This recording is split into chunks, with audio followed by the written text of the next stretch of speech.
I'm super late. I only planned on being 15 minutes late. I was 20 minutes late. I I I only planned on that being 50. I just looked at the time. It's 8:51, but this is what I don't like. Ain't nobody. Should I wait? I already got something to say. Hey, Boogie. Hey, Nisha. I'm late. I'm late. Hey, Nikki gets it. I'm late.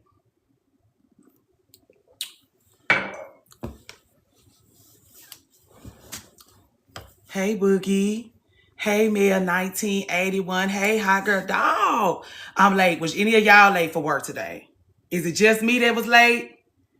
Or was anyone else late for work today? Or am I in good company? Or y'all so civilized, y'all had y'all night planned out Sunday? Has it anybody else? Just me. Hey, Octavia. Hey, warm up a woman. I might just be, I'm having a hard time getting up. Yeah, I'm late. I'm late. We all late. Hey, Maya. Hey, so refined number 9. I'm late. I was like, at least I look cute. Octavia. Blonde Juge. Today. Excuse me. Yeah, oh Lord. What's the question? I missed it. Are y'all late? Good morning. You've been waiting there 3 days. It's rough without us. Me too. I feel the same way. Like, I was excited. I was like, am I nervous? Like, I was like, why am I still getting nervous? I talk to these people all the time, but it's like, excitement is what that is. And then you don't let yourself feel the excitement. I was talking to Alicia about that yesterday. How you don't allow yourself to feel excited. Only when your vagina get the tingling do you allow yourself to feel excited. Everything else is like, even though you're totally fucking excited. Lord help you. Hey, Amina. Thank you, girl. Thank y'all. Y'all better quit.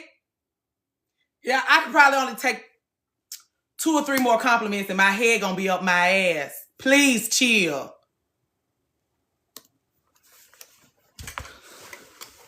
You know I don't have a lick of sense. So much to discuss.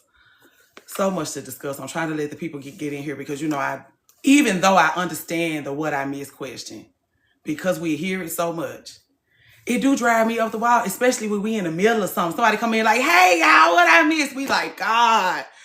I know, girl. Good morning. It is. It is. So refined number 9.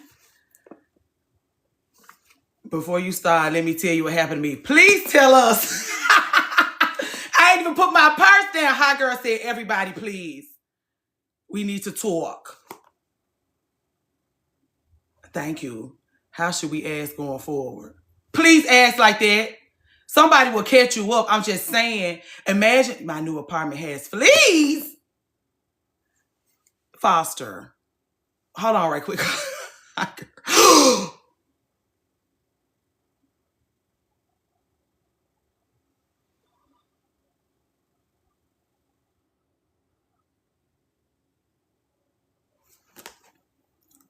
How do we go? How do we fix this? What do we, if we all woke up and this was we was going, what would we do? Anybody know what we supposed to do about this?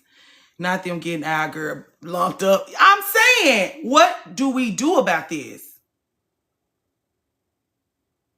Like like y'all know, if you never sued anybody before, you don't know how to do that. I'm saying, like, how she supposed to get herself out of this? People keep telling me I can sue. But like, we want this to be fixed. A lawsuit, that could take months. We want it to take like a week. How do we get it to take a week? Hey, Deanna. Call a Terminator. Her? That's not her property. Her rent's supposed to cover that. That's their property. It has fleas. Please, y'all, just 1 second. Y'all see how I had to go in and re-secure my wig this morning? Yesterday. I'm glad you came in early. yesterday. I'm in L's live.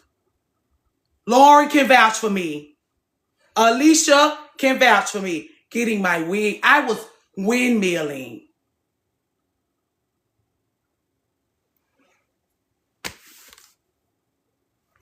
She got a little, if you ever catch her on live, take your ass in there. Go in there. Just go in. Lauren can vouch for me. Just go in. You are going to need some glue. But go in. Because she going to send you, like, I'm just like, break up with him. She's like, here's the formula for breaking up with him. Here's how you, because this is what me and Alicia was kikiing about yesterday. Because we in the live together, going back and forth. She like, I need to be reprogrammed. I'm not going to be able to do none of the shit you telling me. This is what I'm saying. You can't do none of the shit I be telling you to do without going by her house first. You got to go see her. I was like, I was in there tolerant, just, please stop. Please stop. Please, man, listen. I'm going to tell you, break up. She going to be like, this is how it's done. Because you get, ooh, whatever. Whatever. I got it wrote on my calendar. I'm going to get mine. I'm going, girl, as soon as they send me my TikTok check, the real one. Reinvest. Girl, please. Go over there. You can't do nothing without, not that you can't do nothing without her, but if you can't get yourself going, she gonna help you get your formulas together. Because you ain't got nobody. That's what me and Alicia was talking about. Who finna teach you this? Your mother didn't do it. Did she? Your grandmother, we love them. She don't know where to go to get none of that stuff you trying to go get. She didn't go to school for that. This is the school for that. I ain't never been more excited to scoop me a little tuition money together. Never been more excited to scoop. Girl, please. Good luck getting out of that shit without knowing how. Good luck. She went, baby, we were so thin when we came out of there. Like, oh, girl. Alicia was like, me too, girl. All I'm saying is, ride by her. Come cry with me. That's where you go to fix the shit. Come cry with me. Aries, Taurus. I got plenty of room for it. Go get your shit done. I'm going to get my shit done. This wasn't even one of those things. Baby, she ran me thin yesterday. Like, I was on, like, I ain't never seen no Daily Hard me before. I was like, how you get some? I need to get something to her, right? I was pounding that phone into the ground back. Go holler at her. Elle, put her, please. She in here. Girl. Go, click up right there. Click. Go over there. Her website is clean. I already sent my, because you know I can be a little captivated. I vetted this one for y'all. I didn't just go in there blindly, ready to get my heart. I vetted this one for y'all. Okay. What was we talking about? Girl, you'll see. Me too. That's why I was like, what is going on? You're doing your work. We thank you for that. Because you doing your work, gonna get us free. And that's all I ever meant for everybody. If it's 51 of us, 61 of us in here, this is what I mean. by doing your work. It will free all of us. Please. Excuse me.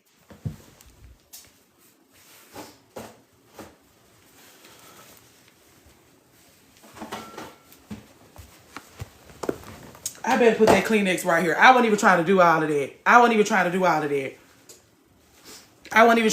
Hey, Dominique girl. You came in just in time. That's because I'm an experienced crier. Every damn thing make me cry, girl. I'm saying it like you got a lot to teach us. If we all get in with you, and this ain't even me blowing smoke up your ass. If we get in with you, oh,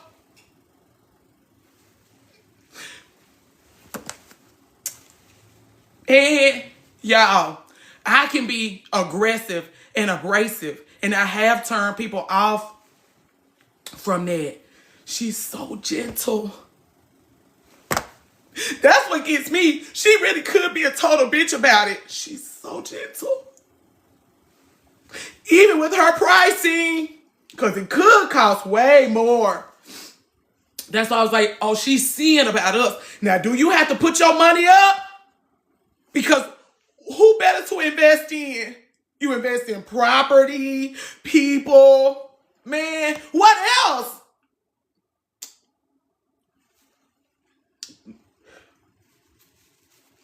I'm so sorry, y'all. I'm not sorry, but I'm saying like, this is what I mean. She is what I mean. Go see for yourself. Catch a live. Because that's what I realized. Her videos are cute. They don't do her no justice. They don't do her no justice. And that's not a read. I'm saying, you got me over there with the videos. The lives.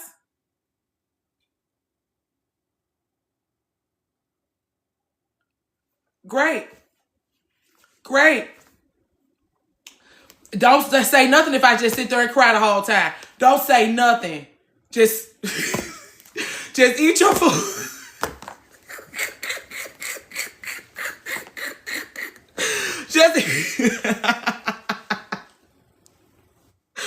Anyway, these people give me $10 each to go feed to go and lay flowers at your feet, ma'am.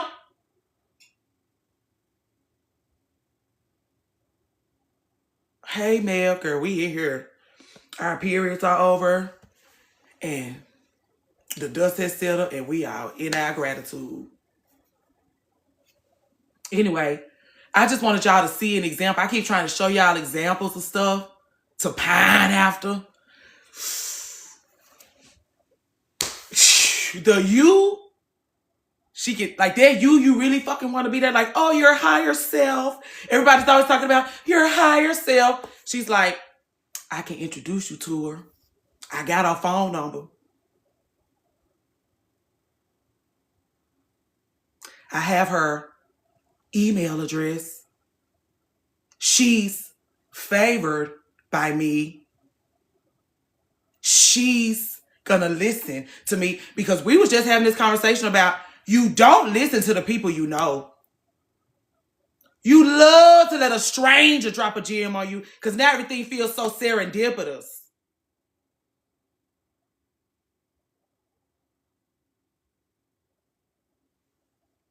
A total stranger.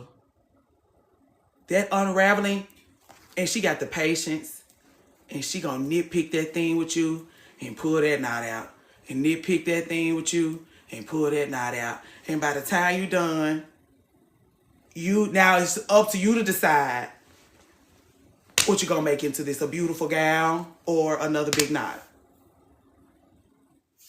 I'm following her now, and you know them taxes coming. Don't go over there to Fashion Nova, cause she gonna have you at, by the time you get through making it, whatever. Cause now I'm starting to feel like a commercial. And I just tell it to myself when we get off the line. What else? Whatever. What is it? What we doing? What time is it? Everybody had their coffee. Did you put your purse down? I was late.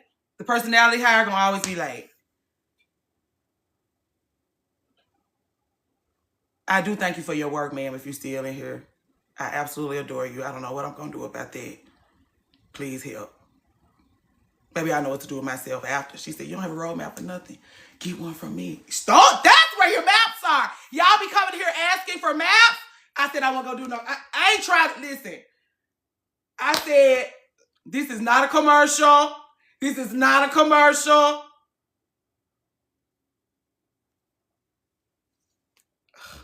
You'll see. You'll see. Call me back this summer once I finish with my emotional. I got it on my calendar. I can't see from all the way over here because I'm 38. It's on my calendar. I'm on my calendar. Thank you, Miss Daydream. I put a judge. I was late. I was like, I can't just be late. Emotional bump. No, hold on. Let me get it, y'all. It's emotional foundations. When she said emotional foundations, I said, yep. There's your mother. There's your mother. That thing you needed growing up to put you together just right. I said I was done harassing y'all about this. Whatever. What is it? Tell us to discuss. Girl, ain't never had no foundation. Mama ain't nobody got no foundation. Let me purchase us one for. This is not a commercial. That's all. I done paid thousands of dollars to be a fool, girl. Thousands of dollars to be a fool, girl. Thousands of dollars to be a fool. A fool. This is costing me nothing compared to that. I said, oh, girl, I'll see you in February. Sorry, okay, we're being civilized. Hello. Good morning. I was late. Girl, to hurt myself, to embarrass myself, to inconvenience myself. Please. Hey, MK. Yeah, that's what I said, girl. Please. She's asking for what? I'm gonna lay at her feet like flowers. Like, girl, please. Girl. This all, ma'am? Can I get you anything else? A kidney. A treasure. She said, no. I'll take this. I have other things to do. Yes, ma'am. Anyway, what time is it? What is it? I have not had any coffee. I have made a little tea. I was not trying to blow smoke up your ass, ma'am. You gave me my whole life yesterday. I was like, oh, yeah. And I had to because I could get captivated. I had to get on the line with some people with some sense and education and had them come see about you. They was like, oh, yeah, this is the real deal. Go ahead. I was like, Christmas.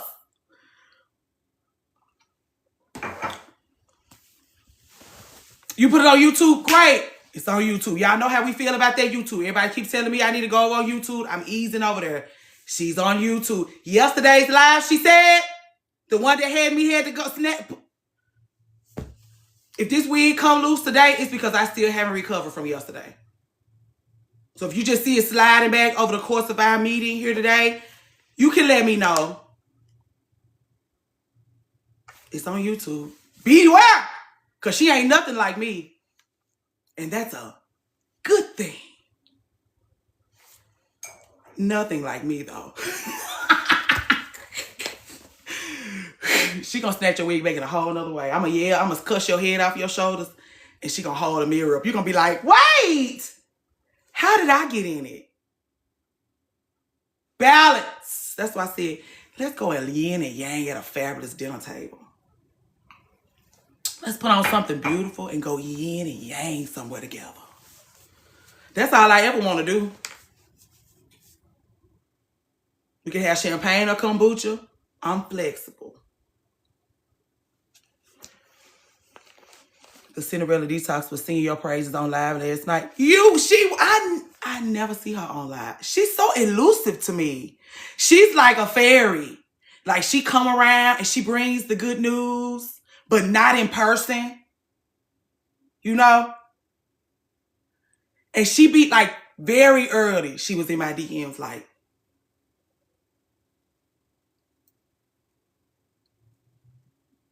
and people was in the comments like, this lady think you the real deal. And I'm like, wow. I've heard about her in passing, but again, very elusive, very sparkly in my brain. Said you're the more I am. And imagine me, girl, and you know how I feel about that. Like, you are the real deal, man. I appreciate that.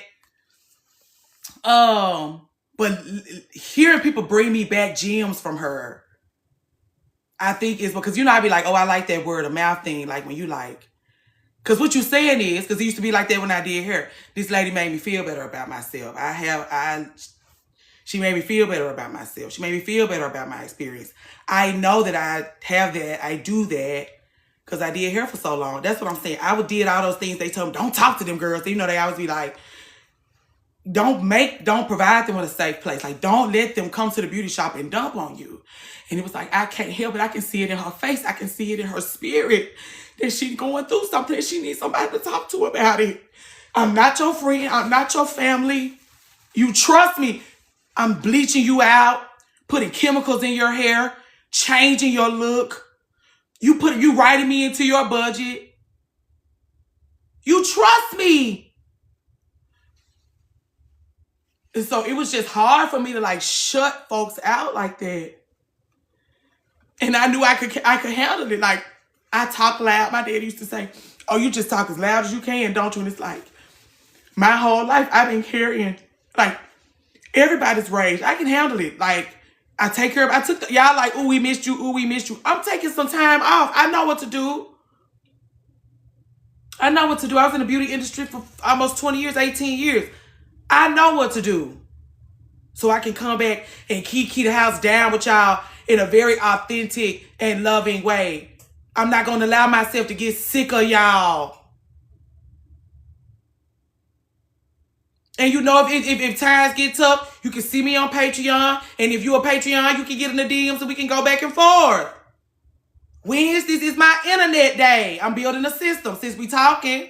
Wednesday is my internet day. That's why I was able to get in Els Live with Lauren and Alicia and have a wonderful time together. Figuring out how to build relationships that can be solid and trustworthy in online so that we can figure out how to make these things, do the things we trying to do, girl. I'm still figuring it out. But I'm trying to have a do these same things we do on here somewhere else, please, maybe, without being in danger.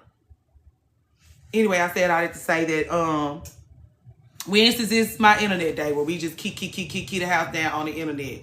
Tuesdays is for cinnamon and sage. Mondays I got meetings and emails. Because this is what y'all did to me. I have meetings and emails on Monday. Like, Josh was on the phone with somebody Monday night. I don't know who he was talking to. They asked about me. He was like, she's been in meetings all day. I was like, who? And then I was like, me? Oh, y'all brought this to my doorstep.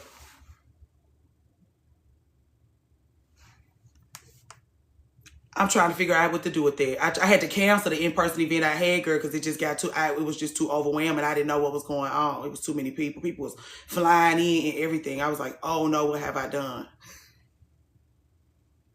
So I need to get organized. Okay. What else was we talking about? I did put a zhuzh on for y'all today. I had to. We at work today. And this is what I would have worn to work minus the pants because I'm at home. These at home stretch pants. At home, because I'm at home, I'm working from home. I have the luxury of working from home with you. Quite a few of us in here are working from home. If you are working from home, give us a telephone in the chat. Let's get out. Yes, don't be terrified, girl. Terrified, girl. Nerves totally shot. I'm figuring it out. The only thing that make me feel safe here is the people. I'm like, Lord, help me. The only thing that the girls are working from home. Look at the working from home girls. Yes, We enjoyed that. We enjoyed that very much. Yeah. Ooh, working from home, Essence. Working. Lauren, you working from home today? I'm in the ghetto office. Michelle. Nichelle, I'm sorry, girl. I don't know. I act like I can't read today. Working from home, honey. You in the ghetto office too, Lauren? Thank y'all for all y'all daily hard me's and things, girl. I just been so mixed up in my feelings. I love being captivated. It's one of my favorite things. That's why I just lean in. That's why I have to send people like, I've been over here getting captivated and they had to come and see what the hell going on over there.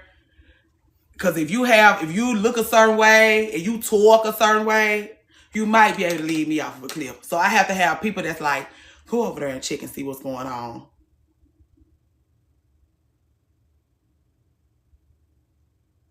Please go check on that. So yeah. Oh, you're welcome, girl. I feel like I sell Girl Scout cookies for her. Like if she was like, we sell cookies over here now, I'd be like, okay, give me 1,000 boxes. I'll be back Friday. Selling those Girl Scout cookies. Selling, man, would you?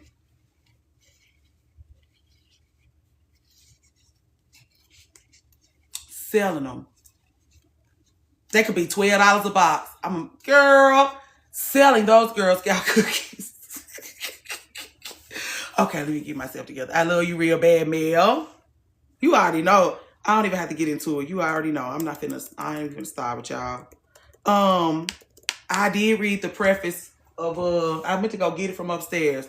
The preface of what's the name of it? The one we read in Communion. It get good. Like once you get accustomed to hear her holler female, female, female, female, female, female, female, female, female, female down to the ground like that. Once you realize this your auntie. And this how she talk. Like me. Some stuff she say just gonna terrorize you. And it's like, ooh, I can't wait for this is over. So I done got through it. She dropping gems. She said something in the book that like, we had a really tumultuous weekend with the 27s to 32s. We was real impactful with our conversation that we had, but a lot of them are mad about that. And we have to consider that. Like if you listen to the sound in our girl's voice when we was talking to her through this, even it sounded like we was kind of mean girl, because it was like, why you want to be married? Why you want to be married? Why you want to be married? And she was like, I'm glad you feel great. Me too. Hey, hello, healer. I'm sorry, I'm not speaking at all. I could tell that the conversation and how y'all was not, like, we could have been to her and been like, oh, you just a little old thing, you don't get it. But it's like, wake up. No, wake up. And it's hard when you shake somebody awake like that, it pisses them off. Josh was just talking about yesterday. Thank you, girl. Listen, I can't take but a few more compliments. You're going to turn me into a lunatic. That's Aries. Taurus. Mother was a Leo, a beauty queen. You better calm down. Because I'll put my sash on, girl, and put my crown on like this, and be walking around this bitch with a scepter like a goddamn lunatic. You better chill, girl. I'm not mature enough for this. Let me calm down. What was we talking about?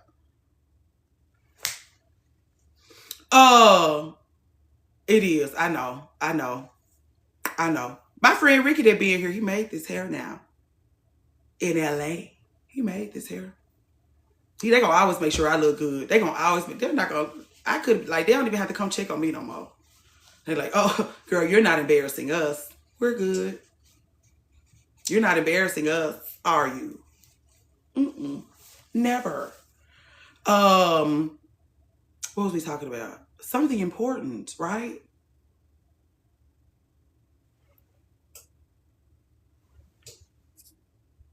Good morning. Oh, y'all.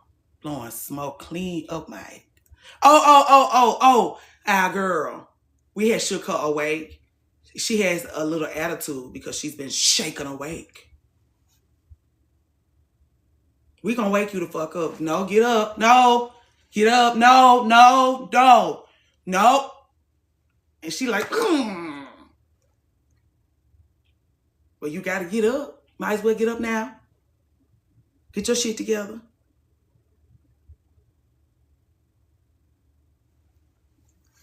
Hey, your girl P. Yeah, we wasn't me. Like, it's gonna come off like that anytime we are trying to shake you awake. You could have an attitude. You could take it on the chin because, you know, we're not invested in nothing. You see our girl over there? That's what happens when you get shaken the fuck awake. People will be on the internet weeping and singing your praises. Selling your Girl Scout cookies.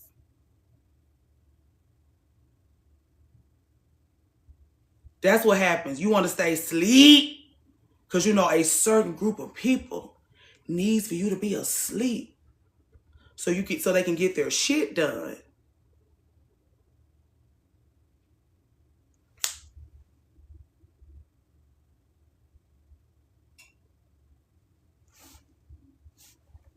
I came here just to work and drink coffee. I didn't even mean to get on that. But when I read that passage in Bell within the communion preface, depending on who you ask, she was like, those girls are going to get mad at you, but you have to lead the way. That's what she said. Those girls are going to get mad at you. You got to be willing to let them get upset with you. You got to those girls who have teenage daughters know exactly what that shit mean.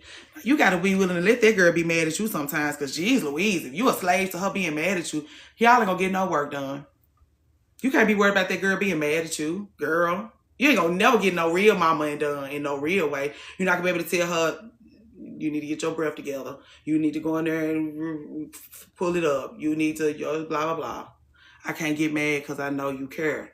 You know, and I just, hey, a black woman for president sitting here. It's going to take me a minute to I'm going to call you that from now on, but it'll be nice to hear. They're going to cancel my lives, though, for hollering your name like that. I'm going to have to just call you Diana. Because how many times? They probably give you like 3 or 4 times that you can say a black woman for president. Hey, Jillian. I just put the thing on Patreon, girl.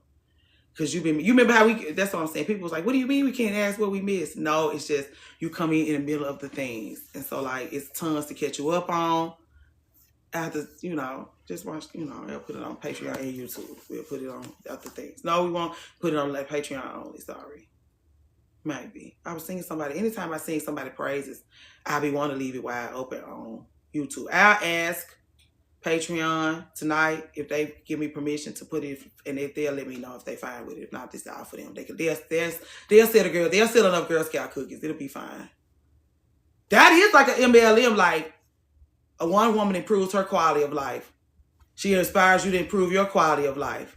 You inspire somebody else to improve their quality of life. You inspire somebody else to improve their quality of life. And because I sowed this seed in you, you're going to always pay attention to me. Because she sowed this seed, you sowed this seed. And so, like, it's going to always be flowers at your feet. Just always be flowers at your feet. If you doing right by this lady here, if you taking care of yourself, if you doing what you're supposed to be doing. It'll always be flowers at your feet. There are your riches. There are your riches. That's what I'm saying. Like, in this experience, I learned that I don't need nothing. People just showed up at my door. Nick, you need this. And it's like, I didn't order that. You need it. I didn't order that. It's yours. I didn't order that. Come on, Cozy Rosie. Come on, Cozy Rosie with the things. So yeah, that's why you have to get your shit together. That's why you got to get your shit together. Because the people would rather just be laying flowers at your feet, giving you shit, meeting all of your needs, making it so you don't have to worry about a bitch ass thing, girl. Worry. Imagine being worry free. That just come from doing your work. That's what they mean. Or you could just worry a lot and then complain. I'm sorry. Okay, what are we talking about? Measure. That's okay. Kim. Being gathered with love. Yeah, I'm glad y'all get it like that. Everybody don't always get it like that. I'm glad y'all get it like that though. But what I learned also from watching Elle's live yesterday is there is someone for everyone. Hey Kim, what's going on? There is someone for everyone, even in this arena. Even in, like, because we all gotta get it. We gotta get it. That's why I was like, anytime I catch a woman trying to move us even slightly forward, I'm in love. Even slightly forward. That's why I'm so in love with. That's why my single girlfriends is like, I'm not putting up with that.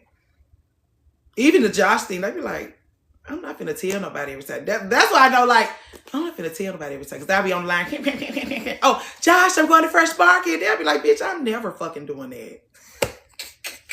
I'm never telling a man I'm getting ready to go somewhere. I feel like I had caught the tail end of the live. I'm going to rewatch. Okay. Hey, Kimmy Kims, if you in here, I think I saw you tip in. So yeah, I want to talk to y'all about the bell hooks thing. Like, what we gonna learn is this is the work. The work that we're doing, we need to use discernment. We just need to use our discernment. You hear? She is me. I'm not a reporter. Huh? Who is? I'm lost. Y'all having a... Hey, Robin. Y'all in here kikiing? Or is this a... I'm supposed to know what's going on right here.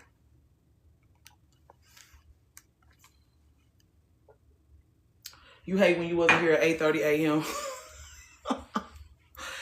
She's talking about reporting to her. I know. And I... Sometimes... And then I be like... Because I know it's crazy. Sometimes I'll leave and I won't say nothing. But it'll just be like... across the street. That's what I mean. Like, girl, just don't worry about it.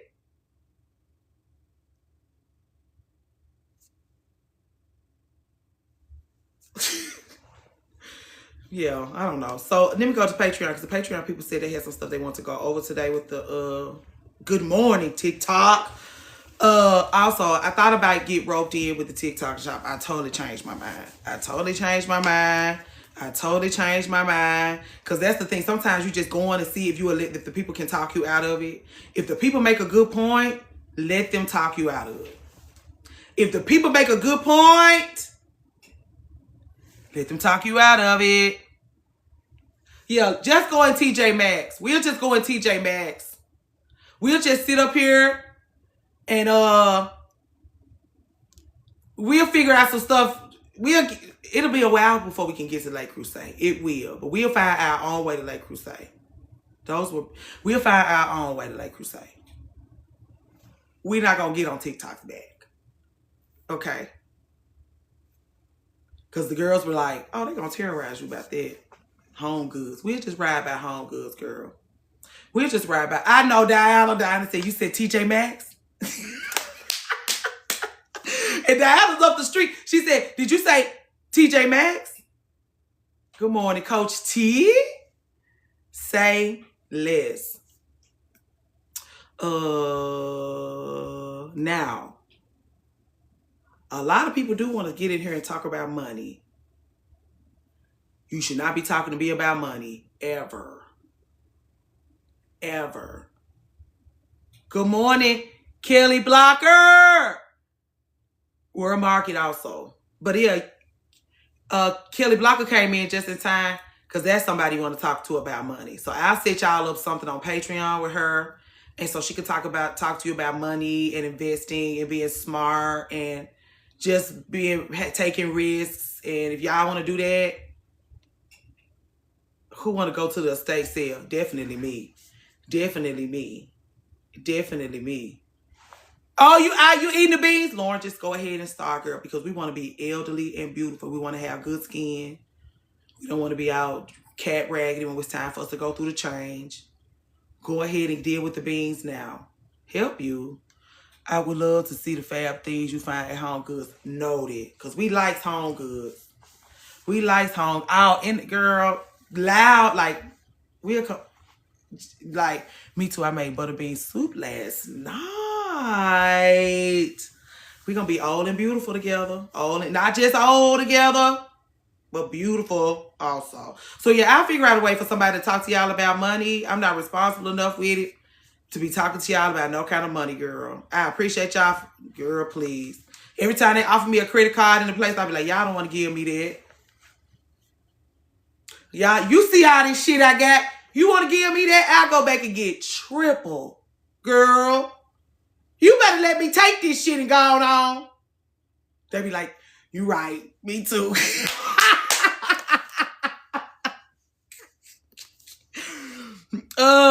Yeah, I like rambling through other folks' shit now. I love spending. Yeah, girl, that's what I'm like. I'm gonna have to get us somebody though. I am gonna have to get us somebody because the read that had my edges snatched back did involve how decadent and irresponsible I can be. Like, oh yeah, here. I told you I'm very this. Very this, girl, very this. Girl, please.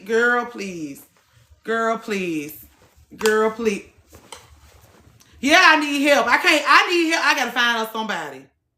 That's the answer. I gotta find us somebody to talk to us about money, girl.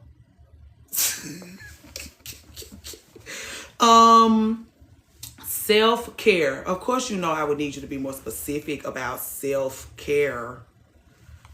Y'all don't even want to take yourselves back.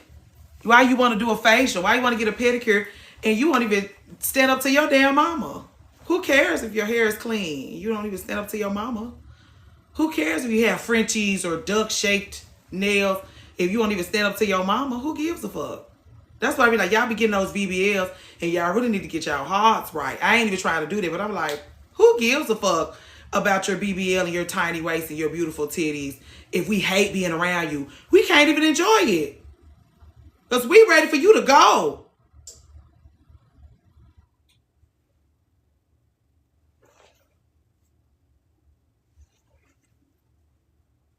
Anyway, what was we talking about? Self-care. Yeah, that's what I think. Self-care, that emotional foundations. You want to talk self-care? Emotional foundations workshop. I'm selling Girl Scout cookies. I hate that. But I bought a lot of them for myself. I want to share them with you. I want to share. So yeah, I would say self-care. I hate to say that. I'm not even trying to do that. She didn't give me nothing. But I got tape and glue up here today. I'm just saying, there's tape here, there's glue here. Emotion, self-care. Because what that's going to do is, that's going to help you rewrite. And every day, it'll be like, oh, I just get my nails done on Wednesdays at 3:30. It's just part of how you look. Your self-care is a hot part of the full package. And because you want to thank you. Because you want to be pulled up, because you want to package this thing you've worked so beautifully on in such a beautiful, stunning, polished package. One where the people come in and pay it its compliments and things. You know what I'm saying? That's why you get your shit together. That's why it looks how it looks. It looks how it looks because it feels how it feels.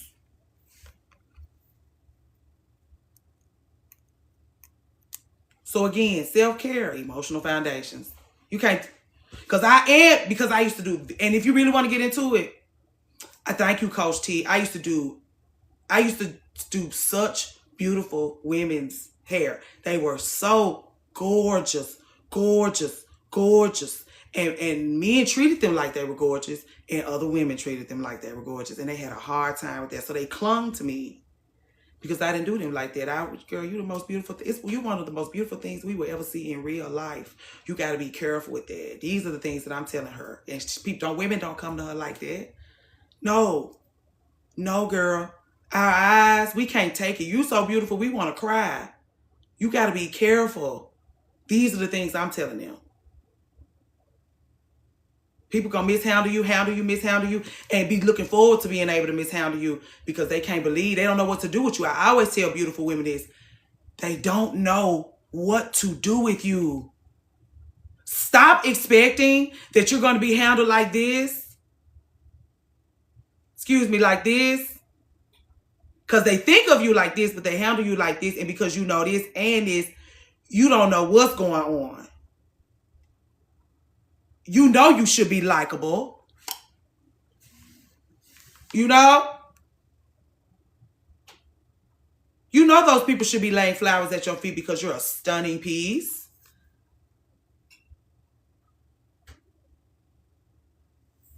And sometimes they'll slide you pennies and dare your beautiful ass to say something. I know you know what I'm saying, how they treat you like that, like they could have said ugly right there. Your beautiful ass ain't complaining. I know you're not complaining that I'm giving you pennies. They used to throw drinks on these girls in the club. Drinks on them. Like, I got to get up in the middle of the night because you got to go to work tomorrow. And this girl done threw a drink on you. And your hair done went back. Now we got to re-straighten your shit. Because they threw a drink on you. She done woke up in the middle of the night in a man's house. And fighting up out of her sleep. Because a woman done walked up on her. Men spitting on her. Vandalizing her property. Slandering her name. They can't take it, girl. Listen, they can't take it. They're not going to be able to take it. Can't just let you exist as a beautiful woman without making it your problem.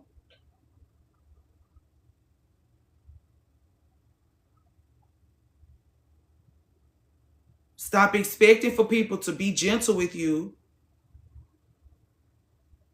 because you look like something they should be gentle with. That's why I'm like, come in, girl, lay them down. That's what I'm like. If you go out, where else than the place that you go to take care of your vessel, then what am I supposed to do? Just sit there and be quiet? You're weeping. You're passive aggressive. You won't let yourself enjoy anything. You can't holler, receive a compliment. I'm going to check on you. Like, what is the point in me having all of this expertise to make your thing look perfect and you feel like a shitbag? And you don't have nowhere to go to talk about it. Because whatever, y'all. I don't even know how we got on that. Self-care. As a hairstylist, I'm like, y'all wasting y'all time and money at the nail shop. And you feel like a shitbag every day. It don't make you feel better. Most of the time, y'all go in there and shut the fuck up. You don't like the polish color. You don't like the shape. You don't like. Because y'all complaining to me. Stop complaining to me about y'all's nail techs. Because you're going to make me think when you leave away from me, you talking to other folks about what you don't like about what I'm doing. No. This is just a nail shop. You let them do you like this at the nail shop, you're bad. Because you will never let me get away with these things. My mom grew up in the burbs, didn't teach us about how to navigate. Oh, y'all talking about the things. Yeah, self-care. So that's what I'm saying. Like, you don't feel no better going to that nail shop. I don't know why you go to that nail shop and then call it self-care. Please. Everybody talking about, I gotta go over. Unless you got like a black girl and you really like her. Thank y'all for all the things. I ain't even, Lord. I can't keep up. That's how I feel about self-care. I don't know. We was talking about self-care, Miss Madam C, and I was just like, that self-care, you got to go in. Like, the self-care is getting a P.O. box. A P.O. Ooh, this means you ain't got to go by your mama house and get your mail and have to hear her mouth and deal with her bullshit. You unhook your wagon. Self-care is unhooking your wagon from folks that treat you like shit just because they name on your birth certificate. Do you want to talk about body wash? Or do you want to talk? Y'all.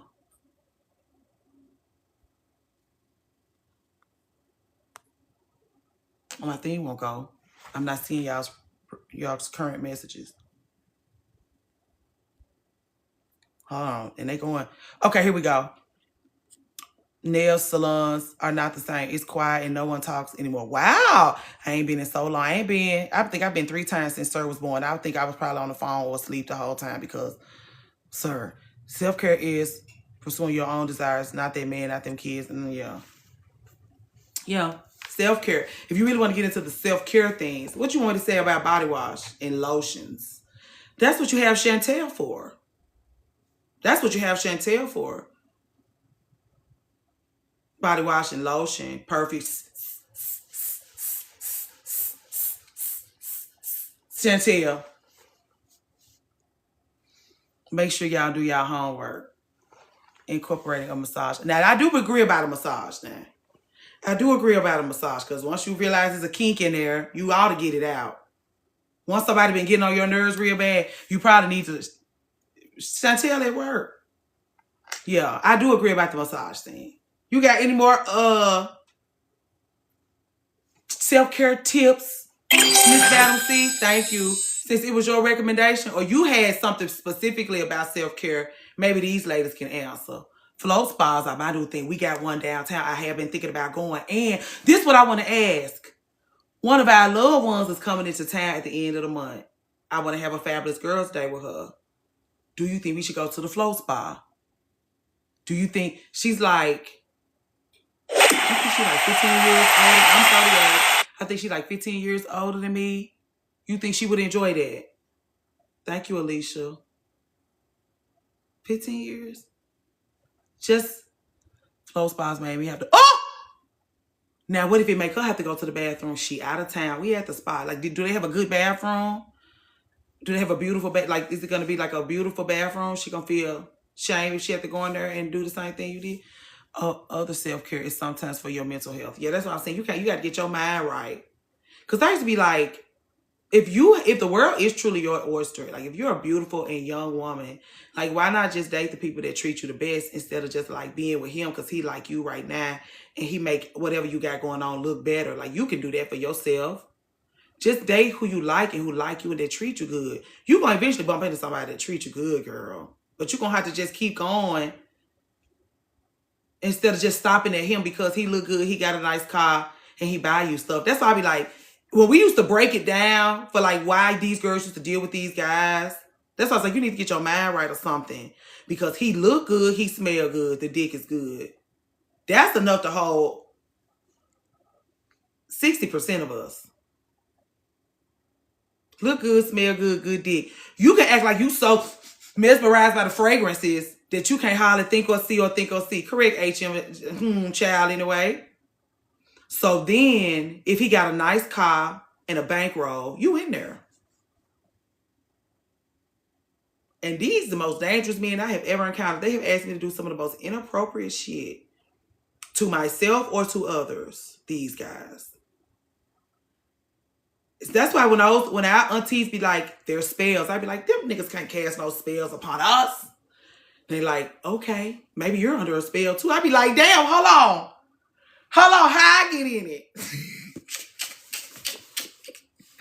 So yeah, you need some integrity. Maybe that's what it is. That's why I was like, get your mind right. Because if look good, smell good, that dick alone, it fills you up, girl. It fills you up. Don't make me put on all the Man That I Need by Whitney Houston. She was singing that shit to the top of her lungs about how it fills her up. Girl, that alone. So it's filling you up. It smell good. It look good. It buy you shit. That might be a spell. That might be a spell. You're like, ooh, yeah, girl. Ooh. More love than I. Girl, more love than I've ever seen. Fills me up. Whatever. Well, he needs integrity. Oh,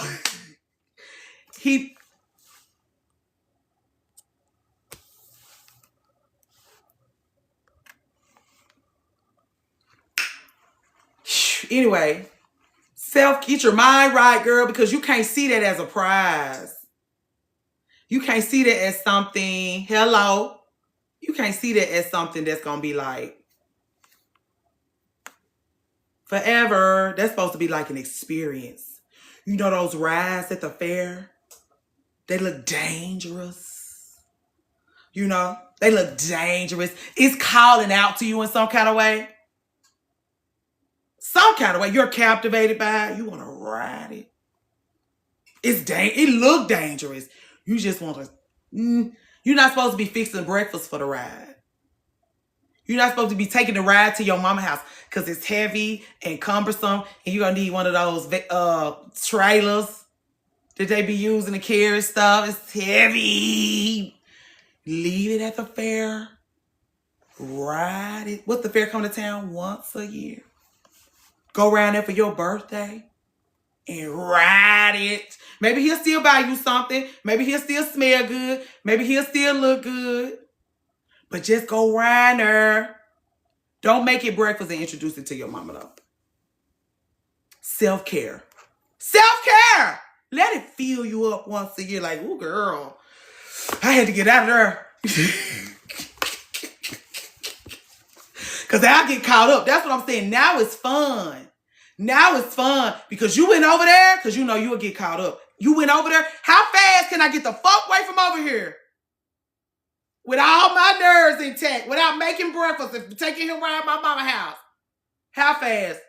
How fast can I get in and out? Go over there and be in danger for about an hour and a half, girl. Get sopped up. Because he is giving you his best. Because he is trying to do that thing to you. So he not going to come to you like he come to his regulars. His regulars. He going to give you 5-star service. He going to get his apartment. He going to straighten up. He going to make sure his hole is clean just in case things get funner than normal.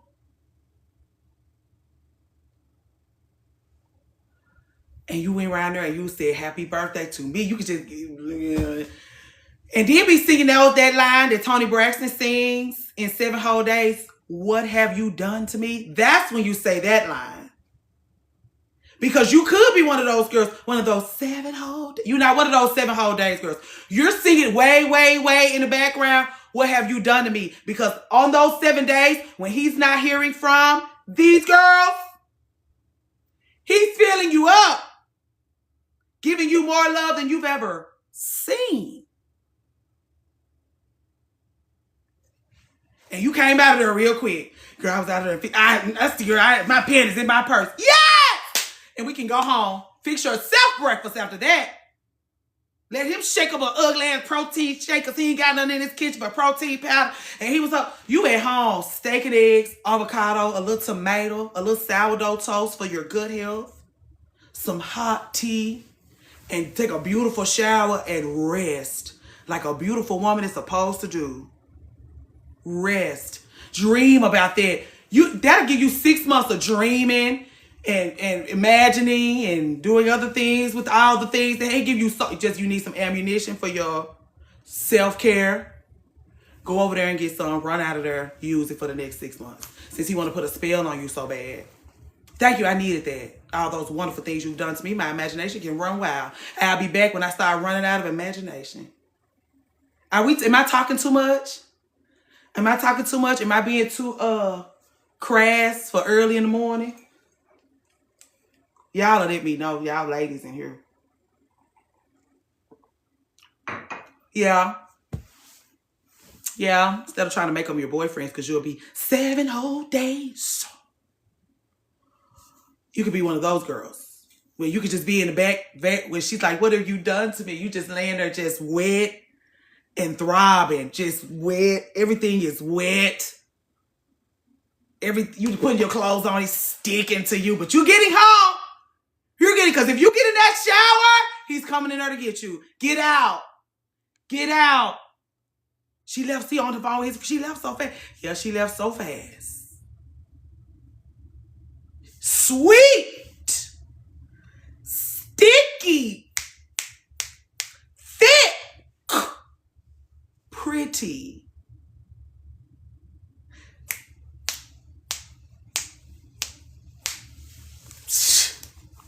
and get your ass in that house. Because he wasn't that, the people, those men, I'm going to tell you who get treated real good because they pretty is men. That's who get treated real good when they fine. Women don't get treated no better for being fine. Men, though, those fine men, they're princesses. You heard the man talking about how being the life of a male baddie. I'm a baddie. I'm a baddie. They treats him like one. They treats him like one. They treats him like he is the best. Girl, that's who's getting treated. Those are the princesses.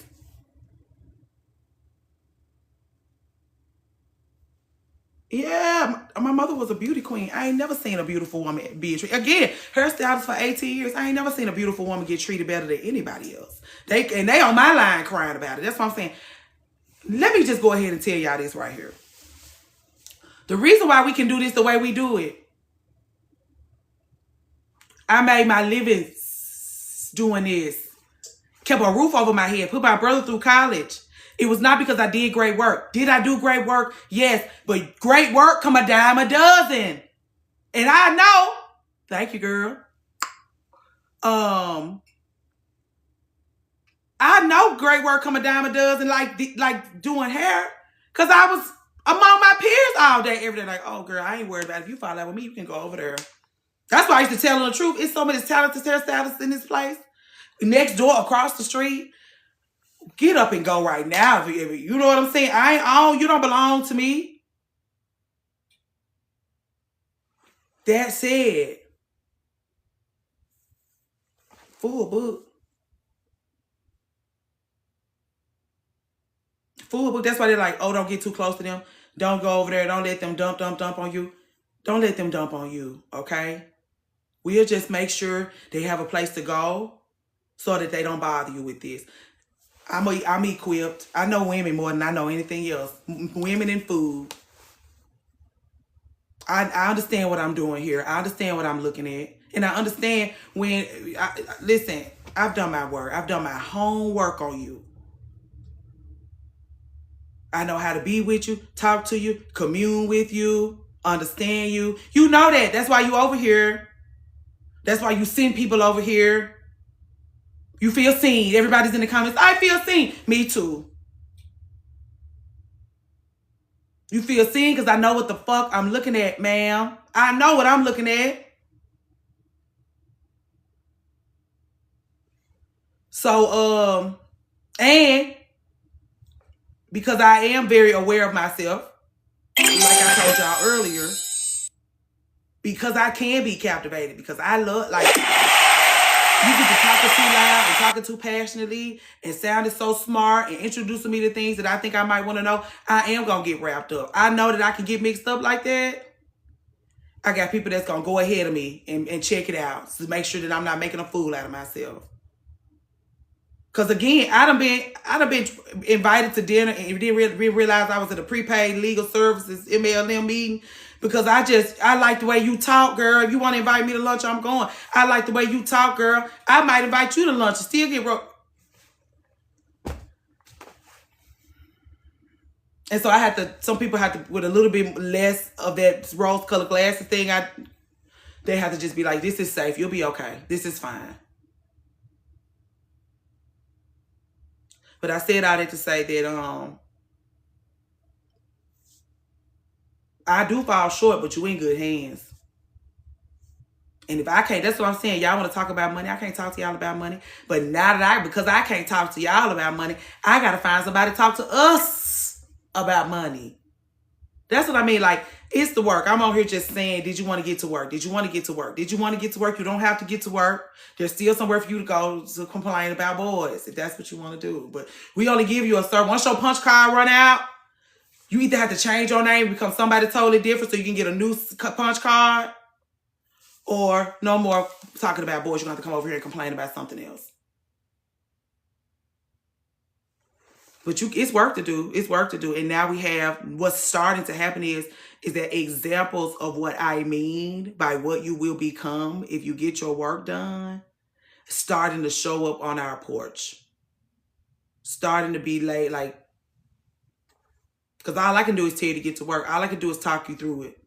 There's people that can create formulas for you to get your work done. Give you the emotional foundations. I feel like I'm selling Girl Scout cookies. But like some of us don't have the capacity to do the things we need to do to get where we need to go. Like if we keep telling you to break up with your mama, break up with your friends, break up with your mom, and break up with your friends, and it feel like an anvil is falling on your head, that's because you're going to have to die before you can do that. Hey, Lindsay, Libby Choice. That's because you're going to have to. We love a formula. And so you be your death doula, and then she will rebirth you into something incredible, something that you will marvel at, and whatever.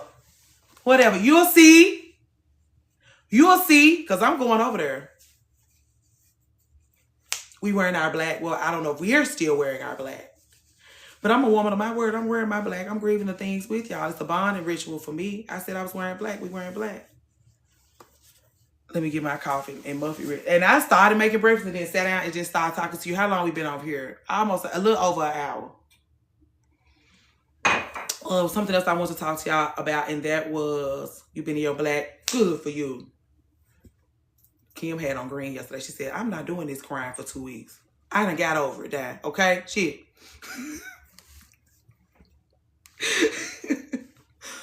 I gotta do a red shoe. Ooh. I keep some piece of. So I've been running into a lot of black things. You definitely got some things to grieve, but whatever. I'm not gonna get in between you and that. I already got you together the other day. Listen, we are once you recover from those, we'll get into it again. We will. We will. Who is the emotional support person? Which emotional support person? I'm lost. Let me change my shirt real quick. Okay. Best do that. Kelly, what for me? Question. What about the mail at my mom's house right now? Do you need it? Send somebody over there to get it. Get you a little task. You said something about a program. Oh, emotional. Ooh, Kelly. We're going to talk about this. What is it? Backstage, if you will. I'll get up with you about that.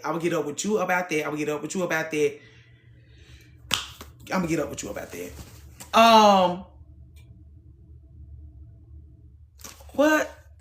Oh, Alicia, do you care about the mail over there? You need it? I don't even know. Who knows what she been keeping in mind.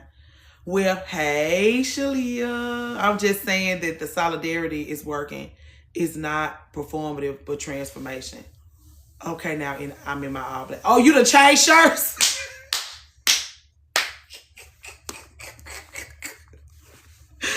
We thank you for this. And thank you for this, Dr. Diana Watkins Dickerson. I'm finna put you, we gotta read that. Did you get your communion yet? I'm gonna send one around there because we definitely need your input on these. Because I'm gonna be, at first we'll talk about that later. What was we talking about? I got a brain fire. Oh, your mama and your mail. Is she gonna give you the valuable thing? Like, are you missing anything? Good morning, High Key 90s. Hi, honey, excuse me, High Heat. Girl! High Key Honey 96. The book girl. Yeah, I definitely want to talk books with Dr. Diana. Ooh, I done listened to too much Plies. All black men, I'm going on a mission. Ooh, my bad. What you bad for? It's very messy. I've had checks she didn't tell me about.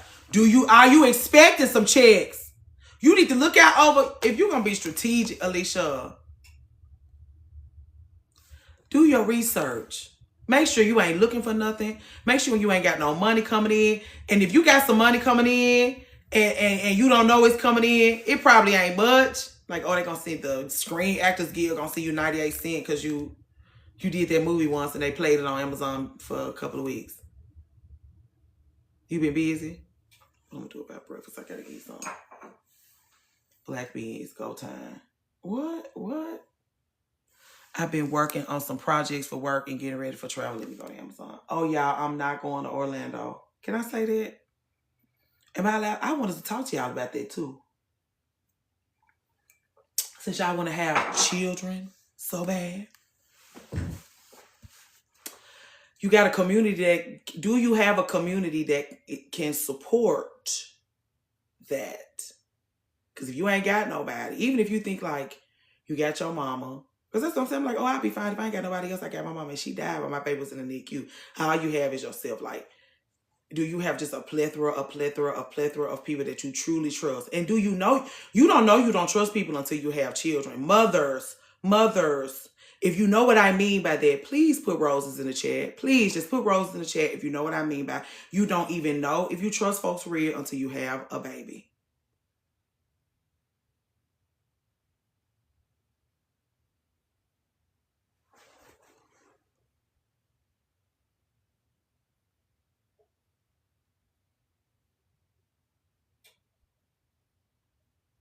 Correct. Oh, but it's me. I know. Like, I don't watch you put your shit together. You know what I'm saying? I see how you handle your people when you think nobody is looking.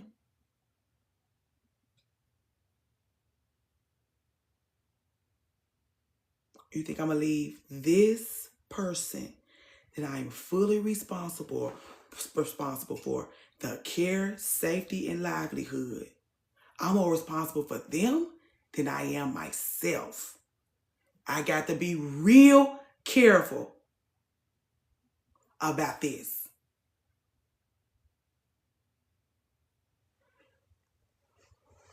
Real quickly, I'm going to get a little in your business. Those of us who had something traumatizing happen to us, but because our parents left us with somebody that they thought they should have been able to trust, put white hearts in the chat. I'm working, y'all, please excuse me, but we got some work to do. White hearts. If you were left with somebody that your parents didn't even consider that they couldn't trust. Didn't even take a minute right quick, back up off of it, and consider that these people can't trust. These people can't be trusted. This person can't be trusted. I don't know how you left your child over here.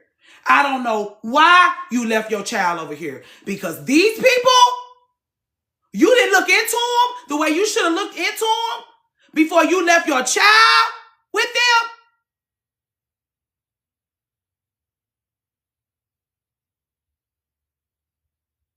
Pay attention to all the ways they do, all the things that happen when they get lazy. Just the things that have happened as a result of their mishandling of themselves and the people they're responsible for. You're responsible for this person. You prefer for them not to experience these things.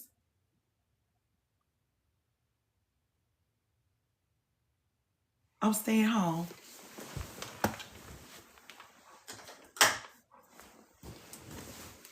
Because I should be flooding the chat with white hearts. I'm so traumatized by that, by being left with folks that my mama thought she should be able to trust. Just because, oh, this is your so-and-so. I should be able to trust them with you. So I'm trusting them with you instead of...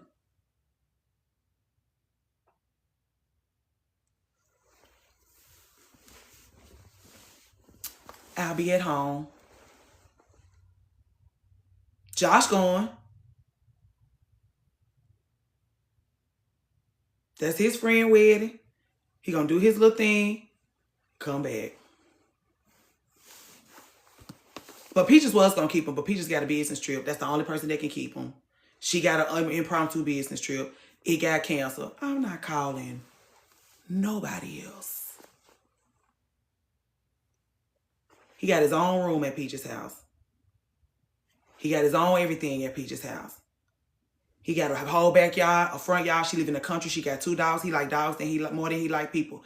That's where he go. Everything has been set up for him. He been going in there since the first Valentine's me and Josh had after he was born. That's his place. I can't, nothing else. He can't go. You know he can't go around my mother-in-law house. She want to beat the autism out of him. She can't stand the fact that he got autism. And she thinks she could just beat it out of him. And everybody like, why he can't just go with Josh's mama?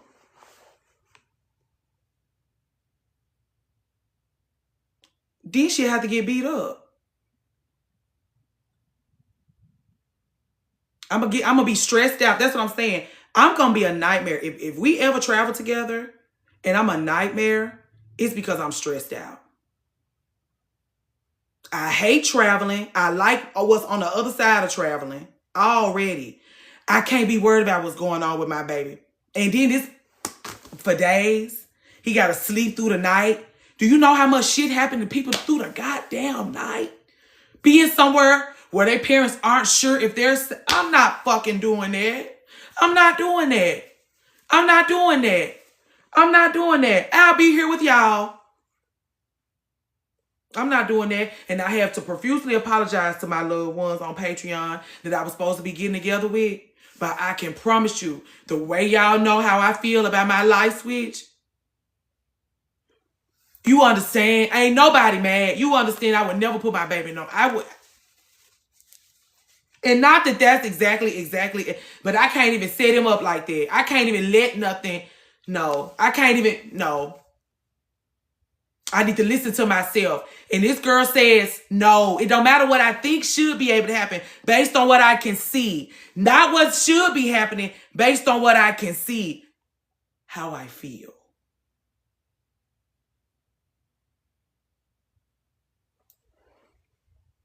And you welcome to call me crazy. I'll be crazy. I'll be crazy. They hospitalized my grandmother for schizophrenia. They say it's skip a generation. Just let me be the crazy one. That way you can sleep at night.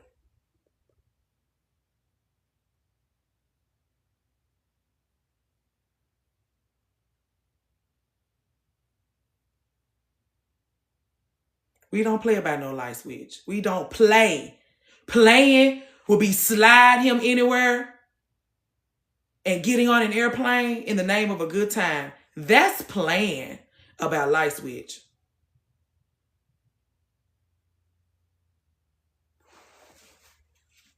We don't play about no light switch. That's what I mean. Like, you want to be a mother so bad? Okay.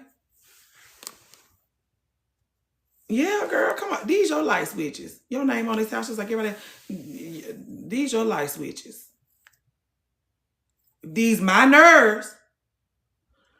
Those are your light switches.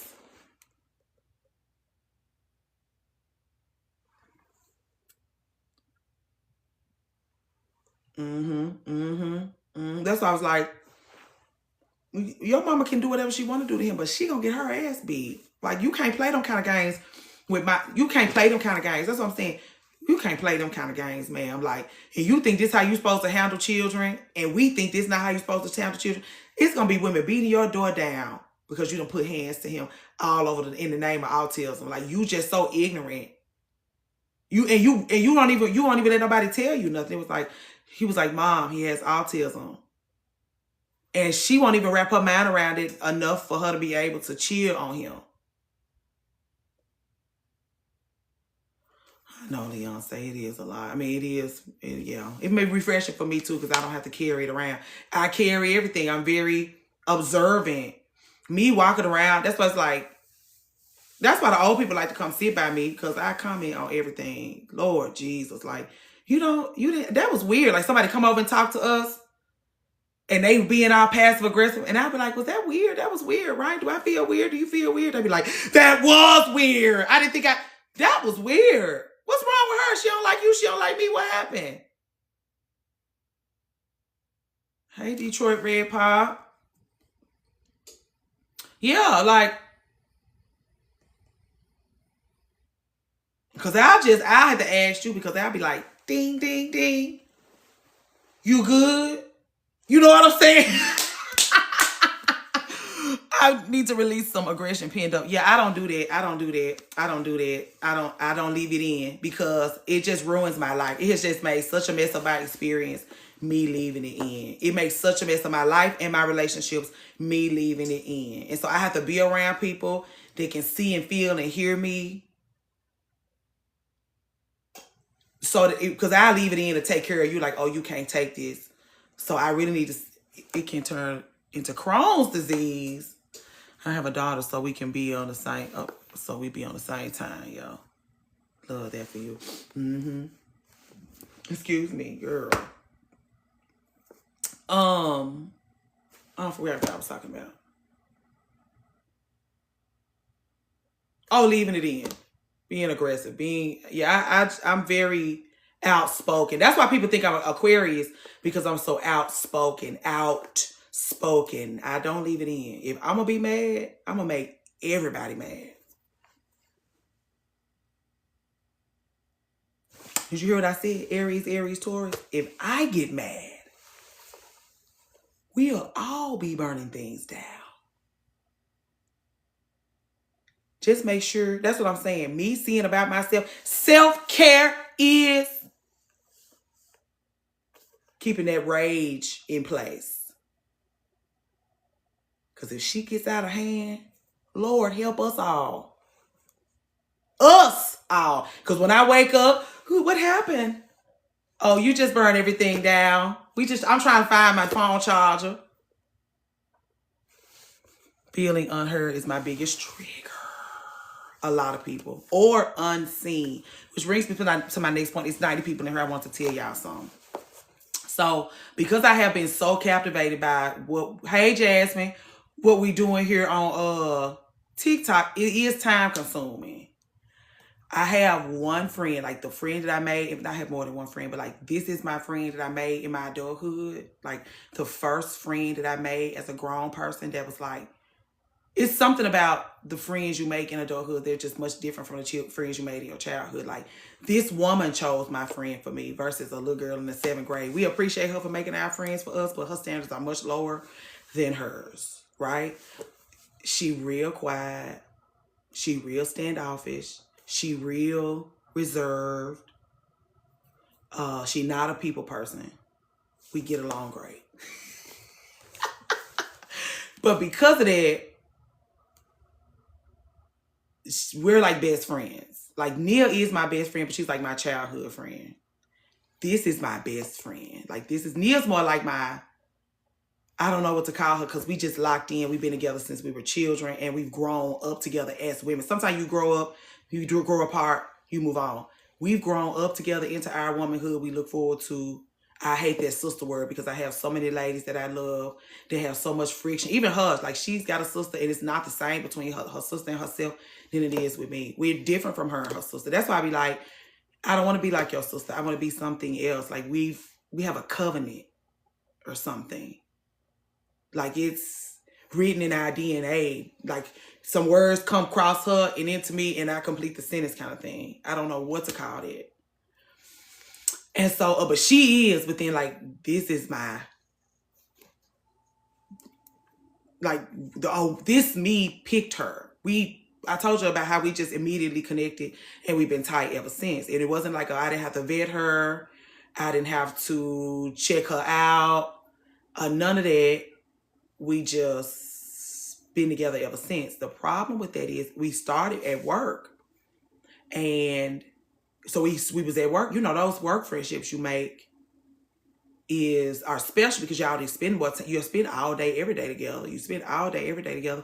And then you got this concept of a parent, or what we can fashion as a parent, terrorizing y'all all day, sending stupid fucking memos. It's cold in here, it's hot in here. Why they only got Diet Coke in the refrigerator? All these things. So y'all bonded in all these ways. You have lunch together. You break bread together. You might bring each other things for Christmas. That's your friend. Y'all swear like, that's my comp. That's your friend.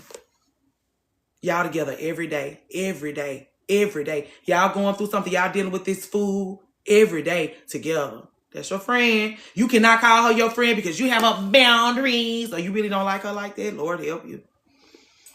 But anyway, let me talk too much. Your work mom. You seem like you got a work mom, Lord.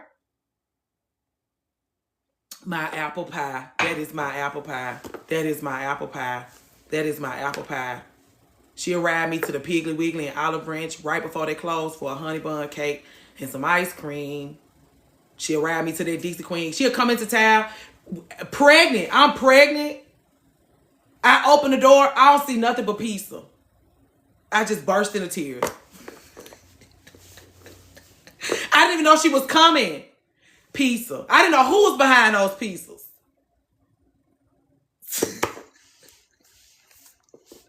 My apple pie.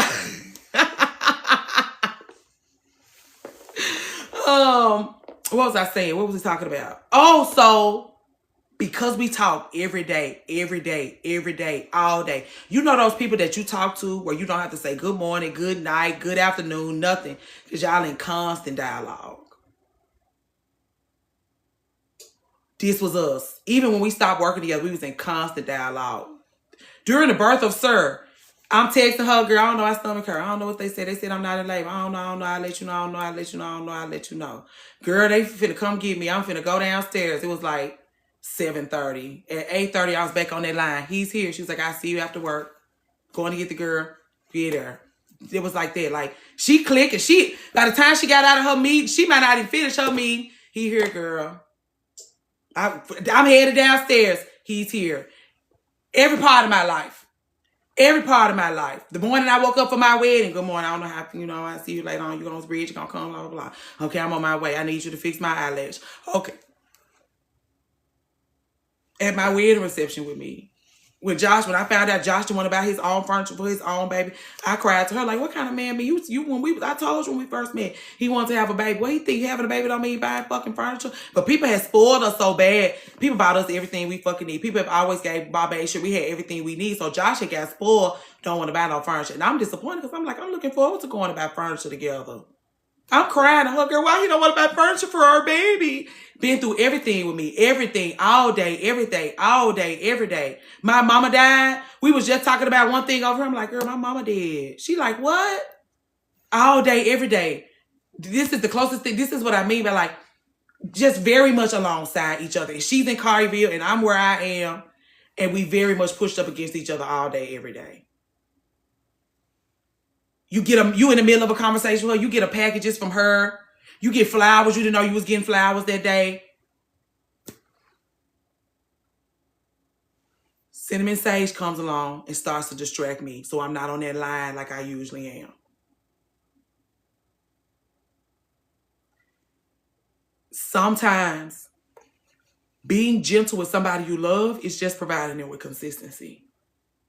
Sometimes gentleness is consistency. It's not a hug. It's just being fucking consistent. It's just not making them feel like they're crazy.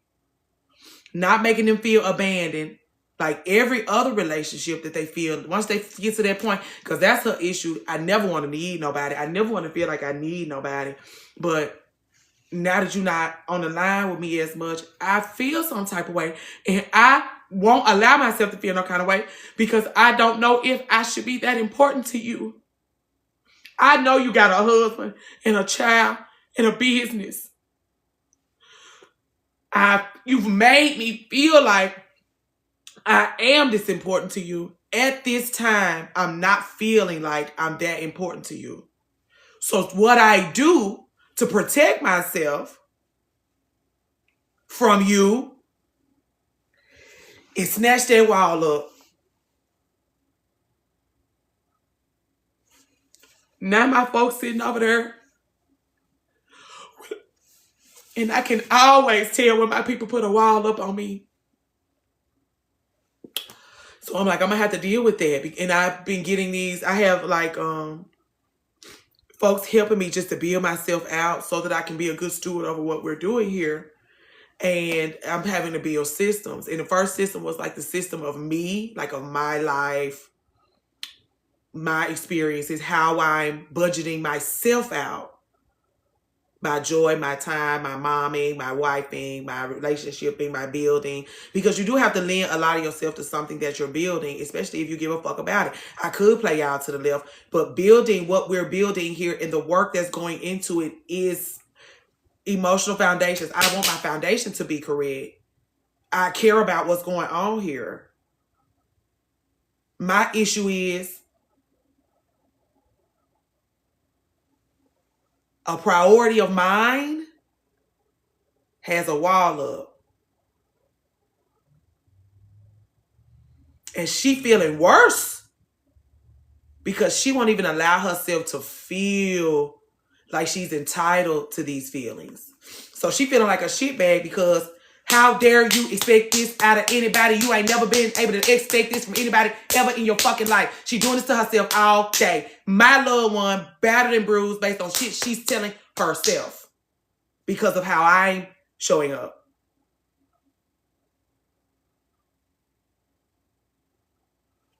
And I know she beating herself up about it.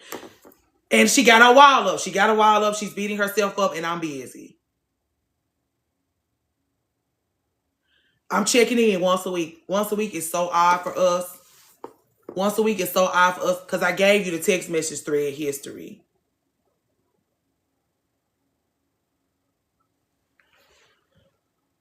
I'm trying to, she say she busy, she busy, she busy, she busy, she busy. She not busy. She busy. She is busy. But when she gets busy like this is her letting you, if you're listening, you know how she communicates. Oh, I don't need no advice. I got this. I know how to handle my folks. I know how to handle myself with my people. Doing these things with y'all like this is not like as busy as I'm going to be. This, shortening it up, I got this. I've already handled my business. Handling my business every day. Don't worry about that. Well, I'm just telling you, I've had to self-correct. I had to stand back up off my shit. No, it's not y'all. That's what I'm saying. You need to go over there to your emotional foundations. Because it's not y'all. It's me. I can't take the same behavior into my new life. And my relationships are valuable to me. Part of showing the people that I'm in relationship with how valuable they are to me is reformulating so that they fit into anything. You're important to me. If I'm taking you with me, I gotta adjust. Because all you want from me is consistency. You deserve that. I deserve that. Our friendship deserves that. You know I love you, little old Nichelle girl. I had to go and I faced her and I apologized profusely. I'm sorry. And I'm sorry to you, ma'am. Because I know, and the more I'm talking to her about how I feel about what I've done, the more she can come out and admit how she feels. The more she can emerge from, pull the wall down. It's me. You know what I'm saying? Like, I know exactly how you feel. That's why I'm standing in front of you, feeling like I'm feeling. But I don't want you to feel like that. You don't get to decide how I feel about you and us and what I'm willing to do to keep us intact. You don't get to decide how hard I'm willing to work for something that's valuable to me.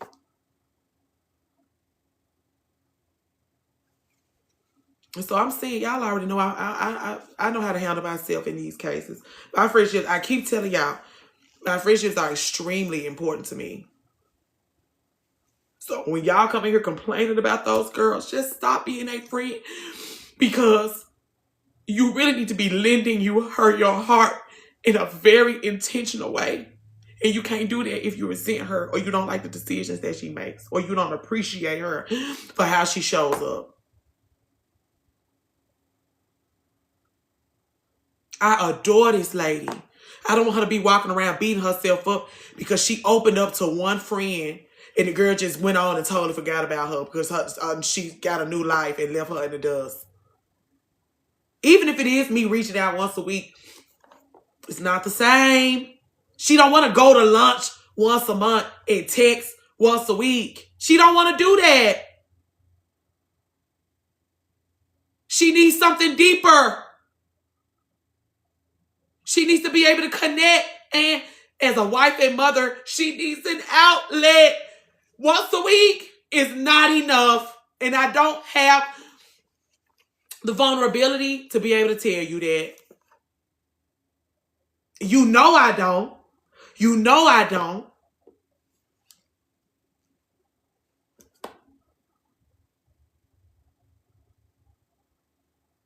I don't play about that. I don't play about that. I don't play about that. If my mama gonna turn me into somebody that can sense how you feel, I better be using it to both our benefit then. If I just, they be like, oh, you're an empath. I'm traumatized, girl.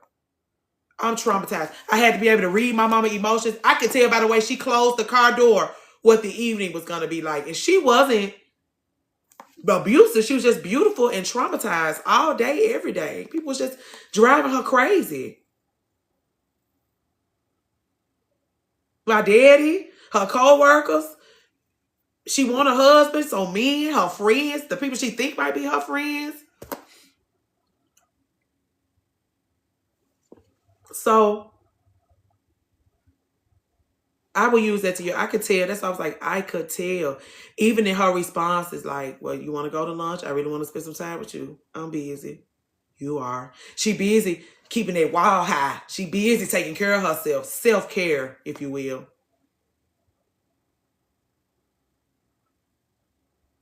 And she really adding one more layer of brick because how dare you invite her to lunch? And she ain't talked to you in a week and a half. And you know we don't get down like that. And you on this line with me acting like we get down like this. This our new thing? Well, you should have sent me the memo. And she deserves to feel like that. I just gave you an example of what our text thread looked like.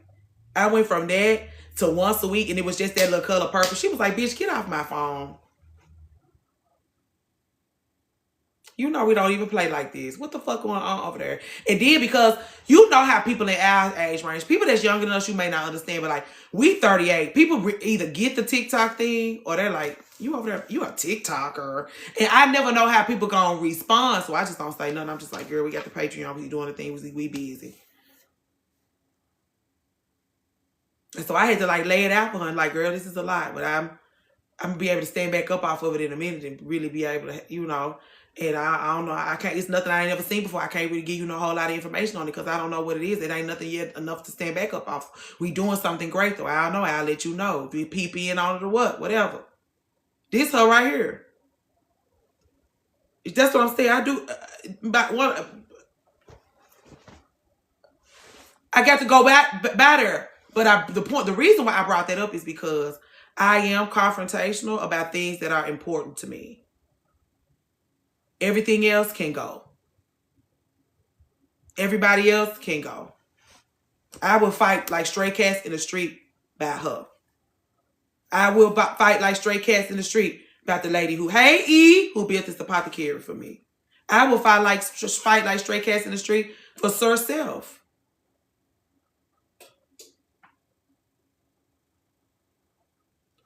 But if I don't love you like this, you can go. Because I'm going to be weeping. I'm going to be weeping and changing my schedule. And looking in the mirror and doing work about you. If you ain't worth that to me, you can go. So that's why I'm doing my work on your end. I'm doing my work on this end. Because I am who exactly. Diana Watkins Dickerson can vouch for me.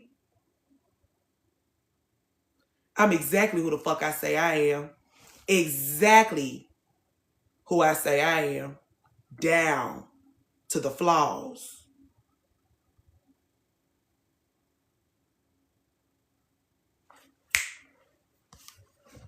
The vlog, Diana, the vlog that I put on Patreon from years ago when we was YouTubing, I put it on Patreon. That vlog of us tipping through Target during the pandemic is on Patreon. I watched it earlier this week. I was like, this is so funny. I'm putting this on Patreon. Okay, what else? It was cute. Buying hot chew and shit. She didn't even make it out of Target before she was eating them. The vlog was sweet. The hot chews. Girl, we used to be into those hot chews.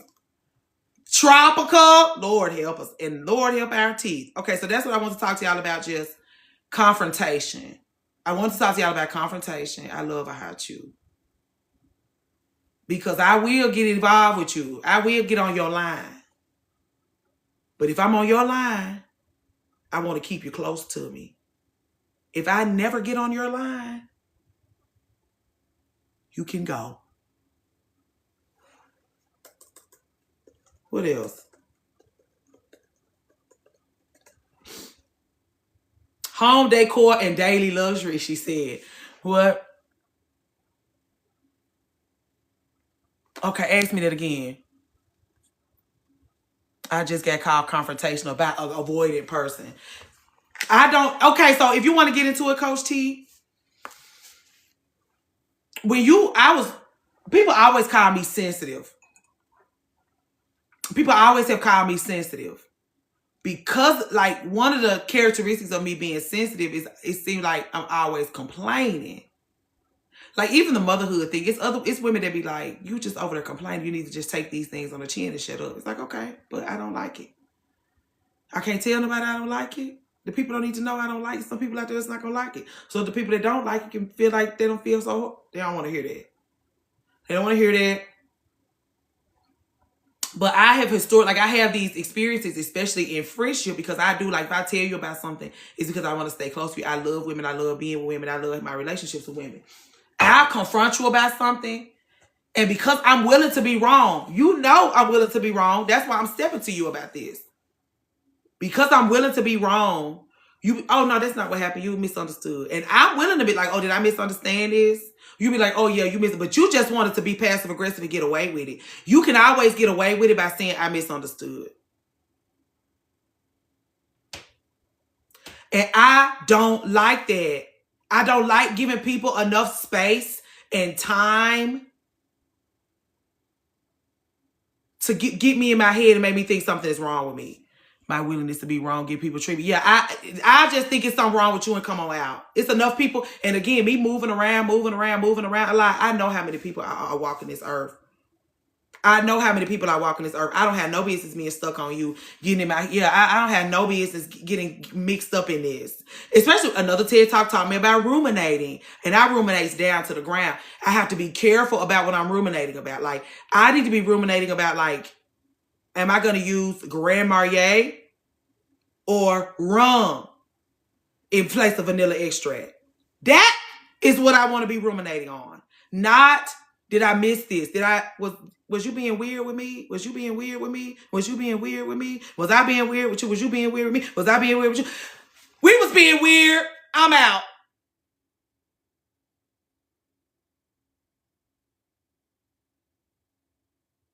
Because you know what it's like when you go into a space and you yin and yang and everything go right, and you yin and yang and everything go right, and you see how easy and natural it is. If shit is weird, just say it's weird and go.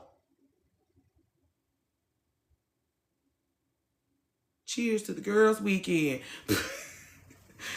I allow a man only alone for a month to make me feel like that. Just go on. Just go on. Just go on. As soon as things get weird, just go on. Because you know when things just fall in line, like, this is easy. This feels right. If it's weird, it's wrong. And not just because you feel the burn while you're on the elliptical machine. That do feel weird, but keep going. Apparently, there's a badder bitch on the other side of that. I need to start trusting myself. The first time Diana Watkins Dickinson told me this story last year. Taking her daughter to a fancy school. Gonna take her daughter to a fancy school. I said, no. Well, I'm just gonna go. I said, I don't know, Diana. She went. The moment she opened, listen to me. It's 94 of you in here. The moment she opened the door. This is why I don't let y'all do no whole bunch of talk. When as soon as you start talking about how you ignored your intuition, I don't want to hear it anymore. She's the moment she opened the door, she was like, something happened the moment she walked through the door. And I said, Diana, you should have turned around right there. She kept going. Everywhere she got offended. Kept going. She went into a classroom, got offended. Went over here, got offended. Went into the dean's office, got offended. Got offended on her way out. I said, I'm not finna sit up and listen to this because the moment you walked through the door, you telling me you don't trust yourself and you're wasting my time talking. Sorry, y'all. I'm on this line talking to you about what? I can't tell you nothing.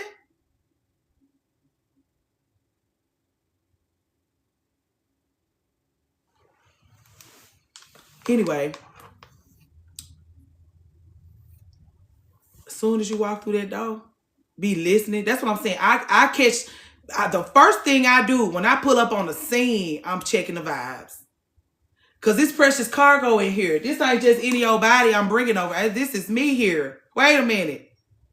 And I had a boyfriend that used to be like real armed, real. He was from a big black nigga from Mississippi. He was always on alert, which taught me how to be on alert. And so, soon as we pull up, what's going on? Who is the party going on in this street? What's going on over here? What's going on over here? How to get out? What kind of car? What y'all got going on? Walking, listening, feeling what the exterior look like, listening, feeling.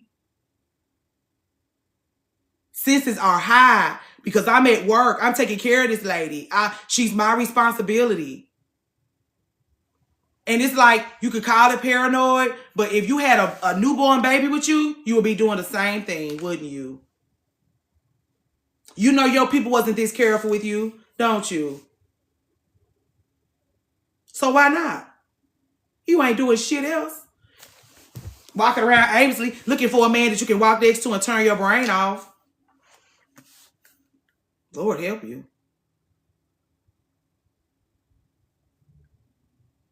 Okay. I had a brain. Oh, I don't want that intuition, girl. That intuition, that's why I was like, it's powerful. And when she said she opened the door, it was like a whoo. She opened the door, deaf to it. How am I have free shit with you? And you don't listen to her. How I'm gonna know I can listen to her and you don't listen to her? You doubt everything she fucking say? Well, I'm listening to her. Thank y'all. Why do I give a damn Dr. Diana White? That's why I'm like, you got too much to say to not trust yourself. You got too much work to do to not be trusting yourself. How we gonna trust you? How we gonna get in with you? And you don't trust yourself. You walk again. Being powerful is, I told you I wasn't gonna bother you today, didn't I? Opening that door, feeling those icky vibes and being like, nope, and leaving. What those people gonna do? She rejected you. She rejected you. She said, oh no, y'all ain't got no sense in here. I'll see y'all. And when y'all go in there, y'all kiki in the back, and it's like, what just happened? What just happened? Yeah, she blew that motherfucking minds with that. Someone went ahead of you, prepared the way, and showed you it's weird in here. What is that? Was that a red-tailed hawk, you say? You please learn from your experience.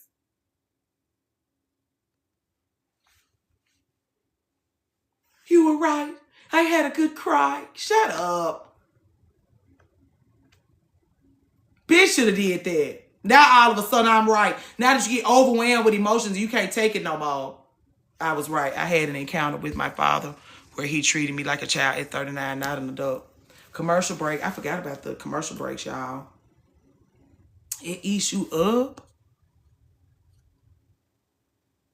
Treating me like a child and not an adult. What? Hey, Lucky. What you mean with me with this storytelling? Oh, Lord. I'm making a mess.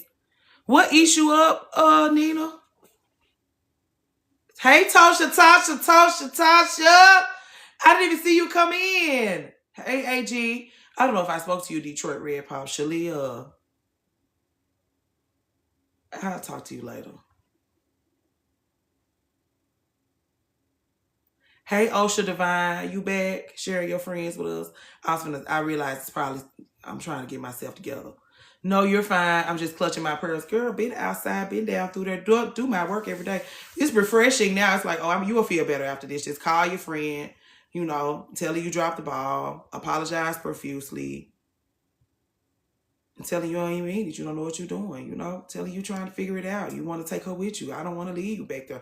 I don't want to leave. I want you to pull the wall down and do my work. I'm going to get you. You ain't got to pull it. And that's my thing. I was like, you ain't got to slide that wall down. You know, what you know is, and I always thank you, Mercy XO. Is that, you've hit, yeah, okay.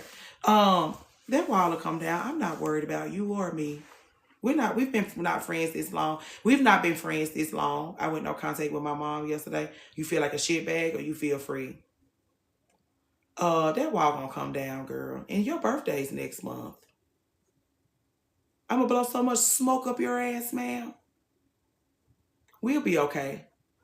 We'll be fine. And I'm gonna get my schedule together. I got my schedule together. That's what I'm saying. I want my friends. I don't want nothing. I want my friends to feel more like they have more of me, not less of me. The more I get to do, the more I get to experience, the more fabulous things become. I want my friends to feel like they have more of me, not less of me. And so I got to figure out how to do that.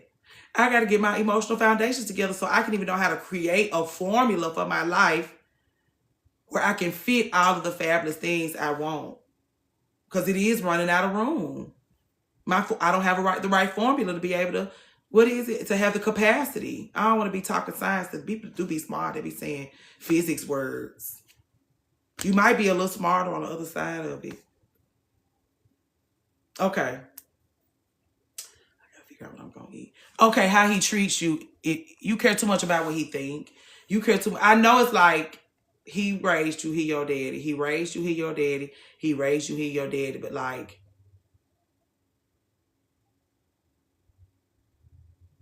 if he's treating you poorly and it's making you feel bad, eating you up, eating you up, eating you up, eating you up, your father, his treatment of you, covering, eating you up. We have a loved one that comes in here. Her father is dead. She misses her covering. Her covering provided her with safety. Your covering, eating you up. Just to give you some contrast, since we like to compare so much to each other, since we like to compete, daddy for daddy, this dad provides protection and a covering. This dad eats this daughter up. As someone with a newly deceased father, I get it. Which part? You don't have your covering. You feel exposed. You don't have your protection.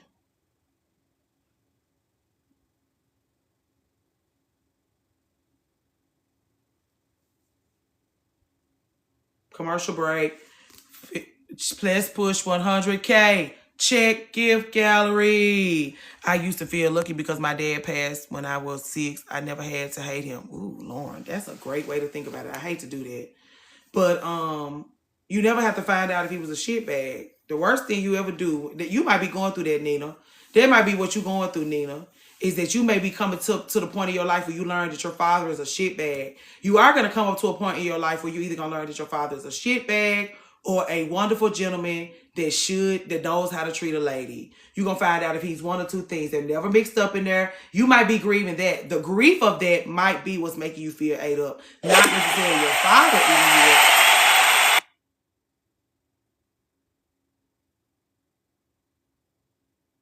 What? Girl, what happened? Lord. My daddy kept telling my siblings he want to see me. I just can't and don't. And everybody needs to I always feel like you need to sit down with your siblings and have a family meeting. If you're going to divest from your parents. Because either they don't need to, like, part of you divesting, part of you decentering, part of you cutting them off is, I don't want to know about them. I don't want to hear about them. I don't want to see them. I don't want them to know what time it is over here.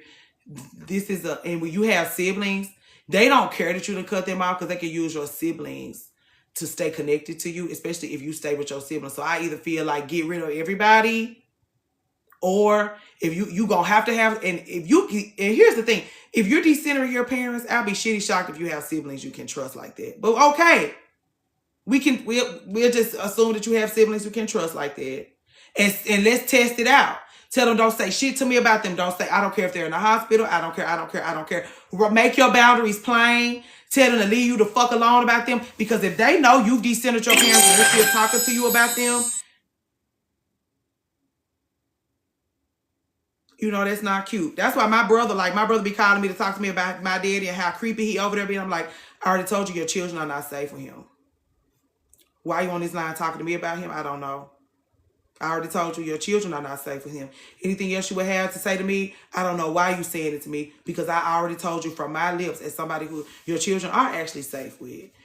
Your children are not safe with him. Anything else he does is Von Brand, because your children, his grandchildren, are not safe with him.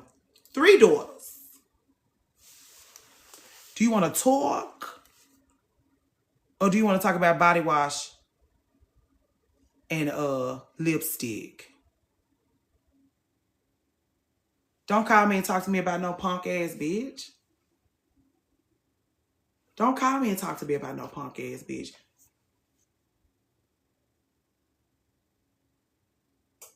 No, he don't. He don't. But you still shouldn't be calling me and complaining to me about him, should you? He didn't call you for your birthday? You already know he wasn't going to call you for your birthday. You didn't grow up with a dad who calls you for your birthday. He didn't call you for Father's Day. Y'all both dads. He don't give a fuck about being a dad. Why are you on this line about this? I don't stop dealing with his ass. If you don't let me lead by example, get off my phone. Because you should be following me. You should be doing it if I've been on this earth with them longer than you, that means I done found out some shit for us all. Get your ass out of there or leave me out of it.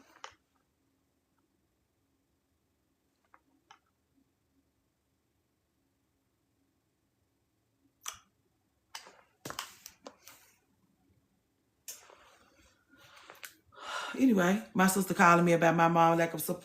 Girl, I don't know why you calling me about that. We always talk about it. That's what I'm saying. Like, we always talk about how she doesn't support us. You calling me to complain to me about that. That's what I'm saying. You give your kid, like, oh, I want my kids to have siblings. Yeah, because they need somebody to complain to you about. Damn. Jesus. Anyway. Ooh, weed. Ooh, girl.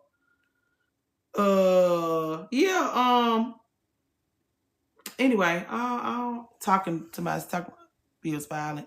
Tearing myself from my mom feels violent. It is violent. Just look at it like violence. I told you to black out your eyes. That's why you should be wearing black eyeliner. That's why y'all not doing y'all work. This is what I mean by wearing your black. You wear your black, you do your eyeliner, you do your lipstick, you wear your villainy clothes, you look like a mean bitch every day. You look like a bitch that'll cuss somebody out every day. You look like a bitch that'll cuss somebody off every day. Because while you're doing your work, you're gonna come up on people you're gonna have to get rid of, Alicia. What did we do? What was all of that for Friday?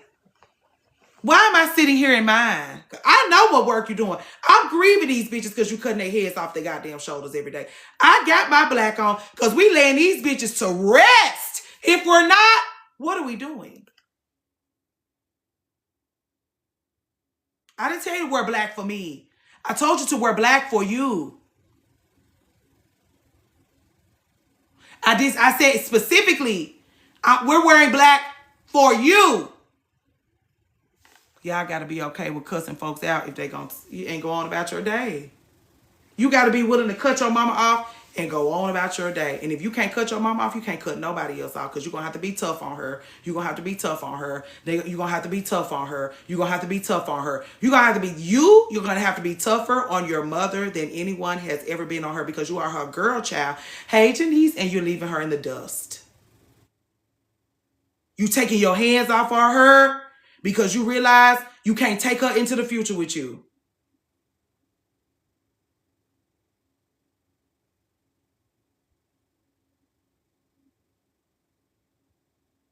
I can't get in between you and the reason why you can't take your mama into the future. You can sit with your grandparents about that, but they're probably lunatics also. So don't bother with them.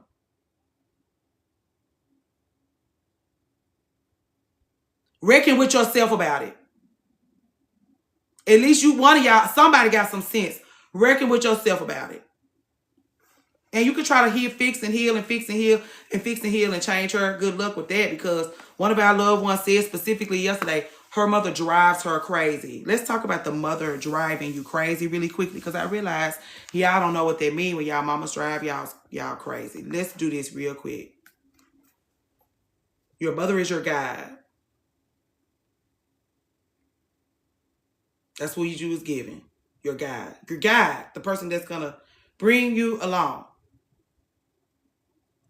We could use it. We could consider this a vehicle to get you from point A to point B. We could consider it a vehicle that drives.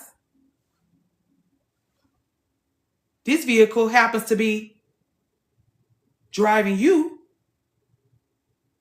crazy. Your guide. Vehicle, drive, crazy. Are we together? Can I move forward? You got to hook your shit. You got to unhook your shit. And even if when you unhook yours, it get a little destable, eventually it'll anywhere else other than this way will be better. And even if it's you having to figure out how to navigate, now you don't have this lady driving you crazy. Now you got to figure out how to navigate it. Eventually, you'll get stabilized. And anywhere else other than this way will be fine.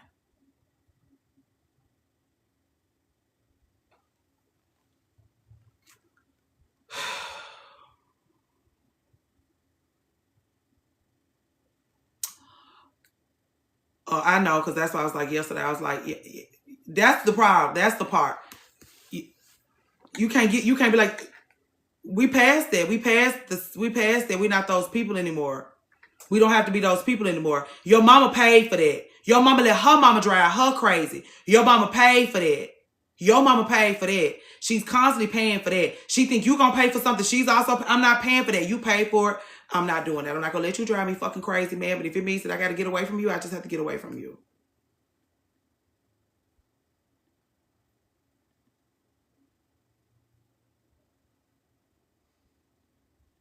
I don't know how to do this. Oh, right here. No. So yeah.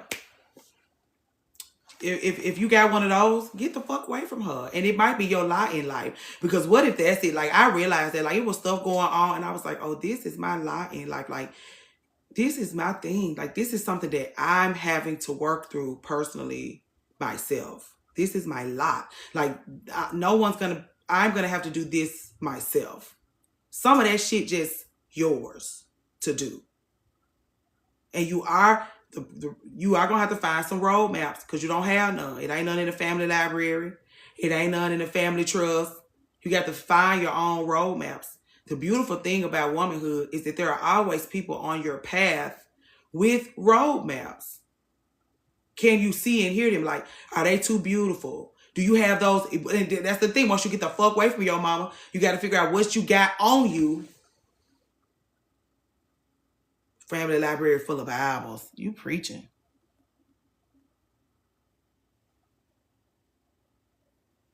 What she got on you? Like, once you got out of the fire, like what's on you so you can repair it? Do you need skin grafting? Do you need to take some things away? Because it's like, oh, y'all get it here, be like, my mom was a pick me. I'm not a pick me. And then we start talking about how you let those men treat you, and it's like,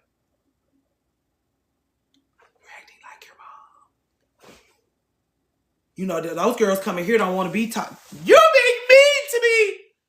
Wake up. Wake up. I don't know why. NDL Sophia, I don't know why they're filtering your comments. You can't get a word in edgewise. Come back. Do your second TikTok. Make another name. Come back as another account and see if they'll let you talk then. They ain't let you say shit. Anyway, I'm acting like I'm perpetuating this. Yeah, that's what I'm saying. Even how you make friends, like one of my real good friends be like, I get along with men better than I get along with women. I like, you don't even hear how crazy you sound. And then one day I heard her mama say it. I said, we get along great. We work well together. We blah, blah, blah. I'm running down. I'm like, what you don't, and you always complaining about men. We get along beautifully. It's men you be complaining about. We're generous with each other. We creative together. We compliment. You look beautiful. You look beautiful. I don't know where you got that from. Because we get along beautifully. And she had to look at herself. That's why I was like, somebody taught you that. You got something on you. You don't even know it's on you. Because y'all be speaking a language that you don't even understand. Like, no, you get along with women great. You may go in there and compete and be being all passive aggressive, but you don't have to do that because you're having a beautiful time here, making fabulous connections. All that shit you feel on you is not yours. That's what I'm saying. Y'all like, oh, red flag, red hate, I do pretty. This is not what she thinks. This is some shit she's speaking a language she does not understand. As somebody who communes with women in a very extra special way, that's not what you believe. You're just been taught. You hear your elders drinking their liquor and playing their cards and saying these things. You've heard your mama on the phone, Ken, talking like this. And so you think this is the language of womanhood, and it's not. This is not how we talk to and about each other. You just don't know shit. You don't know. I said, you get along great with women. Don't say that no more. Because you got your daughters saying that, and they sound ignorant being in my age range as women in this world after all that we have learned, talking about they get along better with men. That's your legacy. You want to talk about legacy? You trying to hold on to your house? That's your legacy. Your daughter's out there talking ignorant.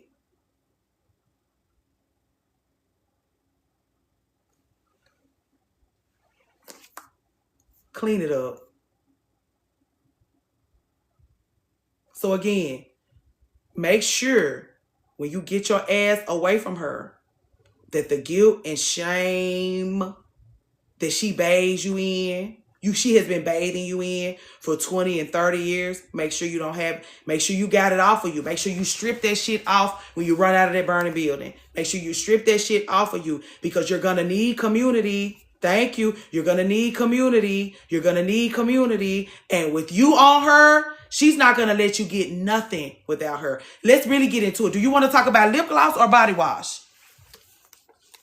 Without her, she would rather you be nothing. She would rather you have nothing. She love you as long as her love is keeping you alive. As long as you can still drink from her breast and be sustained.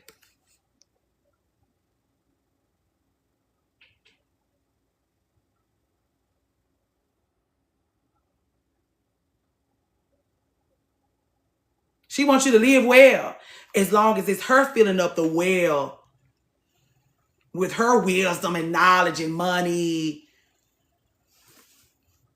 That's why I be like, is it love? This me talking to y'all mamas. Is it love? Is it love? Yeah. Well, why doesn't she feel free? They can never answer. They feel bound to you by this.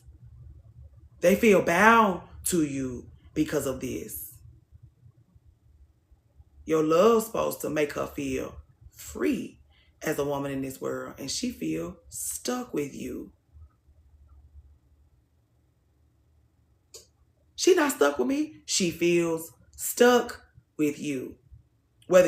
She ain't stuck with me. That's her life. Ask her how she feels. This come from you love your her, you love your her. You come around your mama love your mama love your her. You always raving about me. I did your hair for your wedding, me and your mama bonded. Now she come get her hair done. Now you complaining about her and she complaining about you. And it's like, you got this girl in a cage and you want to vent to me about how she won't do what you want her to do. She belongs to herself. She's a woman. She come in here All I see, all I hear about is a woman who belongs to herself. You trying to make her 11 years old. You haven't come to terms with the fact that she's not 11 anymore and she's not yours, she's hers. You haven't done your work. You talking about all those cotillions and stuff you did with her. It was a rite of passage. Y'all sorors now. This is her rite of passage. But you still make her into an 11-year-old. And this is somebody who I done went to Dick's Lang and they got the Dick's, the portable Dick's. I done been all out of town with her. I drinks liquor and cusses with this lady. And then you come in here and you talk to me about how you want to make her 11 years old. I'm going to immediately be looking at you like, she ain't your baby. She's my friend. She belongs to us. She jumping up and down on dick, girl. That's not an 11-year-old. You need to grow her up in your imagination so you can set her free. Because this cage you got her in is a figment of your imagination. And that's why y'all don't get along. I be into it with y'all mamas. Be into it with y'all mamas, girl. That's why she only shows pictures of me and the baby. Y'all, she go daughter for daughter. She go out to lunch with her friends. We were talking about that the other day. How they be going daughter for daughter. Daughter for daughter. How small did you make your daughter this week? How many sacrifices did you get your daughter to make this week?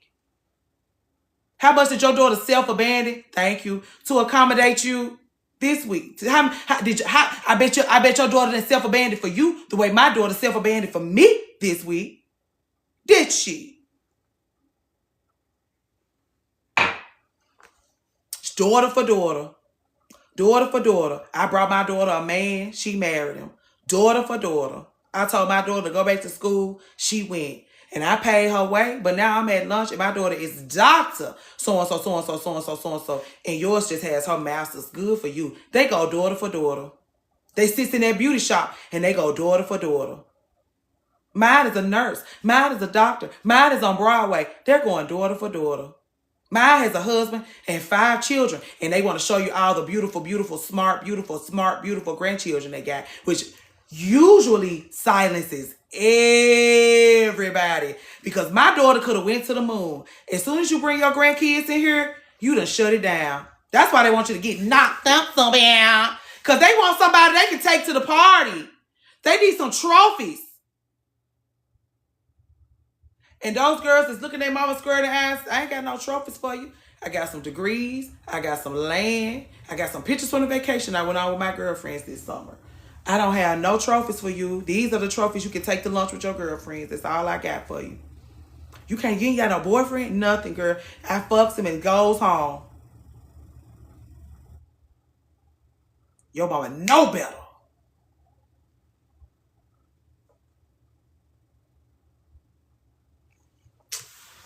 Anyway, what was said? My mom always told me I don't need to do none of that shit. Just be happy. Yeah. Heavy on the oxygen. Oh, yeah. If you can't get rid of that mama, you can't get rid of nobody. I love this.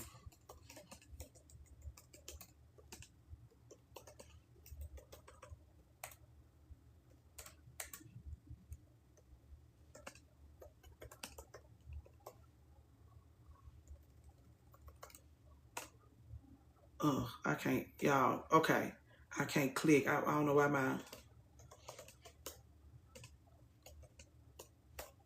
I'm sorry, y'all. I don't type as fast as y'all. Emojis.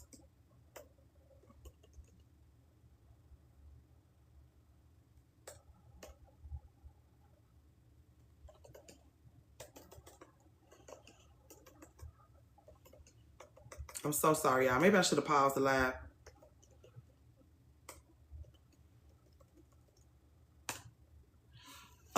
Every day my mom is asking when she'll get a grandchild. I don't have anything for you, babe. She needs somebody to take to lunch. So and then like, look at my daughter, she pregnant. They get to a point where they almost don't even give a damn. Like my friend's mom was like, well, let's go see what the artificial insemination people talking about. But her mama was real prestigious in the community. They have wealth, they have status. Her daughter became a doctor. Like, that's not enough. She went to school. She got out. Oh, you're going to be a doctor. You're going to be a doctor. You're going to be a doctor. You're going to be a doctor. She went to school to become a doctor. She don't really know how to deal with, like, she a smart girl. That's her thing. But when she found out how hard it was going to be for the girl to get a husband because she didn't have no real experience with dating, she was like, well, come on, let's just see about the artificial inseminations because she got grandkids to take to those lunches. She didn't mean no harm. She needs some grandkids to take to those lunches. She said she got a dog. She got on the list to get a very beautiful dog. And she got a dog, a beautiful home, a beautiful car, takes beautiful vacations, honey. I know that's right. It's not the same. It's not the same adopting grandchildren. Like, oh, I know this girl in the neighborhood, and she let me keep her kids sometimes, and I buy them stuff. Fruit from my loins. Because these girls are bringing 5 grandchildren, fruit from their loins. These ladies are bringing fruit from their loins. Fruit from their loins, the loins of the loins of the loins. A little girl from up the street is not the same. They want your loins. Everybody wants your loins, don't they? Your mother wants you to use them so that she can go head up with those ladies when she goes to lunch and church and those retreats. I couldn't see my mother-in-law babysitting my children, so I left the man. Now, I will say this. It's funny that you bring that up because Josh is wonderful. It's Josh that don't want to leave his child with his mama. What do you do then? When he's very aware of what he will be leaving his son with, and he don't leave her. He won't leave none of his valuables over there. As soon as he gets enough, he go over there. He out of there. You say he has someone in and out. I don't play that. Don't say that stuff.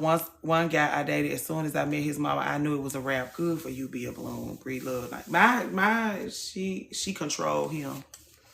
She was just some people are just shit moms, you know, just horrible caregivers.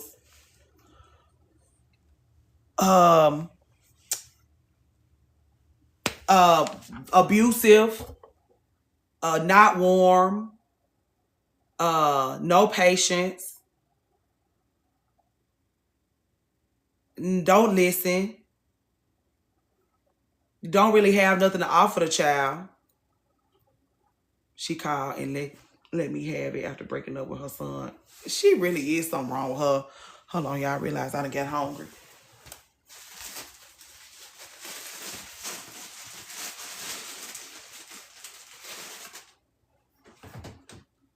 Oh, Lord. Oh, Lord.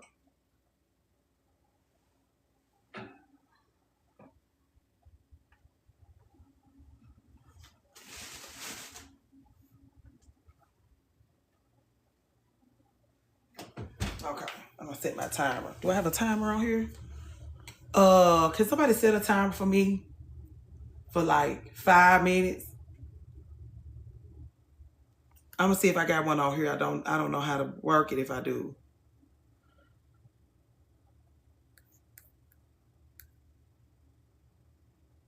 Okay, thank you. Okay. Let me go back to see what else Miss Madam C want to talk about today. We knocking your list out. Yeah, I didn't have any grandmothers. It was hard. Yeah, I had some, and they still wasn't really there the way that my friends' grandmamas was.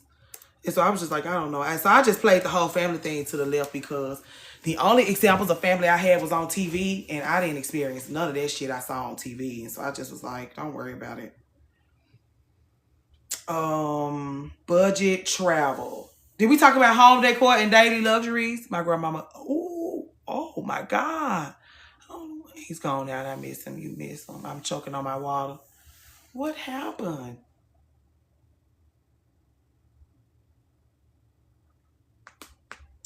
Are we doing it? We getting there? We making it? We doing a good job?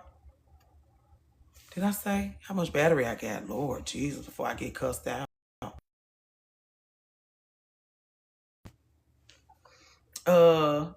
Okay.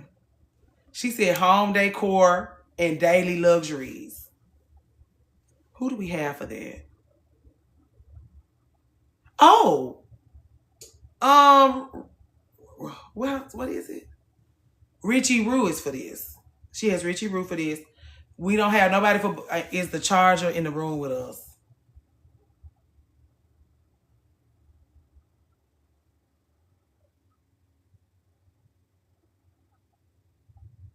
Jasmine the Great recommended the alpaca rug. It's upstairs with the book. Not you looking around. Any other ladies in here? Oh, a lot of people in there in Dallas, girl. I didn't have experience with grandmothers either. My great granddad had. Oh!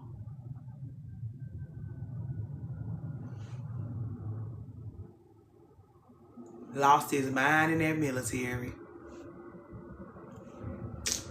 A lot of people did. Yeah. Okay, when my bagels come out of the oven, I'm gonna go get my in Houston, but I'm the Midwest. I love a road trip. Yeah, there's a lot of people in here in Dallas though. Detroit Red Pop is in Dallas. I found out as an adult. Then my paternal grandma was a mistress. These are the stories we should be cackling over while drinking wine. The real gossip. The real secrets. Not all my aunts and uncles are side babies. The side, he's talking about things. He's not talking about things. Lord Jesus. We need a Zoom call on moms and grandmoms. We'll spend do we want to spend Mother's Day? Do we want to spend May snarking about these things? Never knew my grandpa. He don't claim y'all. This, I wish I had been hopped up on a little wine before I had heard that, because that would have been, that would have been so much more enjoyable. Ooh. You got Lord Nisha. Jeez Louise. I believe you too.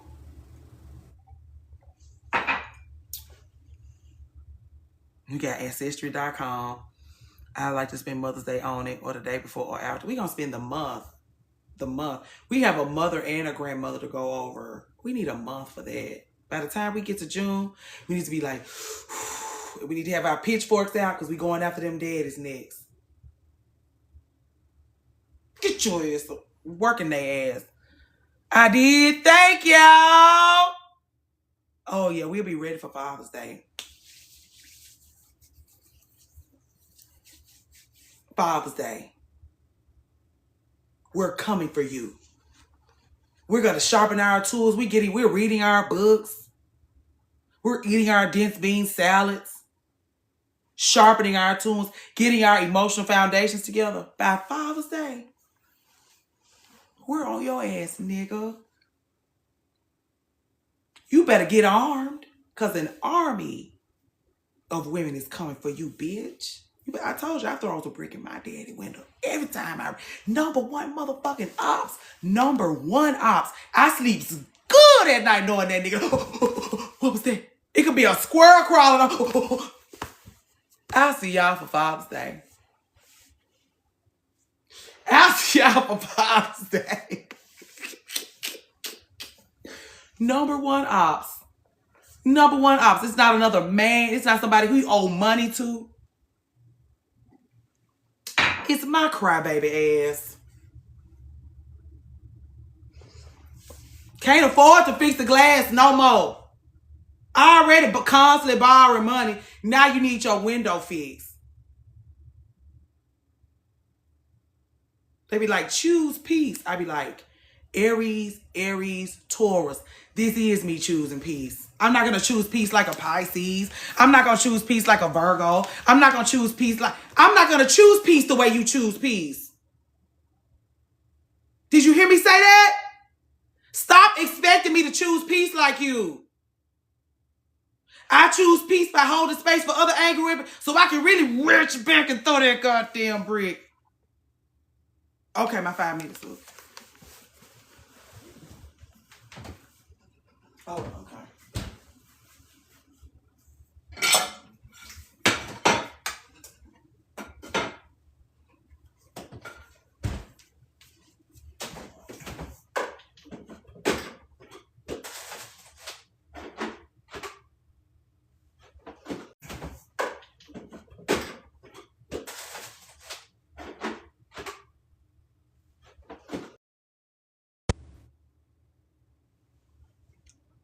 Okay. I need to go get my charger. Yeah, that's what I was gonna say. Like I carry the radio so I can reach all the way back and throw and really get in there, girl, and feel so good. I sleeps good at night knowing he. That's me. That's me. The way you had me sitting up there waiting on your dumb ass, listening to the way you, the people calling around here telling us that you're such a good father to your new wife's daughter. Got me sitting over there wondering if something wrong with me. I spent 20 years thinking there was something wrong with me, nigga. Just to learn that no girl child is safe with you. You're such a good stepfather. Now that I wonder, it's me you worried about. Dread Father's Day. Dread Father's Day. Because you know I'll be around there to terrorize you, to celebrate Father's Day with you, to celebrate Father's Day with you. We're going into that motherfucker like this. If you love your daddy, hang back. We'll take care of it. If you got one of those few who's worthy of love and reverence, we'll discuss them too. But right, we got business to tend to. Terrorize his motherfucking ass. Y'all like, how do I tell? You know how to terrorize those niggas. You came from them. I don't want to have nothing to worry about. All he wants is to not have nothing to worry about. I give his ass something to worry about. A squirrel can't climb on his roof. A squirrel can't climb on his roof.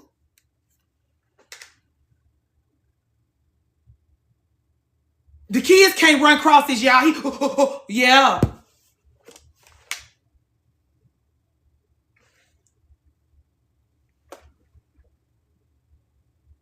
Number one motherfucking op, nigga. I spent 20 years of my life down on myself, feeling like a shitbag because you didn't do. But then blowing smoke up my ass. I remember the night you was conceived. I remember the night I always wanted to do. I remember the night selling me fairy tales. So then I meet men, and when they get to selling me fairy tales, I feel right at home, don't I? I've been in so much danger because of how you've taught me how to commune with men, punk bitch. I will be your number one enemy until the day I die. I'm going to put you on my... But bitch, when you die, I'm going to put you on my altar just to terrorize you. Just to continue to terrorize you in death, punk bitch. I'm going to call out to you just to terrorize your ass and send you back where you was at. I'm going to have those ladies putting you in jars, sending you up creeks to make sure you're in the fiery pits of goddamn hell. And when I get to hell, I want to look you square in your eye again, punk bitch. You ain't going to never get away from me. Because of how you did that girl. I go head up with him about that little fucking girl. I'm the only one that need to be seeing about my 11-year-old self. Mom. I'm the only one that need to be seeing about my 11-year-old self. Oh, Lord. You know, they don't like when we get to talking about those daddies. They done cancel us out a little bit. They want community guidelines, girl. Because you can't be, you know. Anyway, I'm going to terrorize you, nigga. And you know. You know. I'm on your neck. You want to know how I know? Because I've worn my black. I know the girl I had to grieve. And what she had to, I had to look out over her experiences. I had to go back and sit with that 11-year-old girl and be like, what's wrong? He didn't show up. He didn't. They said he's a better dad to Sarah than he is me. Yeah. Yes. You disappointed every fucking day? Yes. Your heart broke? Yeah. My mama said, I just need to get over it. Yeah, she did tell you that. You'll get over it. Take it slow. Give yourself 2 weeks to be upset about it. Give yourself 2 weeks to be upset about it. Your daddy ain't worth a shit. He ain't gonna never be worth a shit. You 11 years old. Ain't gonna nothing you can do to make him worth a shit. You coming into this world, gonna make the bitch worth a shit. There ain't nothing you can do. Move on. I'll be here for you if you need anything else. That's how you deal with her. You get 18, you start making piss poor ass, punk ass decisions, inviting nothing ass bitches into your life, thinking they gonna love you. You don't know shit about love. You don't even know how to feel love around a man, because all you feel is abandonment and poor treatment. You feel right at home with abandonment and poor treatment. You gotta go and sit with her. What's wrong? He doesn't call, he don't call. I can't tell if he likes me, you can't tell. I really want him to love me. I know, he ain't gonna do it though. What you want me to do? What you want me to say? I just want him. Yeah, you do, but he ain't built for that. That's not what he over here for. That's not what he over here for. That's not what he over here for. That's not what he over here for.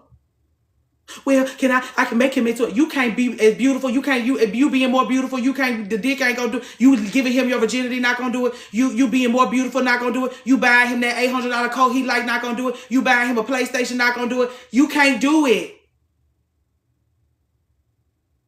What am I supposed to do? Just be alone? Yes, until you figure it out. Until you figure out what you actually need, what you actually want, what actually feels comfortable. That's what you will do. You will be by yourself. Or you will date for data. You will not get mixed up in love. You will not get mixed up in forever. You will not be getting mixed up in the future. You will be dating to learn, to get into their minds. If you ain't got into your own mind and heart, I don't recommend you going out there and getting in theirs, because they're going to get in yours before you can get into theirs. You ain't got no game. If I'm sitting across from somebody with some game and I ain't got none, I'm going to get gamed up.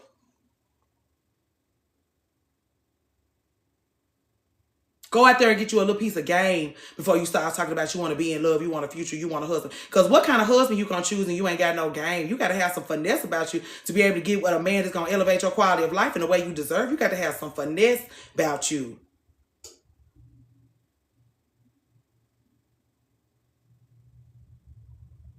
Thank you, So Refined number 9. And Will. Finesse. You can't finesse the girl. You can't finesse the girl. I got up, y'all said, oh, it's those lips, girl. Finesse. Finesse. Wait till you see me in person. You're going to really gag. Finesse down to the ground. You need to make a workbook.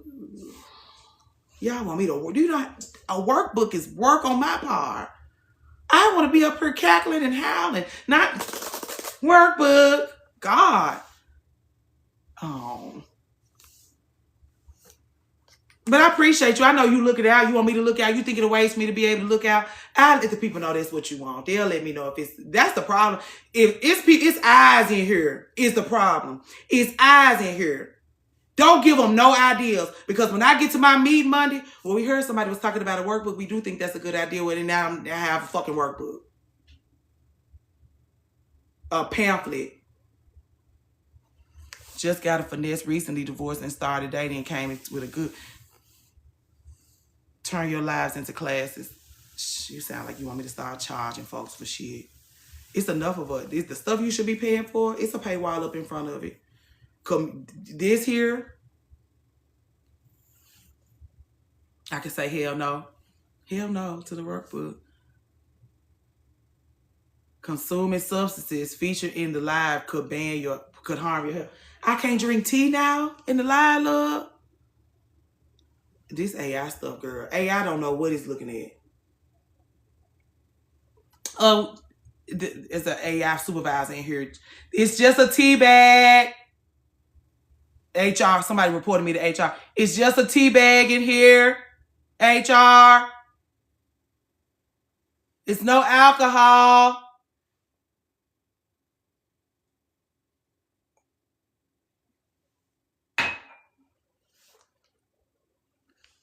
Oh. Girl. Y'all went to the office on me about tea. Y'all that mad at me because I don't fool with my daddy. And I let him know every chance I goddamn get. That bitch is my number one enemy. If you don't know who your number one enemy is, that's probably where you going wrong. You better be whatever. I am on YouTube, Lady of the House Media. I'm working it out. It ain't much over there, but it is some YouTube over there. Oh yeah, but we'll see about those dads in June.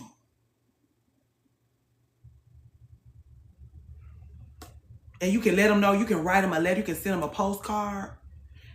If either of y'all have a postcard with a raging fire as the picture, let them know we're coming. Send them a postcard from hell and let them know we coming.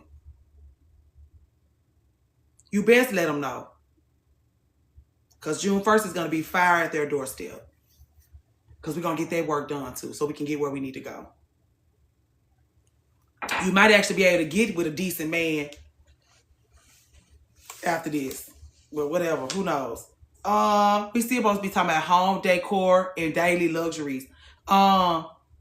We keep bringing about alpaca rug. I fear we always talking about home decor and daily. Oh, I was saying that Richie Root was for home decor and daily luxuries.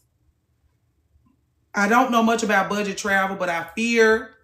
No, I don't fear. I feel we'll learn about budget travel this year as we try find creative ways to touch grass together. Any notes on budget travel? I wrote a letter to my dad thanking him for the pain his choices gave me. I learned lessons. That's sweet, Lauren. I'd rather you take a baseball bat to a car in one of those rage rooms. I'd rather that than writing online. Good for you though if it made you feel better. I can't tell you that didn't make you feel better. That would have made me mad. I did the writing a letter to the dad thing. And I wanted to stand out in front of his house. It wasn't enough to read the letter. I wanted to stand out in front of his house with a megaphone and read it to his whole neighborhood. It wasn't enough. It wasn't enough. That's why I want to take you to a rage room and let you just unleash in a rage room. Now.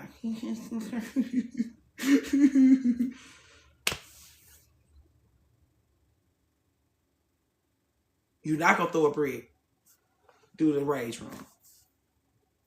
Don't listen to me, though, at all. Everything I just said, I didn't write any letter. He knows I don't like him. There's only so much I can do. Can't even tell. Oh, yeah. Because yours died at 8.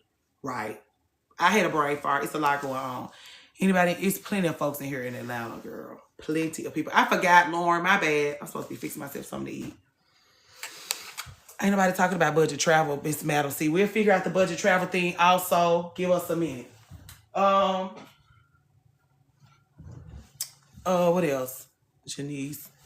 That's okay. Okay. I don't mean no harm. I wrote mine a letter, gave it to him, and later realized I needed to terrorize him, so I do that. Yeah. The only way I did write a letter, but like I said, that letter don't mean nothing to me if I can't shout those things out of a megaphone at like a family reunion, in his neighborhood, go up to his job and say it into the loudspeaker. Like, ain't no sense in me telling you ain't worth a shit. I want to tell the world you ain't worth a shit, punk ass bitch. I want to tell the entire world. It don't mean nothing. You know you ain't worth a shit. I know you ain't worth a shit. I've been with you my whole life. I want the world to know you ain't worth a shit. To me.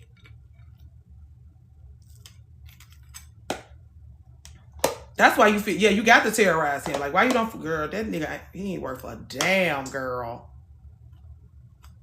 Lauren, are you mad at your daddy for like leaving you here with your mama? Like, oh my God, you left me behind. You left me with this lunatic.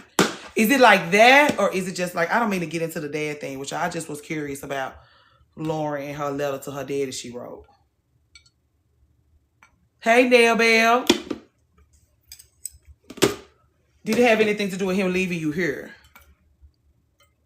I let him know in front of his mom and his brother he did not like that. Yeah, they don't like being exposed like that. They don't like it because they want you to...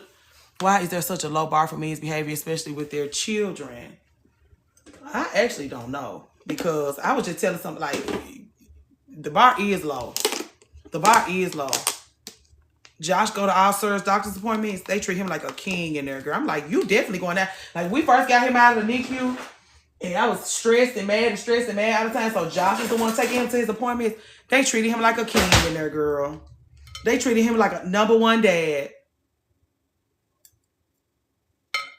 And I'm like, #1 dad?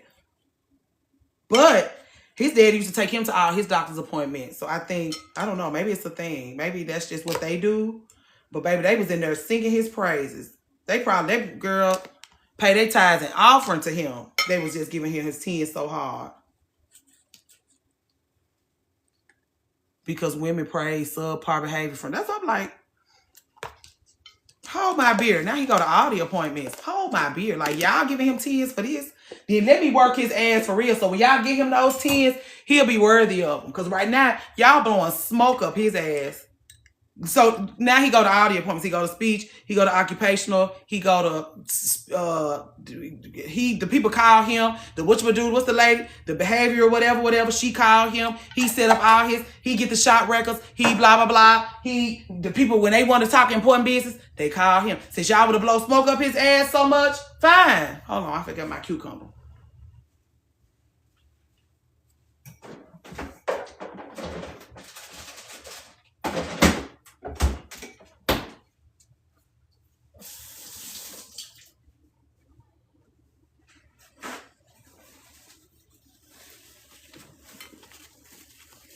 I still do both. Still do dentist for both kids. What I miss?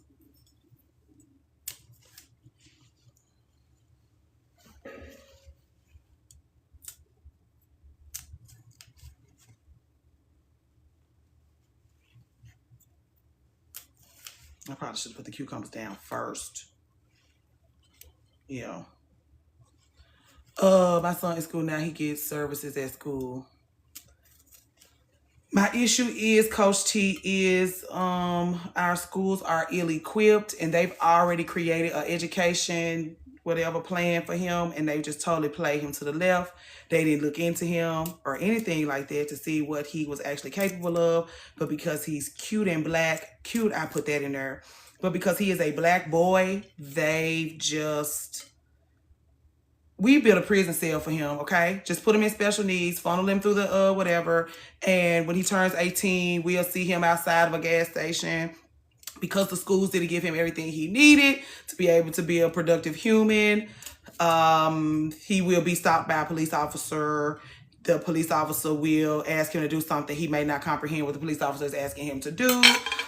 They will imprison him, and then they will just funnel him deeper in, and that'll be his lot in life, okay? So don't worry about him. We got a special needs. We got a chair in a special needs class for him. Don't worry about anything else. This is his lot. Just take this. Don't fight for anything. Don't ask us for anything. Just take this and shut up, okay, black mother? Okay, black mother of a black autistic boy child? Don't fight us on this, okay? It's not worth your time. We're going to continue to try to rob him of his resources because he is not valuable to us any other place other than the place that we've already got bricks set aside to build him a home. That is what they're doing. That's why I don't want to put him in school, because I don't trust them with him. So like we're going private.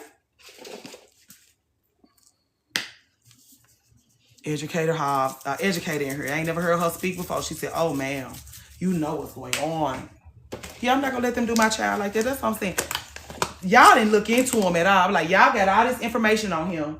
Didn't look into him at all. This is how I know they was just trying to give him anything. Because y'all should have looked into this one. Y'all should look into this one. Even with just...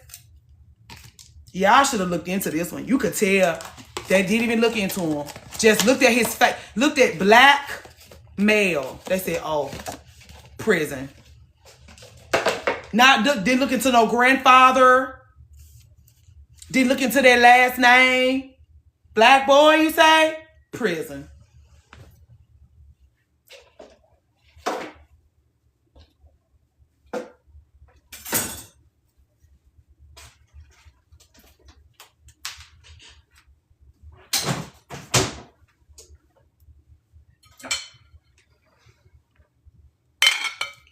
This is a weird lunch I'm having.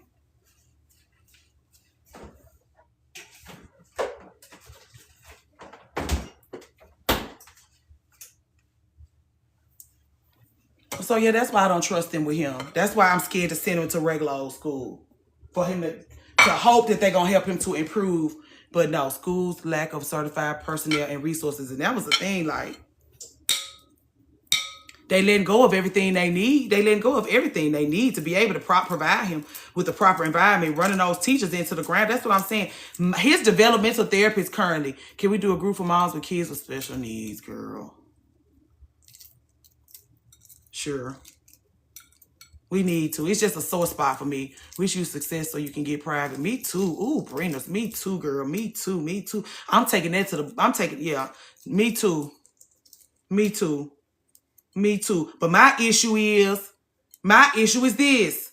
Why me and not everybody? Why I got to have a bankroll in my pocket just so my black son can have a goddamn chance? My issue is I want to share the little piece they give me. I don't want it to just be me. It don't do me. It don't make me feel good at all. That's why I be like, if I go to the top, we're going to have to all go to the top, y'all. I can't do that because it don't do me no good for it to just be me. It don't do me no good. I'm just going to feel like a shit bag. I'm going to be worried about y'all too much.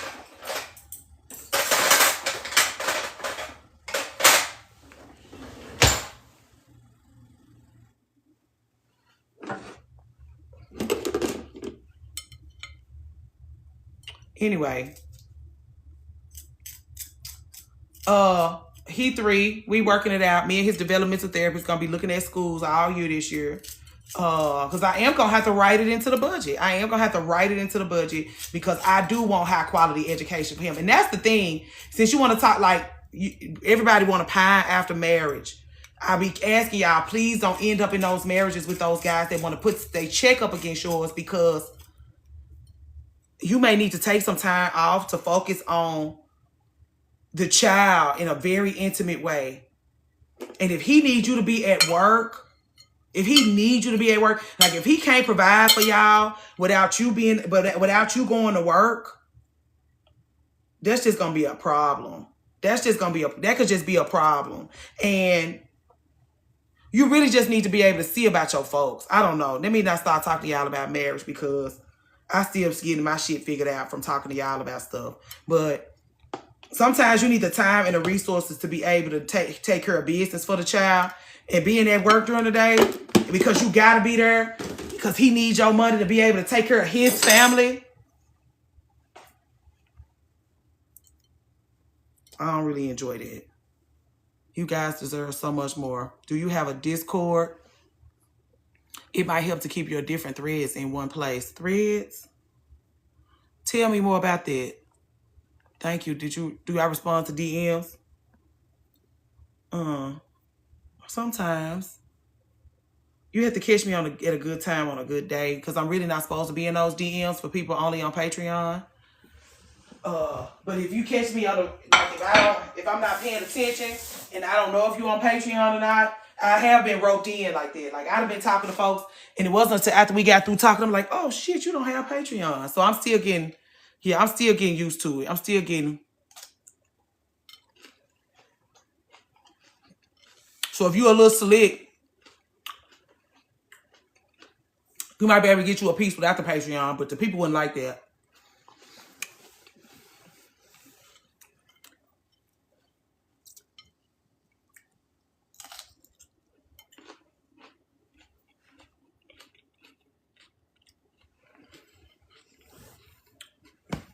Anyway, what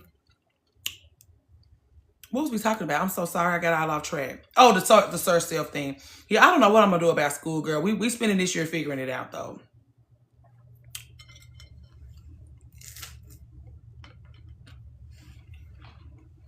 Yeah, I know I'm avoiding the mukbang people, so please excuse me.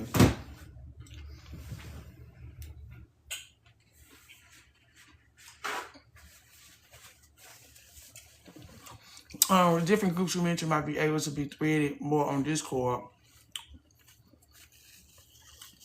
I love y'all so much, but I gotta go get some work done. Okay, please have a good day, Cozy Rosie. Thank you for hanging out with us. I didn't realize it had got to be 11:40. That's why I'm hungry. Okay, you can. Okay, you can.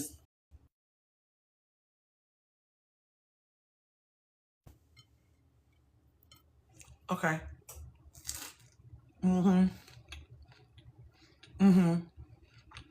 Hey, Rena B. You talking about YouTube? I told y'all YouTube was growing. Hey, Irana. Yeah, go get the children from lunch, Irana. We'll see y'all. Okay, Nosy. We're behind on our clicks. Lord help us.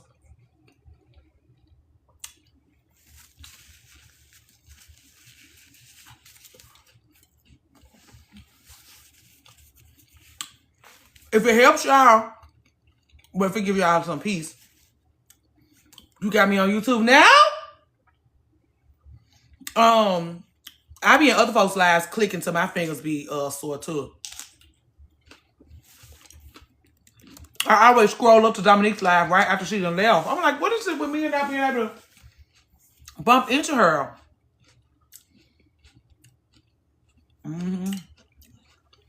Get the word out, girls. We can send. That's what I'm saying. If we gonna have a group for our special needs children, I'd rather for it to be education and resources. I don't want it to just be us crying because the world treated our kids so bad. If I'm gonna have a group, if I'm gonna find a way for us to be getting together, it's so we can push these resources together and really not let it not be so hard. Because that's what I'm saying. Like, I'm totally turned off by the Facebook groups. Everybody want to send me to a we have support group for that. I'm like, I don't fucking want to be in no support group, girl.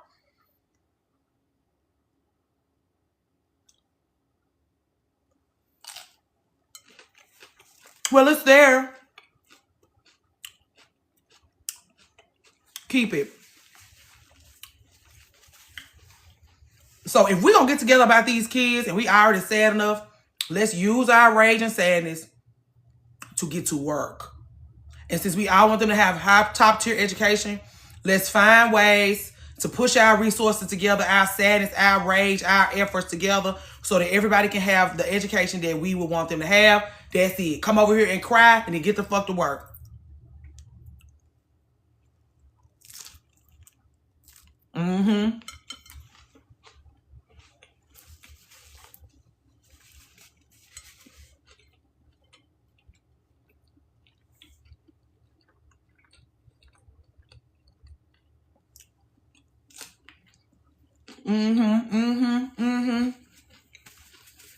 That's what I'm saying. I don't want to feel sorry for you and your child. Come on, tell your story. I feel sorry for y'all. Tell your story. I feel sorry for y'all. That's why I try not to like. They are playing in my baby face. I'm working on it. That's all y'all need to know.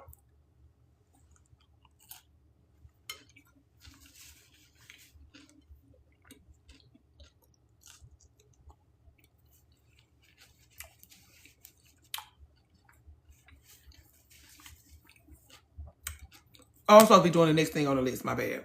Okay.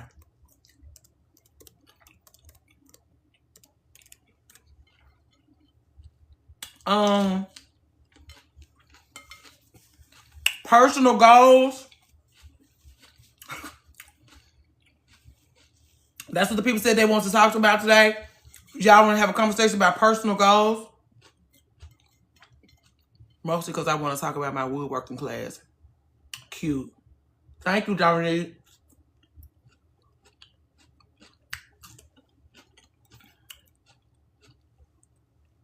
Love your nails. Love the red.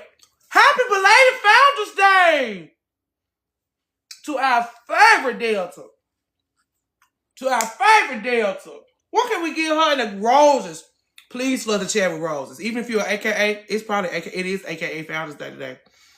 If you are AKA in here, let us know. Right now, we went up here on the 13th.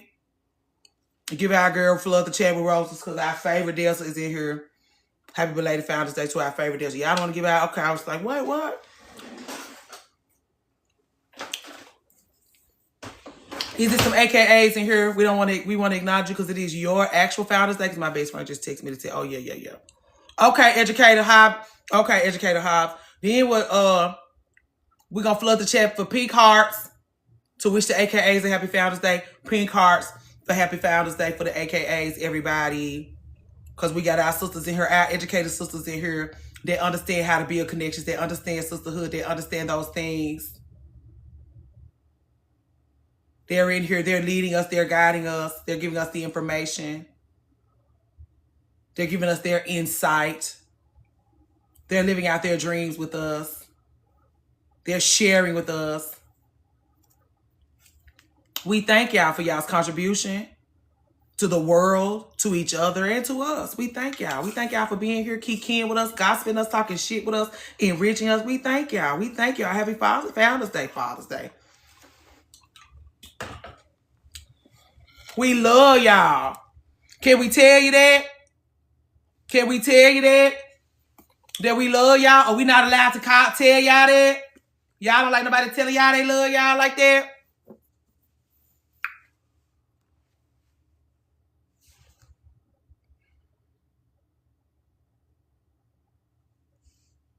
Okay, hey, Darlena. I didn't see you come in. There's so much going on.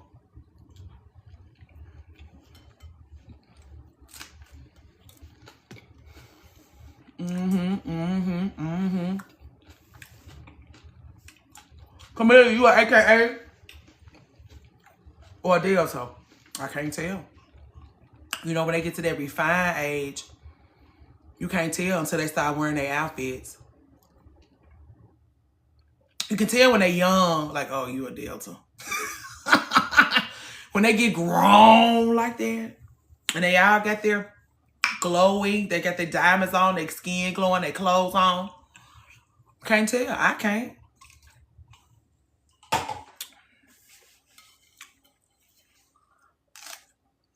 It's a secret. You can't tell us.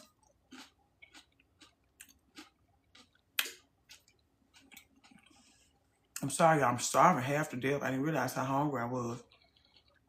Okay, maybe she busy. Anyway, money and our... Somebody else want to talk about money and our relationships with money. Everybody want to talk about money and our relationships with money. I'm going to have to find somebody to talk to us about that. Like somebody came in. Well, this is my last one. But it's a sweet pepper with some smoked salmon dip in it. A boiled egg for eggs, protein, whatever. And then like a little salmon and lox situation. But it's like smoked salmon dip, cucumbers, tomato, pickle, onion. And a little bit of house season, I be telling y'all cook on everything. So yeah, I found us some money lady to come up here and talk money with us. But I can't talk to y'all about money the way I just be giving it out.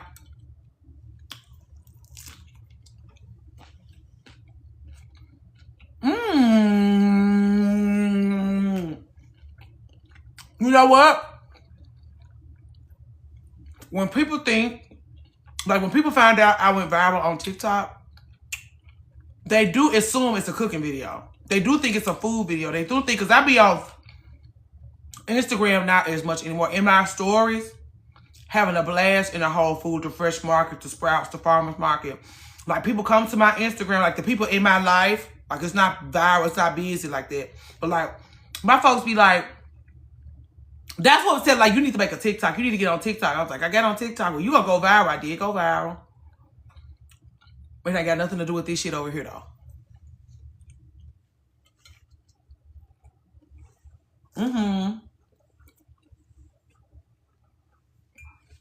So I'm good at people and I'm good at food. I don't do nothing else. And I'm famous for my smoked salmon dip. I don't do no events. I don't do no events and the people didn't order no smoked salmon dip. Like, they either don't know me or they never been to an event I've done. But everybody gonna order that smoked salmon. It don't matter if it's a barbecue or a wedding. They want that smoked salmon dip. Bridal shower, they don't care. I'm having my girlfriends over. Can I order some? Yes. I make it. Excuse me. It's real good. It's really good. It was on the menu this week for Dining Club. Let me see if I can find y'all some. It was on the menu this week because I was off all of December. Maybe not all of December. And it's a fan favorite. And so this me being my first week back. And it's like they make putting on snack plates and stuff like that. Ooh, cottage cheese and peppers with ranch seasoning. I'm gonna have to try that. Because Richie Roo got me messing around with cottage cheese and I like it. And I was gonna DM her, but I decided not to harass her. And talk to her about what other things I can do with it. But I was like, I'll figure it out. We were just talking about what we talked about you before. Sweet, sticky, thick, pretty girl. What was we talking about? Oh, you'll see on Patreon. trying to find y'all some. I don't take pictures of my work every week because I be busy. Like, I don't stop and take pictures. I know I should, but I do not stop and take pictures. It's always been a problem. I pack it up real pretty and send it out the door. I used to have little cute little photo shoots for the food, but I'm trying to get the temperature, like, move this to this, go ahead. Like, I'm trying to make sure I'm meeting all of my, because, you know, people are weird about, like, grab and go. Because most people do grab and go with, like, leftovers or, like the scraps from the kitchen. Smoked salmon dip, Diana Watkins Dickerson. Diana Watkins Dickerson did her book thing. She sent her whole menu.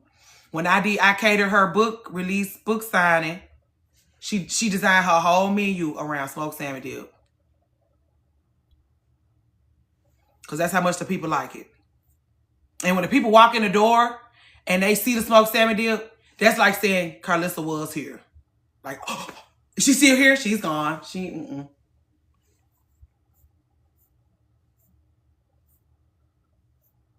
I was trying to find y'all a picture. Diana sent us show us the pictures from she had a professional photographer take pictures for the I can't find nothing. The people still talking about it. Excuse me. Yeah, I had put it on the menu for Dining Club this week, and they was asking me what I was eating. I was eating some smoked salmon dip and a sweet pepper. I did put the smoked salmon dip. I did set the sweet peppers aside. Oh, girl, 100 years. You can share it. I don't care. You still not, listen. I can ask Diana. I can give you the recipe word for word. You're still not gonna make it like me, so I can give you the recipe. It's a block of cream cheese, softened, 8 ounces of. They done made it small now. 5 ounces of smoked salmon, not the chewy kind, the flaky kind. Excuse me. Per block of cream cheese, 1 heaping tablespoon. An Ina Garden size heaping tablespoon. Not your mama's heaping tablespoon. An Ina Garden size heaping tablespoon of sour cream or Greek yogurt. A heaping tablespoon of mayonnaise. Whip the cream cheese first. Add in the sour cream. Add in the mayonnaise. You can chop down real fine for spring onions. You don't have to. I like to add in a little bit. Like a splash or a whisper of Worcestershire sauce. Not much, a splash or a whisper. If you put a drop, it might overpower it. You have to be delicate with it because all of these things, it's a delicate thing you're doing here. If you don't have Worcestershire sauce, you can also do a little lemon juice. Also fabulous. Whip all this stuff in together. Let it sit overnight. I sprinkle some house seasoning on mine. Cut up like slither of spring onions into strips. Immerse them in cold water so they curl up. Put a little garnish on top. Serve. Oh, you add in your smoked salmon after you get that whippy thing going. You whip it up real good. Whip it until you make it until it's one consistency. It's not like little hairs. Whip it all the way down. Whip it all the way down till it's pate. Because the wealthy ladies, when they come to, they be like, is this pate? Yes. This is some good pate. It is. And it's pork free. Anyway, that's how it's made. You can serve it inside of sweet peppers. Cut the sweet peppers in half. Gut the seeds. Put it inside. You can also get a cucumber, nickel, dime, quarter, and then put the little thing on top. Click. Whatever. You could also do it on a crostini. You can do it on a bagel for breakfast. You can serve it, and it's a much better vehicle. If you're having brunch, you can do it on sourdough to the tune of avocado toast, but with smoked salmon, cucumber, tomato, red onion, a little. You can do cracked black pepper or something. Chili crunch. Chili crunch. Very little ingredients. Hit. Fabulous for a snack plate. Fabulous for a girl's night. It pairs beautifully with champagnes, Chardonnays. Wonderful. I'm not a chef. I just love food and I'm very good at it. I know how to get on your good side. I hate that for you. I know how to get on your good side. If I'm not on your good side, it's because you're doing your best to keep me on your bad side. Even my vegan loved ones be like, I'm going to eat. I'm going to eat. My vegans be like, you got something? Yeah, yes, God, I sure do. What do you like? Let me calm down. Mm-hmm.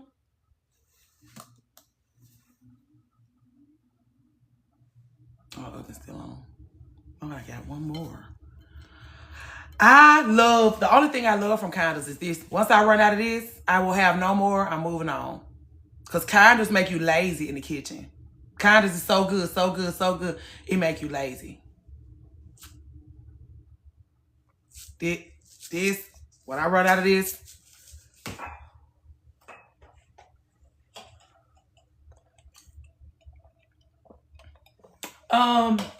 we was talking about a gentleman friend. Where do you recommend I go to get the smoked salmon? You can get smoked salmon from anywhere. Let me show you my little pack so you can see what I mean. Sweet, sticky, thick, pretty. Hold on, girl. This is my other one. Lazy. Buttery Steakhouse. Lazy.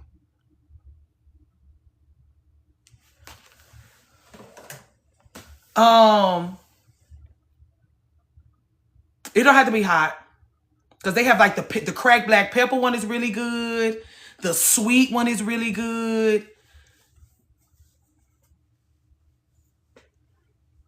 Yeah,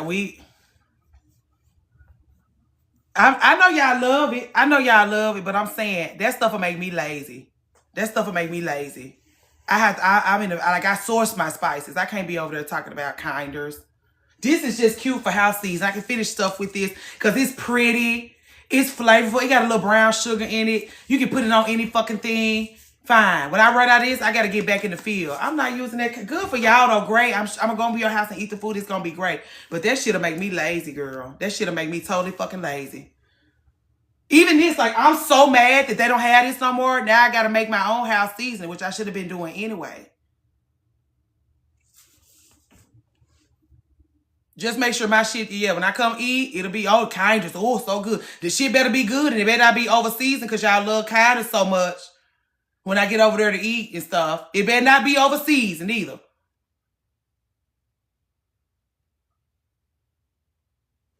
Since you love it so much, you probably got a heavy hand with the shit.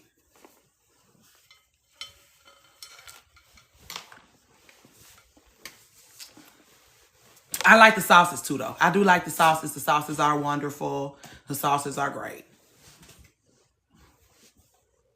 Oof. I fucked this up real bad. If we on here, we on here. Light hand on the salt, ladies. Come on, Dominique. You know that's the listen. Anyway, just be careful.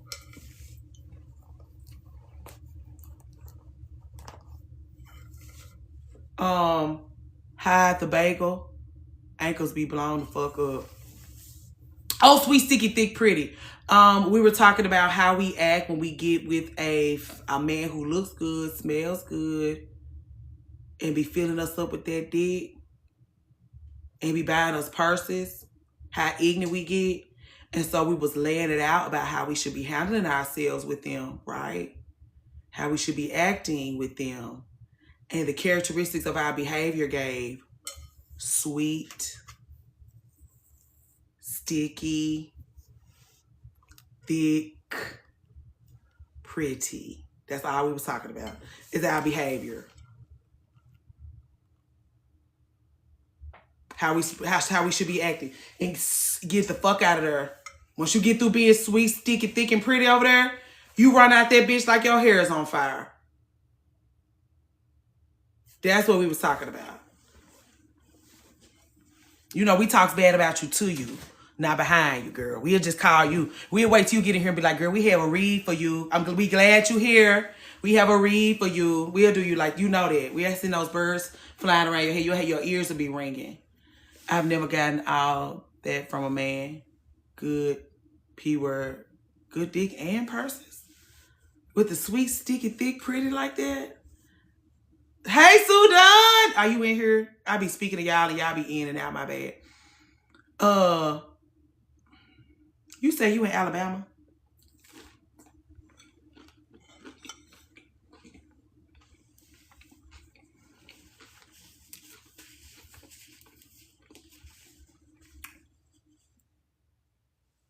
It was a spell now. Dick purses and fragrances. Captivating. That's what I'm saying. Like, all men know women love shiny things. Do you know you like shiny things? Because I be like, girl, you like shiny things. You better be careful out there. He pull up in a fly-ass car. It smell good in the car. He a big, thick-ass nigga. He smell good. He buying you stuff. You better be your ass careful. That ain't no man. That is an illusion. You got birds flying around your head. And he doing all of that to you so you don't, your brain is not working. Your brain, those colognes, I go in the store, I do not be smelling on women's cologne. I let my friends buy my, you like this? I'm getting this. You like this? I'm getting. I let women choose my cologne, my perfumes. I go in those stores and I smell those men's colognes and y'all are being, I don't know what the word is, encapsulated.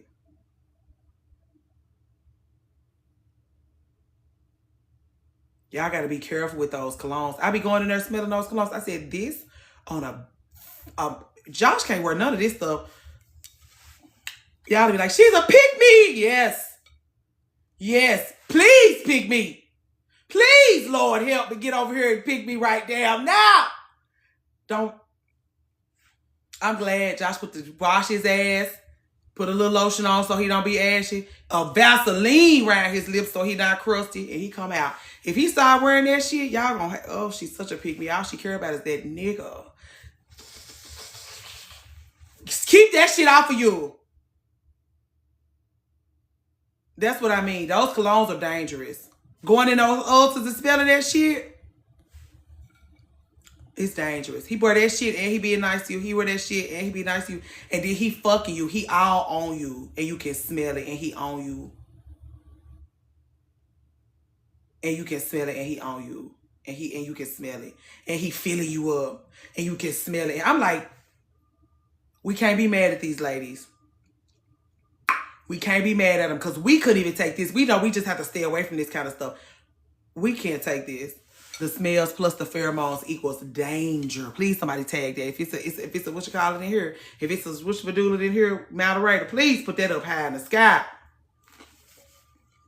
Or then they get it all over your clothes. So they like lingering. They lingering. Hey, Beth. They lingering. They hug you and you be like, I can still smell you. Be texting him, I can still smell you on me. Take that shit off.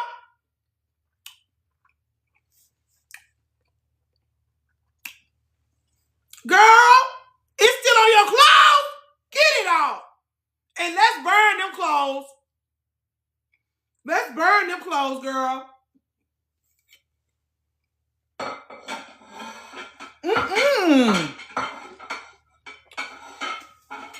He leave those smells in your bed. Strip those sheets right now. Burn them. Burn them. Fuck him on disposable sheets. Go out to the car and see about him. Go sit in the car, climb over the console, climb up, go ahead. Don't even let him in your house. Don't even let him in your house, girl. Because if that shit lingers,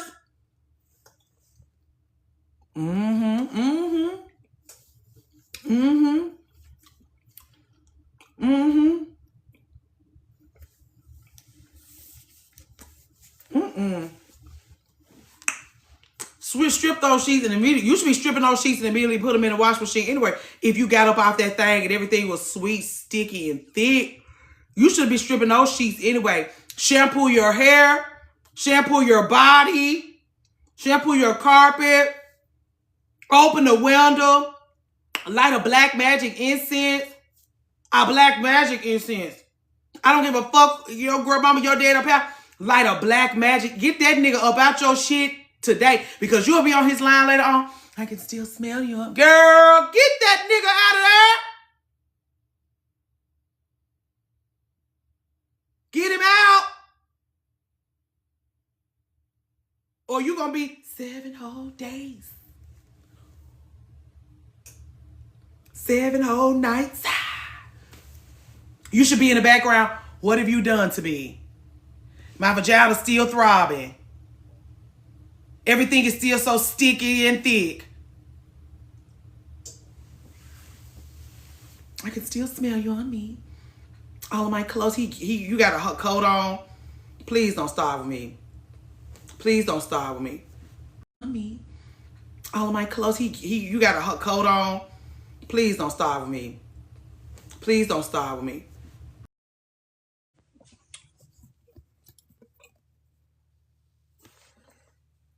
Y'all cussing me out? I'm surprised they let me come back. Is this my live? This seems like a new live. I know! It's the raging ADHD. I was like, oh yeah, go. As soon as I was like, oh, let me run upstairs and get my charger, the phone died. I was like, oh, well, at least we all in sync here. Y'all cussing me out. It's on the charger.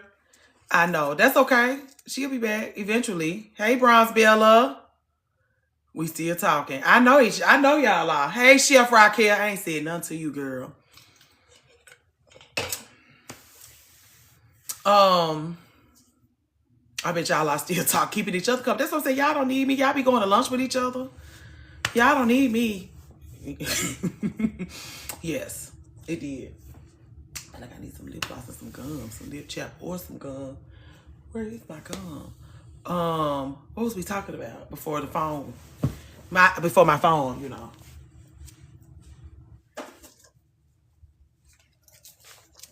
I didn't realize it was noon. Did I take my laptop upstairs? No, I didn't. How not? We'll talk about how not. What? All right, let's start in the freeze. Not to let cologne trap you. Not to let cologne trap you. And then watch him get offended when you be like, I need you to not wear that around me. He gonna wear it even harder. Like if you be like, please don't wear that around me. He gonna wear it even harder. He gonna be all in your face. He gonna be smelling all up your neck, all in your business. You might as well fuck him and come on out. Fuck him and come on out. Do all the icky, freaky, nasty things you want to do to him and come on out. And leave with intent. Leave like, oh, where you going? I'm leaving. Stay. Let me cuddle with you. Don't let him put his dick on your leg. Don't let him go ahead and fuck him because you're going to be dreaming about him. You and your Rose going to be having a good time about him. Just go ahead.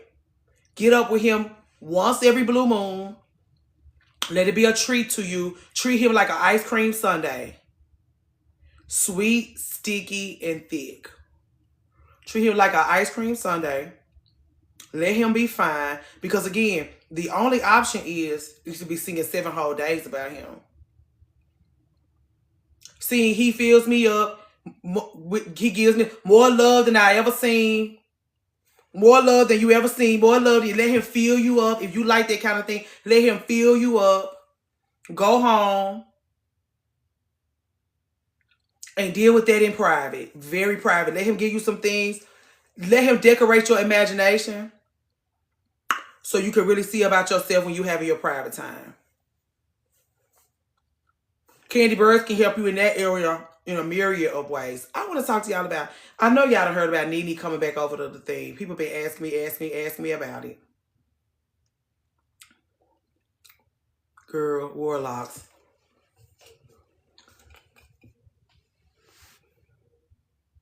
You be a shark. A warlock is no match for a shark.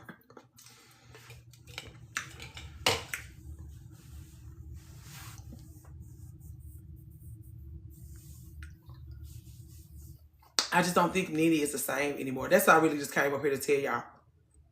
I don't think she's the same.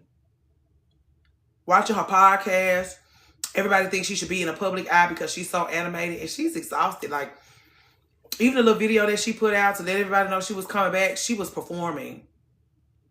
And it was like, this is not why the people fell in love with you. She said it was because of Greg. She said Greg died. She feels so unsafe. She feels so weird. She feels so uncomfortable.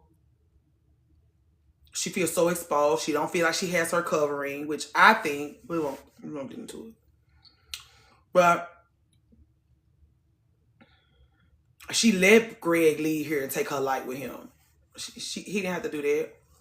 But because she's a legendary pygmy, like, our auntie is a legendary pygmy. She's nothing without a man. Look at what she's let Greg's death do to her. Meanwhile, we see other housewives' husbands die and they emerge. They emerge. They expand. They blossom. Those girls get divorced and they emerge. Candy's already outside. Fucking a dog shit out of them niggas. Nene, 7 whole days. All right. She's supposed to provide herself with safety, child by anyway. She's supposed to provide herself with safety. That's why she feels unsane. Because she's supposed to provide herself with safety and security. It's single women out here every day who have to provide themselves with safety and security. When you think low of your single friends, you don't consider the work that they're doing. You don't learn nothing from them. You don't consider what all that they have to teach you because you're too busy looking down on them because they ain't got no husband, no man stinking up their bathrooms and farting in their bed. You should probably provide yourself with safety and security. Well, Greg did this, and Greg did this, and Greg did this. Grow up, learn how to do it yourself. You should be using that morning, your time for morning, to be tough on yourself and everybody else. Come on out of there. My mama died on me. Where my baby was in the NICU, I had to grow up. Part of the reason why you so out the way like that is because you don't feel comfortable with the growing up that you need to do. Greg met her, when she met Greg, she was a child. She talked about that, oh, he was so much older than me. He was her daddy, if you really want to get into it, not her husband, her daddy. Hey, Ash the Wind Blue.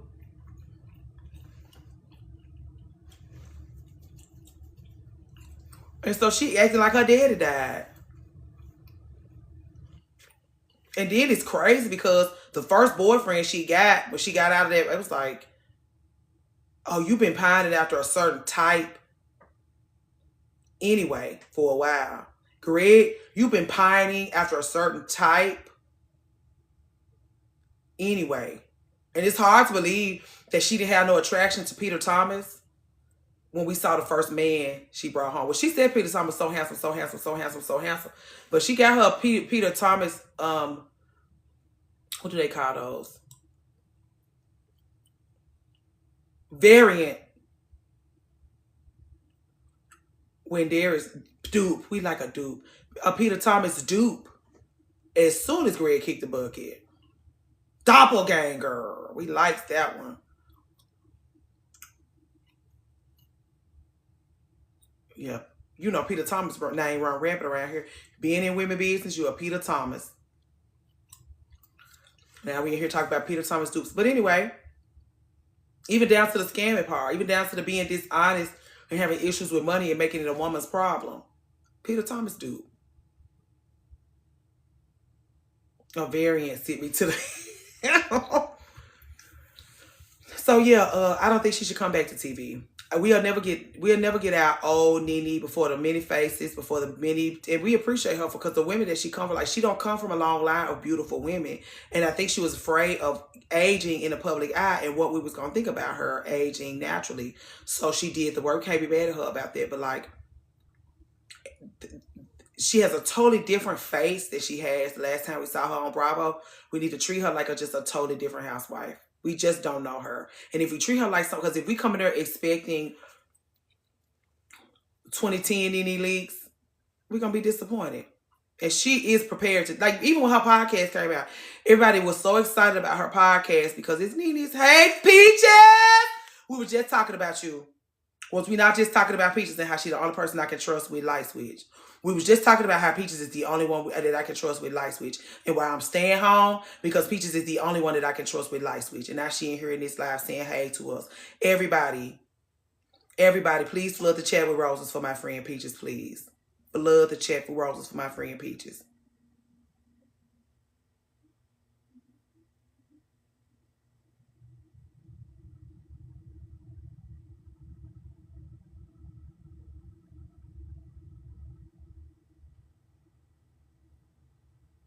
The only one, so many people in my life So many people in my life. The only person I feel comfortable with leaving like that little old thing with is her. He got his own room, 2 dogs, a backyard, a front yard. She stocked her fridge, her deep. She sees about us. She sees about him. Bonded with my mama in the last months of her life, and she left me with her.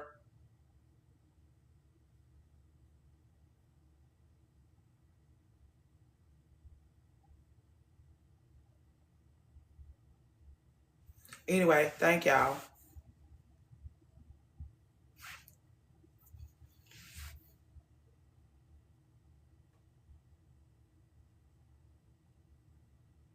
Yep. Yeah. Yeah. You want to talk about this is what we should be communing about. Being safe places for the children in our community to land. Because it's rare. It's like putting them in a treasure chest, sending them to places where you can rest knowing they are. You ain't got no worries. You don't have no worries. You don't have no worries. You don't even have to fucking think. You don't even have to turn. You can go up. You can drop your baby off and you can turn your brain off if you want to. Thank you.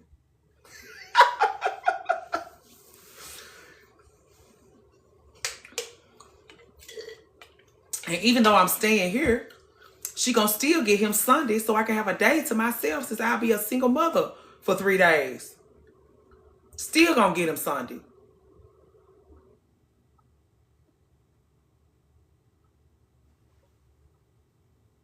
Anyway, um, I am. And she appreciates, he like being at her house. She like having him at her house, and it's no problem for her. I don't have anyone that will see about mine the way I do. A lot of us don't. Yeah. And I'm making her some gumbo greens as a thank you because I don't just dump my children off with my loved ones and leave them. I leave them with an offering also. She don't have to cook for a couple of days. And she won't have to cheat on her dad to deal with me.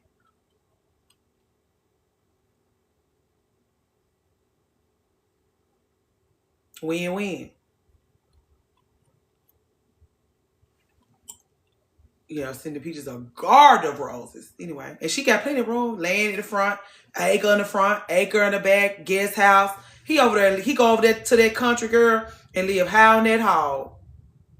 High on that hog. If he want to eat Chick-fil-A every day, he eat Chick-fil-A every day. If he want to eat McDonald's every day, he eat McDonald's. I don't argue. If he over there eating hot Cheeto, whatever.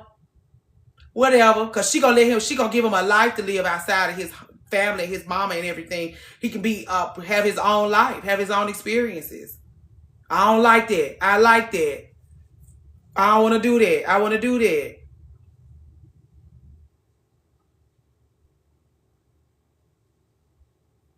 Anyway, we was talking about the phone being dead. We was talking about Peaches came in and totally shocked the shit out of us. Commercial break. And knows which room is his. Know exactly which room is his. She don't have to give him a tour when he get over there because he been going over there since he wasn't even 6 months old.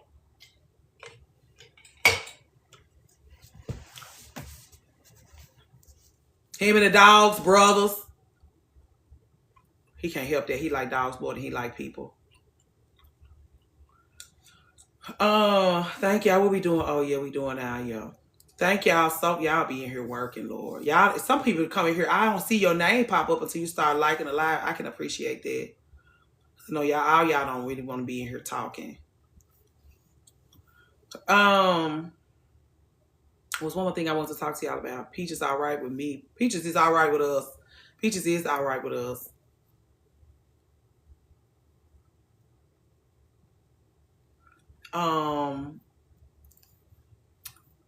It was something else. Oh, we was talking about Nene and Greg. Oh, Clee. Thank you for talking to us. It's always nice when somebody new say something. Like, you've been here this whole time. You talking to us now? And y'all be like, oh, I got to open up. I like that. I like when we make you comfortable enough for you to talk. I appreciate that. I appreciate that yeah.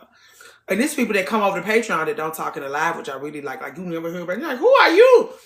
I be seeing y'all. Yeah, you be able to think. You be over there. It was one more thing. Oh, the Nene and Greg thing, yeah. I don't necessarily have to see her back. She would have really been more fabulous to me if she had just got out of the limelight and moved to Atlanta and just became like a regular fabulous socialite. She could have become, at that point, because Housewives would have bought her a ticket. She could be a socialite. She could go to New York and be a socialite. She can go to LA and be a socialite. She can go to Chicago and be a socialite. She can go to Miami and be a socialite.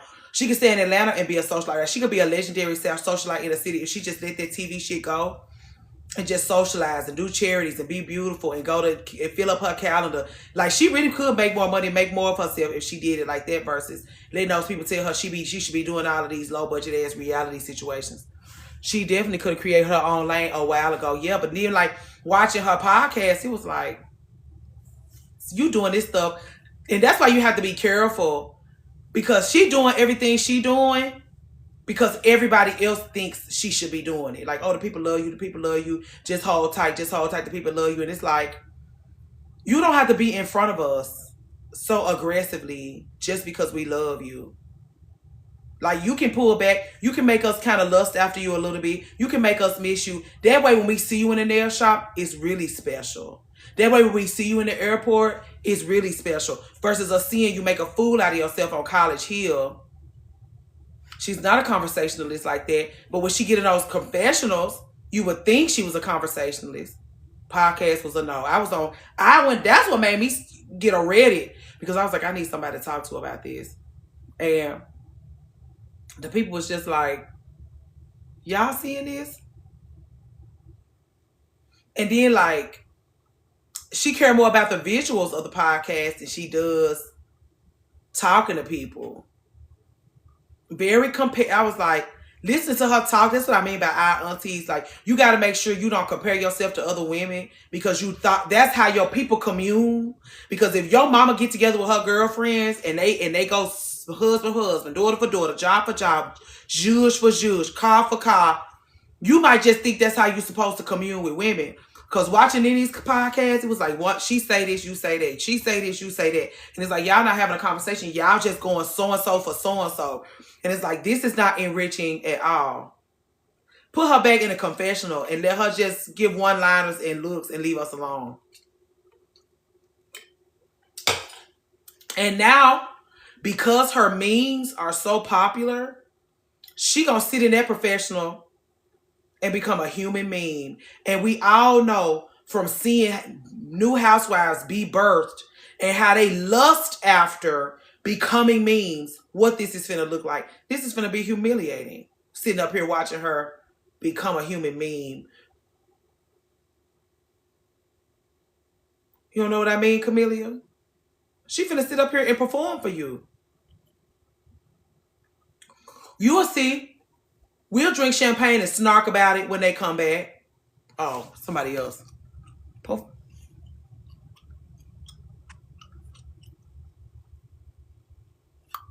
DC. What?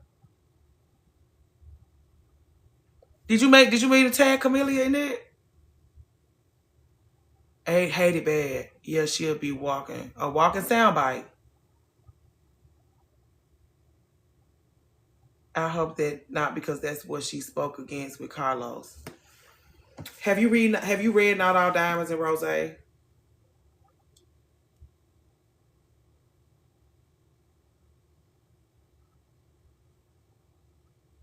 Thank you, Miss True Rose Evans.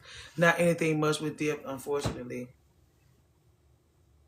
Not All Diamonds and Rose is, thank y'all, the Housewives book. Not All Diamonds and Rose.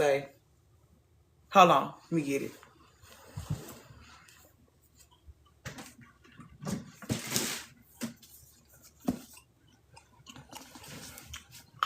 The Housewives book. The book on, okay. I'm educated. I don't know how far you want to down there to rabbit hole you want to go. I was just saying, I'm not happy to see her back on TV. I'm educated. I'd watched every season through and through, studied every housewife. This is the manual. This is how it all began. It even talks about DC and what happened during the filming of DC. It talks about that day Portia put her hands on Kenya Moore and what production was going through. It talks about when Teresa Giudice put her hands on Andy Cohen.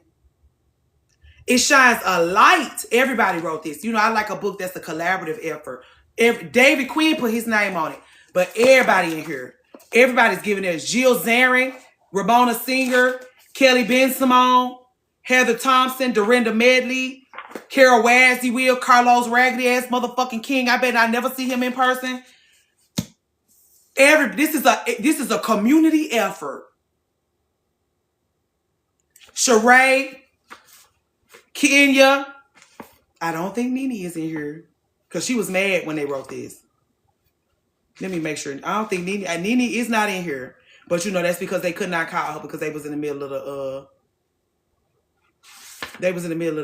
Deshaun Snow, Marlo Hampton, Andy Cohen, Carlos King, Kenya Moore, Cynthia Bailey, Candy Burroughs.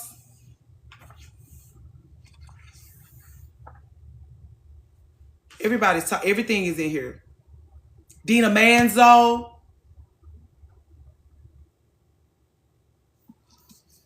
There's a part in this book that talks about Carlos King was present for 2 events. He was present when Portia put her hands on Kenya. He was also present when Teresa Giudice put her hands on Andy Cohen. The way he talked about Portia like she was an animal when Teresa Giudice is the real animal. Because I compared the storytelling of him being present. He wants you to know he was there. He wants you to know he was there so bad. The way he talked about Portia and the way he talked about Teresa, I said, you fucking loser. You don't belong. You shouldn't get to be around these ladies. She is a jailbird. That's what I'm saying. And this is what I mean. Teresa is the animal. He said he pounced on, he lunged at Portia because he can look in a woman's eyes and tell when she's about to, he grew up around women. He can look in a woman's eyes and tell when she's about to whatever. Where were you when Teresa Giudice was putting her hands on Andy Cohen? Since you can see the look in a woman's eyes and tell, punk bitch. Why Portia and not Teresa? And Carlos King would like you to think that he put the battery in Nene's back. Like, Nene was not this interesting and animated in her verse until she met me. I don't know who to believe.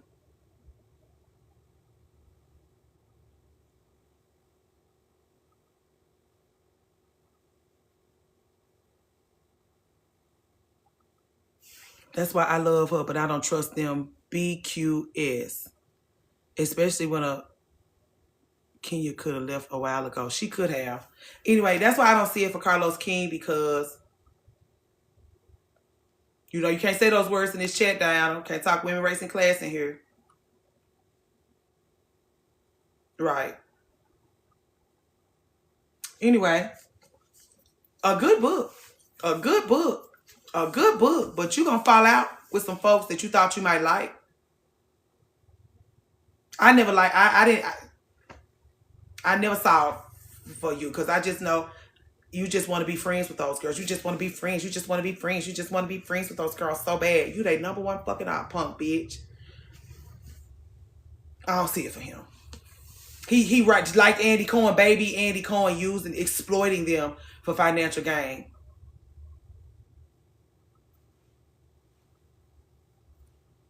Want to be their friend so bad. Want to be next to them so bad.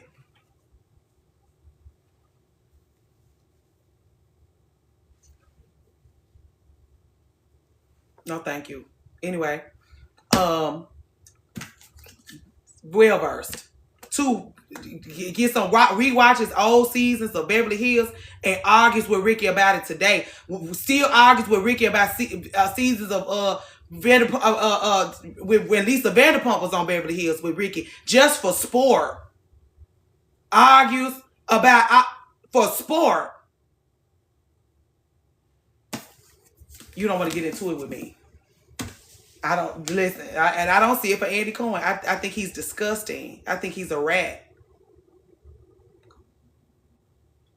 Lisa Vanderpump, my bad. My favorite housewife ever. Like, I like her more than I like Nene. Lisa Vanderpump. I never watched her little show because I don't necessarily want to see those kids running around and having sex with each other and kissing in the mouth. But Lisa Vanderpump, legendary. Andy should give you the ick. He's disgusting. A punk ass bitch. Exploiting those ladies for financial gain. Ain't nobody richer than him. Ain't nobody richer than him. Ain't nobody richer than him. And he riding those girls' backs. Exploiting them. He went back. Portia made a mess of herself. Her made a mess of her like, got a check for you. Got a check for you, little stupid ass little girl. Got some money for you, little stupid ass little girl. You gonna be stupid on TV for the people? You gonna make a fool of yourself on national TV for these people? I got a little money for you, girl.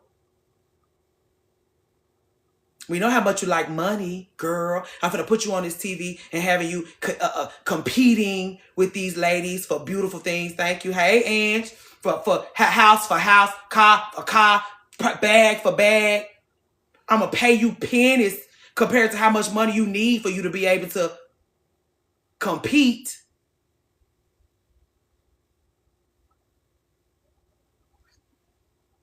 Disgusted. I just watched the reruns. There ain't nothing they can do with the new show. Salt Lake is really giving me, yes. But Salt Lake, they've been studying housewives for a decade. They're not authentic. These new franchises that's been studying these housewives for a decade, they're granddaughters. They're not even daughters because their daughters are daughtering. It's their granddaughters. Salt Lake is New York's granddaughter. If you really, do you want to talk about lip gloss? What do you want to talk about? Granddaughter, not their daughter. Hey, Emil, all the way from the Netherlands. Those are their granddaughters. I fear the nachos are being reheated. Actually, the bill has been refashioned into a taco casserole. And then I smushed down those nachos, added some more cheese to the top, put it in the oven, and made it into a casserole. We've been fabulously, girl. It's just been all kind of stuff going on over here. What time is it there? Yeah, Shalia. Anyway, I watched clips. Can't sit through the full episodes. Me neither. It's so corny. Like, I've been so out of the loop with the Housewives. I've only watched the very first season. That's the only season worth watching. Once they get in their head what's going on, they turn into lunatics. They're not even worth watching anymore. It's a game. And if you don't realize you're playing a game, you get ate up. And that's what I'm saying. You got to immediately walk through the door. Remember the blueprint. You so sweet, Taco Bella.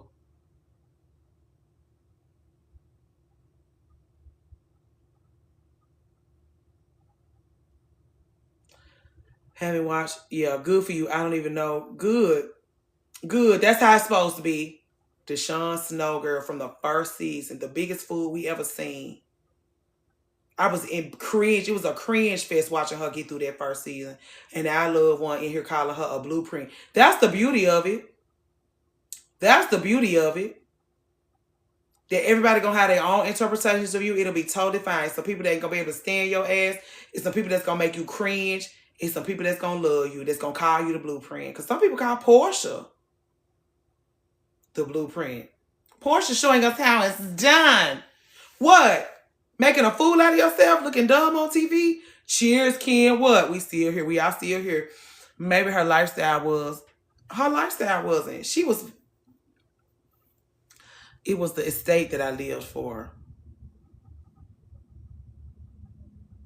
It was aspirational. Just got here, work from home, heard about Angela Stanton's book. I didn't. Who is Angela Stanton? The lady who sued Phaedra. The lady who went to jail for being in cahoots with Phaedra is Angela Stanton, right? What you call his mama? No, I didn't know nothing about Angela. The book she wrote about Phaedra. But some of those women are so bought, and I could deal with it. Are so bought, and I could deal with it. Married to Medicine. What about Married to Medicine? I haven't watched it all this season.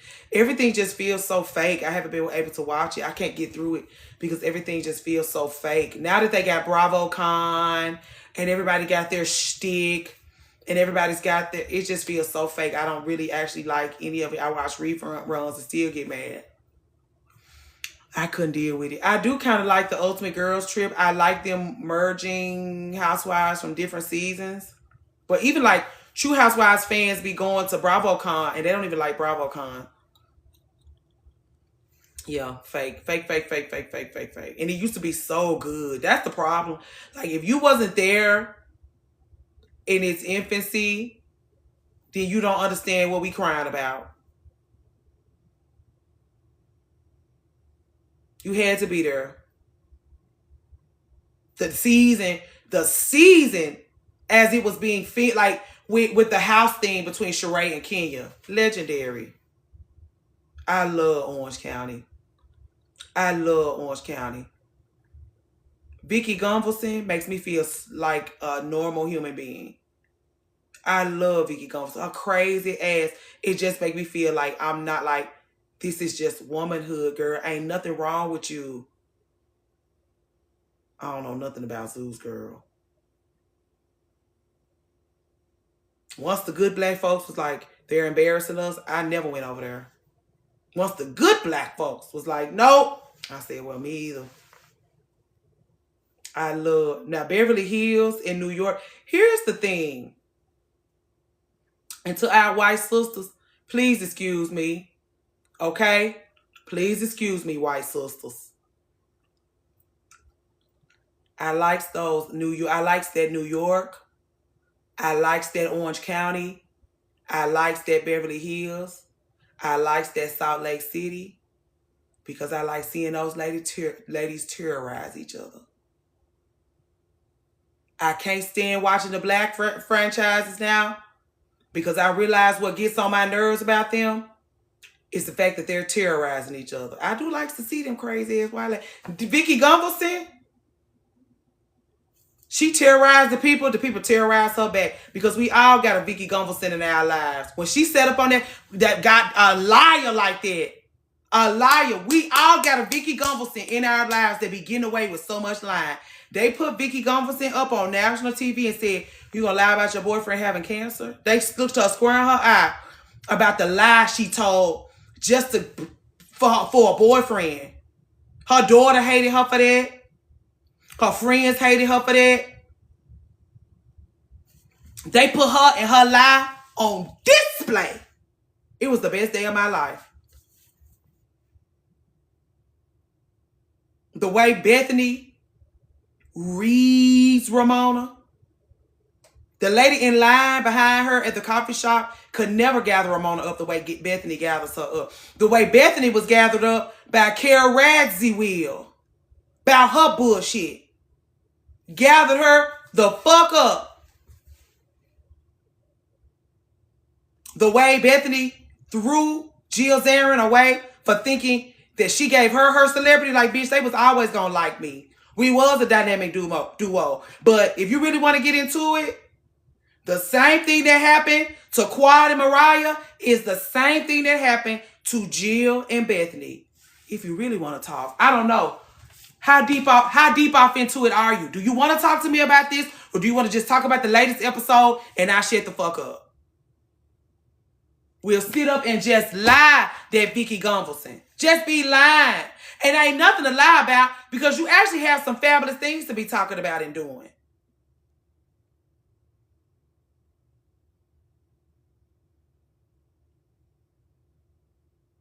I don't just watch these ladies for entertainment. I watch these ladies for education. That's how I know watching those housewives like that. That's what taught me that we are one body. Sheree and Kenya having these issues with their houses, building these beautiful homes at the same time. They could have had a much better time together if they had been together about it versus being ops about it for our entertainment. It's disgusting. We can be just as entertained by y'all communing and coming together in the spirit of friendship, togetherness, and growth than y'all arguing. Look at your baseboards. Like, I don't enjoy that. You and your regular ass baseboards. Who gives a fuck? Now, here's another thing. When we went inside of, what's those people, the very, very, very first season of New York, that lady and her Alex and her husband, when Bethany went up in her house and talked about how nasty her house was. This house is nasty. This house is nasty. I don't know how y'all got on TV. Your house is filthy. Oh, we're social climbers. You ain't gonna get nowhere with this nasty ass house. They had to leave the country. They left the country. Like, oh, we just went back to our home country because you were embarrassed. Thousands of dollars worth of clothes, a filthy, nasty house falling apart. This is Real Housewives of New York first season. Do you want, listen, I don't think y'all want to talk to me about this stuff. You just don't. You just don't. You just don't.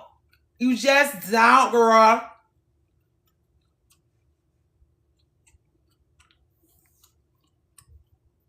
Yes, we do.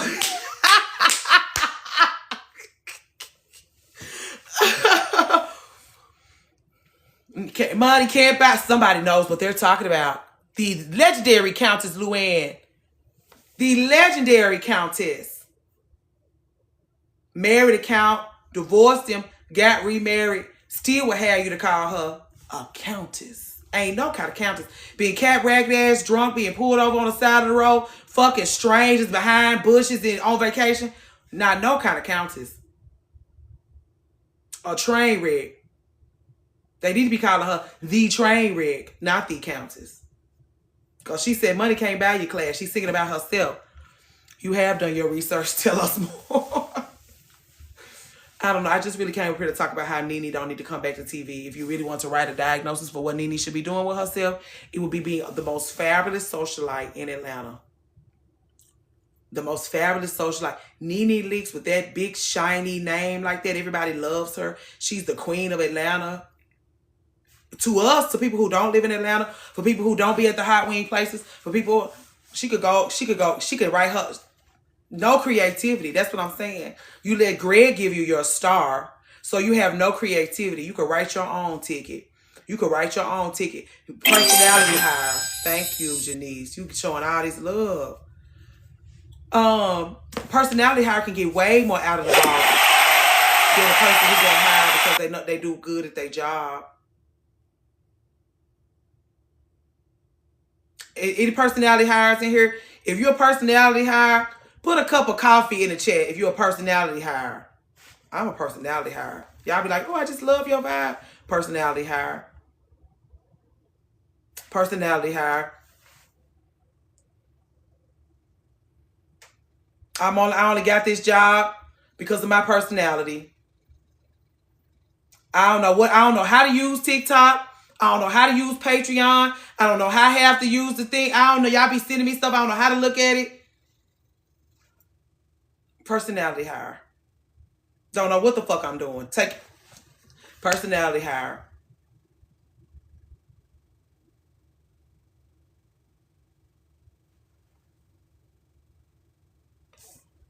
They like me. They like me. They brought me here because they like me. They want to hang out with me all day. Every job I ever got was because they want to hang out with me. Fired because of mine.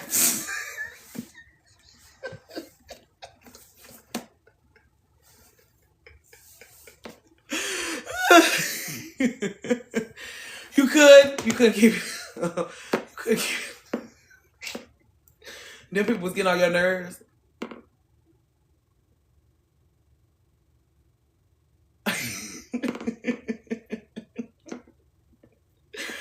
Oh.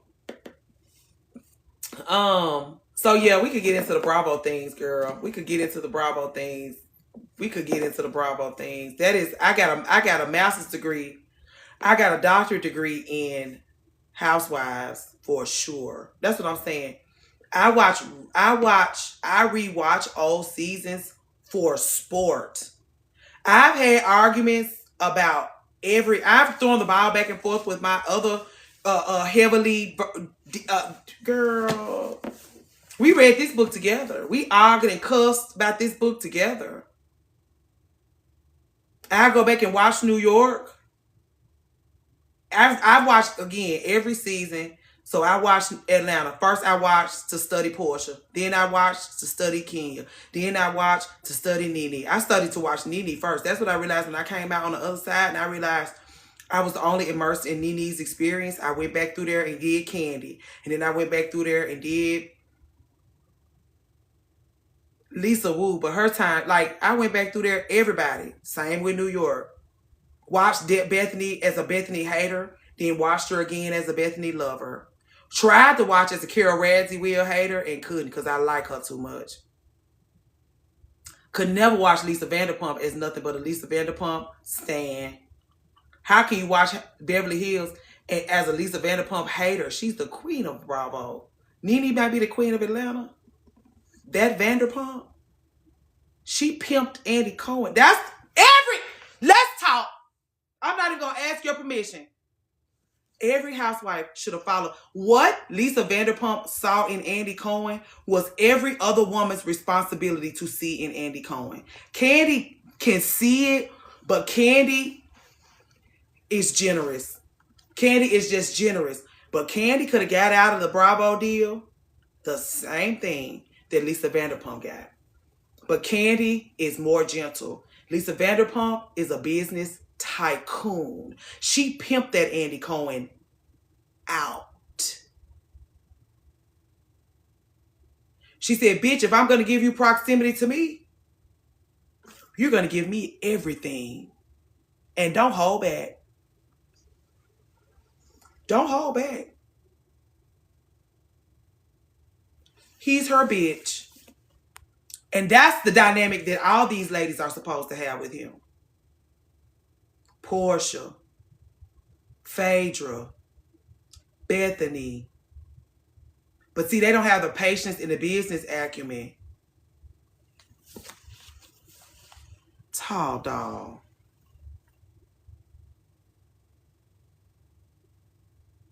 If they say that he's the gatekeeper, what do you think about the Chrisley family show? I don't think about it.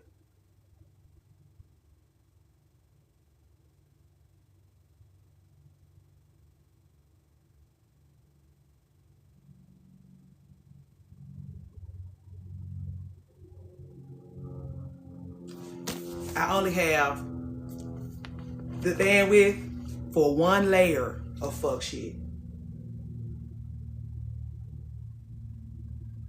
This is the fuck shit that I have chosen. And I am a legendary stan. Lisa suggested the gate, surpassed the gate, walked past him. Yes, sat down. Yes, with the execs. And yes, God, this is what I mean. This is what I mean. This is what I mean. This is what I mean. This is what I mean. Y'all talk about Kyle like she's somebody. Lisa Vanderpump got up and walked out and didn't go look back and made more money. Made more money. Made more money. Made more money. Kyle got to be a housewife. Lisa Vanderpump don't have to be no housewife. And she still get her respect. She still get her invitations. She still get her accolades. She still get her tens. And she's still up there on Mount Rushmore. They're not talking about Kyle Richards being on no Mount Rushmore. They're talking about Lisa Vanderpump being on Mount Rushmore. And enjoying her life and her wealth. Got geese, ducks. That's what I was going to say. Beverly Hills in its infancy was just the cast, the visuals is for ladies. How many spinoffs did Lisa get? I don't even know. I can't keep up. Dogs, restaurants, teenagers, everything. Her husband dead, and she's still living her life, being fabulous, all the things. Which is even more insane because she's connected to the Hiltons. And she don't even ride, like she don't even use that. She don't give a fuck about them Hiltons. She get invited to their Christmas party. She goes, she might not go. She don't give a fuck about those Hiltons. Because she's Lisa Vanderpump. Did they get invited to her party? Because those Hiltons are kind of played out. Did you get invited to a Lisa Vanderpump party, though?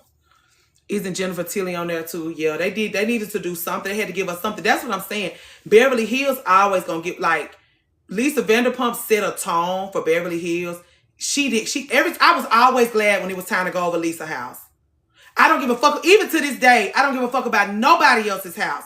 I'm gonna tell only other person's house I've ever liked like that was Shannon Bedore, and that's because Shannon Bedore had hospital grade central heating and air and air purifiers built into her, like her, all this stuff. I've never seen anything aspirational. Lisa Vanderpump for the visuals. Shannon Bedore, she had hospital grade. I was saying Kyle didn't play her cards right. Kyle is her mother's child, isn't she? Limited. She's her mother's daughter. Limited. That's why she should have continued to let Lisa be her mentor. Because Lisa would have made her into a businesswoman. Lisa would have given Kyle enough game to give visuals and money. And visuals and money. She let Andy Cohen put a battery in her back and lost everything. Because what? None of us like Kyle. Like we don't give a fuck about her. We either don't like her or we don't give a fuck about her. She had to continue to let Lisa mentor her instead of letting Andy drive that wedge between them. She would be much better off. She would have let, because here's the thing, even that little slick thing she did, like even that thing about Mauricio with that girl being in that magazine, Mauricio being out of order with that lady, and then having Brandy bring her the information. That was out of love. Like, girl, your husband playing in your face. You're not going to hear from me. You're not going to hear from me because you want me to love Mauricio. You want me to love you. You want me to love y'all marriage. I'm going to send that little young girl over there and let her know what the fuck going on. She still got mad at Lisa. I was like, you should be grateful that Lisa sent that little stupid girl over there. Because at least when y'all get in front of the cameras, at least when y'all sitting together at dinner, people don't look at y'all like y'all two-faced. People don't look at Lisa. Nah, she sent that little girl over there and Andy tricked her out of her spot. That's what I'm saying. Lisa would never let the likes of Andy Cohen trick her out of her spot. Kyle, though, like her mother, limited. Gotta use puppets to help you get your shit off. Gotta use puppets so you can get your shit off. Lisa Vanderpump don't need puppets. You could call Brandy a Lisa Vanderpump puppet, but Brandy wanted proximity to Lisa Vanderpump. No proximity without community. Go holler at our friend about this. Go holler at our friend about this shit we done found in this magazine about her husband. Brandy, that's more Brandy than it is Lisa. And again, if Lisa's not a legendary housewife, if she's not using her her popularity to her benefit. Nene. That's why Nene, it'll be Lisa Nene. Because Nene won't even use her popularity. She let Ryan Murphy, again, being totally male-centered, being totally a pick-me, because Nene thought Ryan Murphy was going to be her meal ticket. No, you didn't think of... Couldn't get along with our girl. What's our mean girl? The one who we love very much. Who do we love very much? Omarosa. Just like Donald Trump did Omarosa. Ryan Murphy did the same thing to Nene. Now look at her. She's still sitting by the phone waiting on Hollywood to call. They're not calling.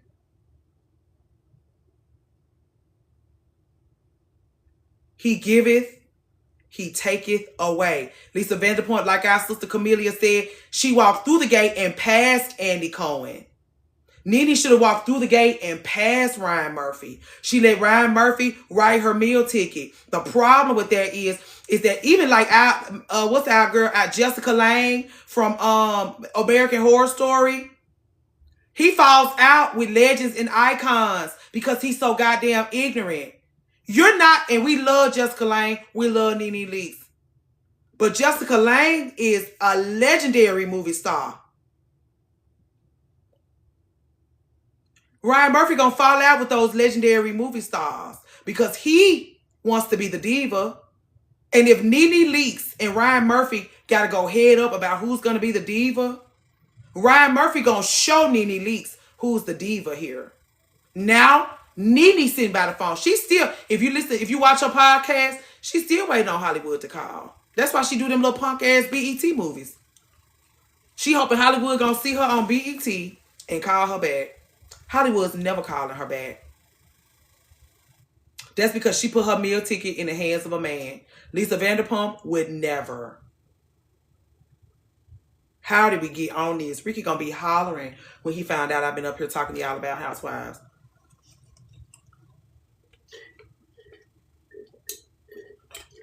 But yeah, I've got my doctorate degree. I've learned from these ladies' mistakes. I've fallen out with them. When that Portia thing came out about her fucking around with Simon, I was disgusted. And then she wrote a book about it. I was like, you goddamn fool. You fool. And it's like, after spending all that time with Phaedra, and I said this to my girlfriend, what I call Simon, I was like, as much time as she has spent with legendary business women, and she's still dumb, she only came on this TV to wear her clothes and to shake her ass. You didn't come on here to learn nothing. You got that daughter, a baby doll.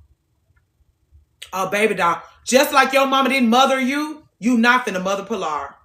Because I can't stand that. It's like, oh, look at Diane. A loser. On the topic, you got to watch Sirens on Netflix. I had a hard time getting into it. Just playing dress up. I'll try it again. I need a list of recommendations. I'm serious. We may just rewatch as a family. Because my girlfriends don't watch me. Like, the girls that don't have their doctorate degree in Housewives, they hate watching with me. Like, we started the season watching Potomac. I was like, let's just cancel. Let's just cancel. Because I'm getting on y'all's nerves. These people are getting on my nerves. I know I'm getting on y'all nerves. We got to just cancel. Okay. She don't never have her hair. She don't never have her anyhow. She don't never have her. We'll rewatch together, girl. We'll start with Beverly Hills. Beverly Hills, girl. Erica Jane, when she came on the... Ooh, Beverly Hills gave you all visuals. Beverly Hills make you so glad to be a woman.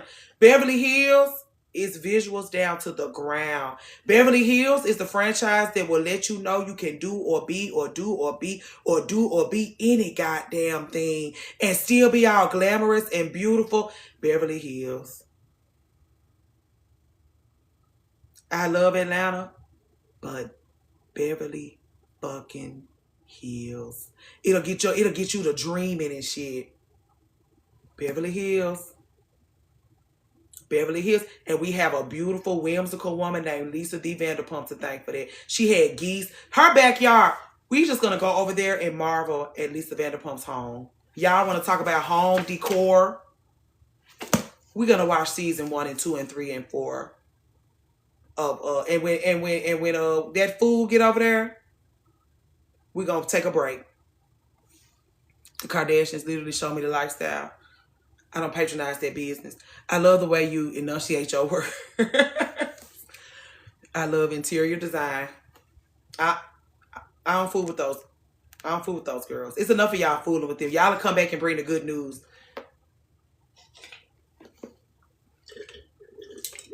Villa Rosa. Yes! Villa Rosa!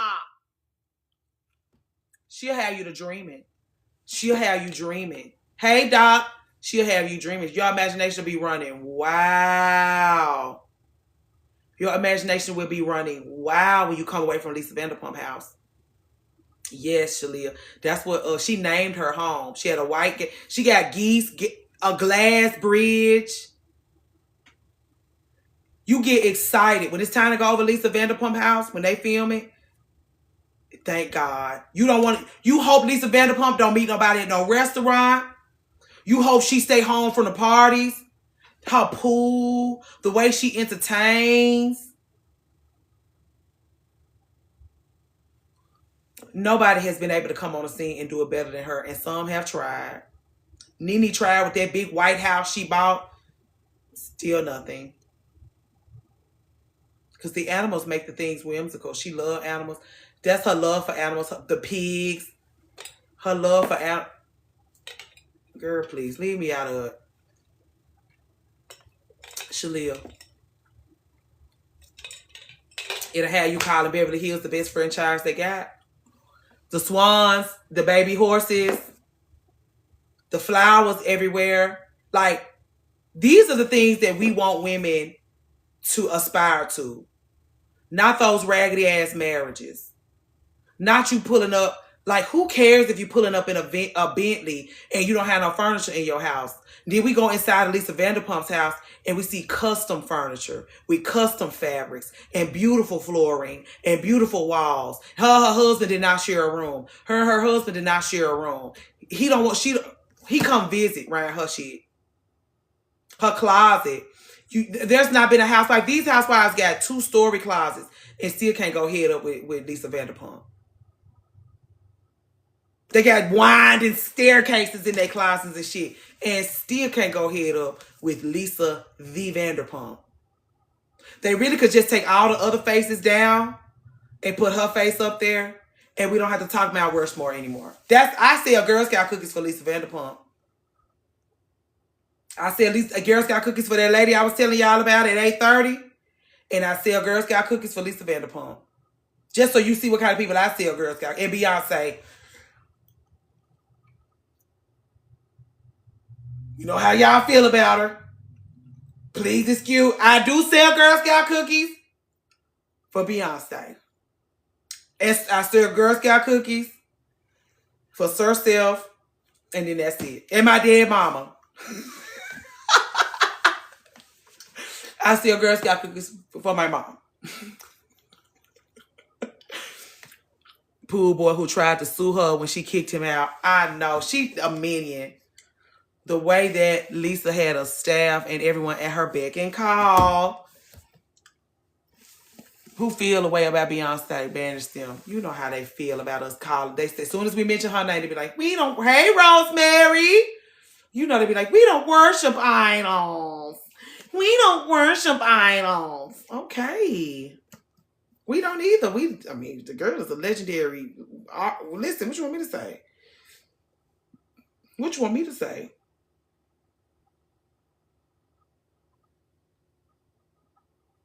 Me too. Hive, Coven. I got my own black. I got the nerve to be trying to tell other women to wear all black. I'm selling my Girl Scout cookies.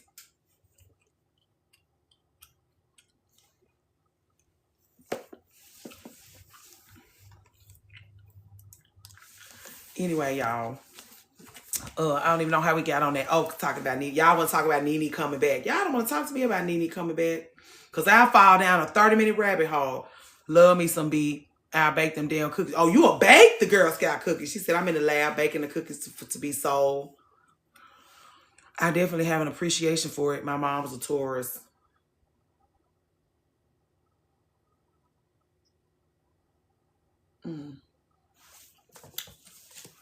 Did y'all go to the concert? I didn't because I hate y'all gonna gag for this. Or if you unfollow me and block me for this, I totally get it.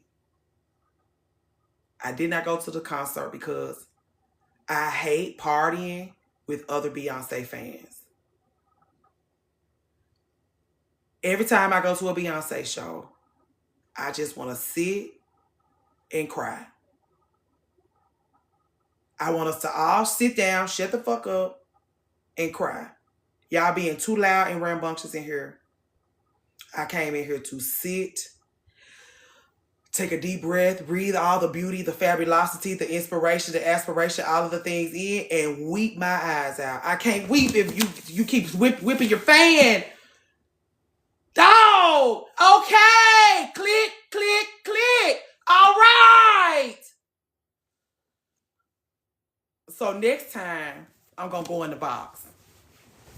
I'm already planning on it. And I realized I'm supposed to go be seeing her in Europe because in Europe they sits down, they shuts the fuck up, and they crying.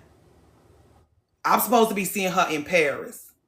So me and Doc are making our plans for season 3, act 3 in Paris. And then wherever the last show is in the US, we'll be there too. And I'll be in a box. But I can't sit by y'all. Y'all too loud and rambunctious. You want to do the dance? I want to hear her sing. I don't want to hear you sing, love. Let's sing in the car on the way there and in the car on the way home. I don't want you singing alongside her like that. Go if she wanted you to sing like that, she'll invite you up there. She pay those stunning black ladies up there to sing their little songs with her. Well, they all not all black, but they all women. I'm gunning for 4 shows, including an international day. Ooh, you rich. I went in Canada and Atlanta. Silence! That's what I'm like. Shut the fuck up. And then I went in Atlanta. The last one I went to was in Atlanta. And you know, she loved Atlanta because Atlanta, they be partying. And I'm like, guys, please. They doing that little day. I'm like, guys. I don't like partying with Beyonce fans. I want to sit there and cry, and come on out. I feel so much better after I cry with her. I cried through Watch Black is King and cry. I watched the Beyonce Bowl and cry. I like sit there, watch her perform, cry like a babe. My face be all wet. My eyes be out. I just be weeping. I can't do my weeping. If you're twerking and flanning and your outfit, excuse me, I'm going to get me a room next time. I'm just going to get me a room. Black is King is amazing. I cry to it. I bring my nieces come over here because they, you know, my daddy, my brother's in that interracial marriage. I bring those girls over here, sit them down and put that Beyonce, that Black is King. I put it up for them. Because ain't nobody teaching them the value of their black beauty, their womanhood, their black beauty and their womanhood they don't know nothing about it. Their mama don't know how to teach it to them. They daddy definitely don't know how to teach it to them. It's my job. Beads, braids, the Black is King, greens, cornbread, your birthright. I cried to Black is King. Yeah. Yes.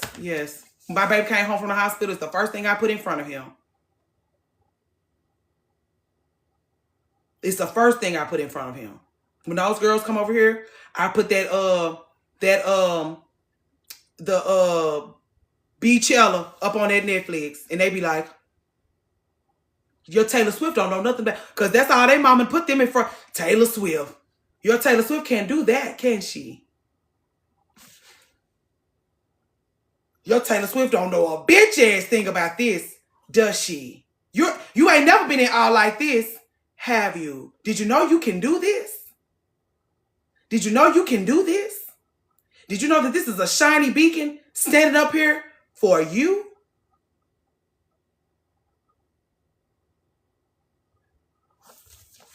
I don't play about my nieces and where they gonna get their black from, because they did it.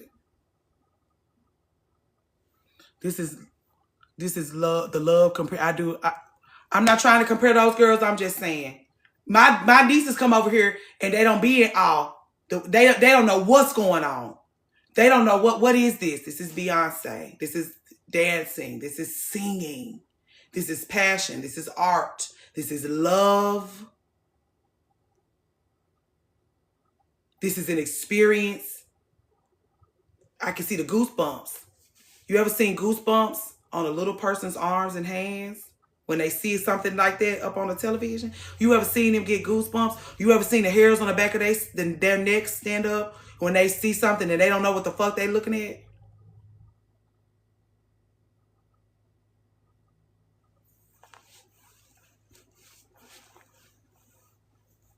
I don't know what you want me to say.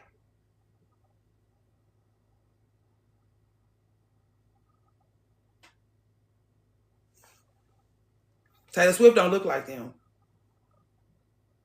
So seeing Taylor Swift up on the stage, spinning all around, don't do nothing for them. Seeing somebody, seeing those girls, seeing someone that looks like them. Her daughter looks like them. Her backup dancers look like them. That's all I can do for you, ma'am. Now get out of my house. My baby won't come downstairs, and he not coming down here as long as y'all here. Destiny's Child. Bflix.com is the Netflix with nothing but B concerts, commercials. Wow. Noted. Noted. Anyway, y'all, I do sell Girl Scout cookies for her. So I did turn away some of our loved ones because I get to selling Girl Scout cookies for the housewives, specifically Lisa Vanderpump. I will also sell Girl Scout cookies for...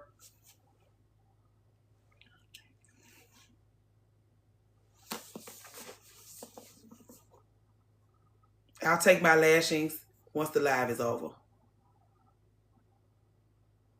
Erica.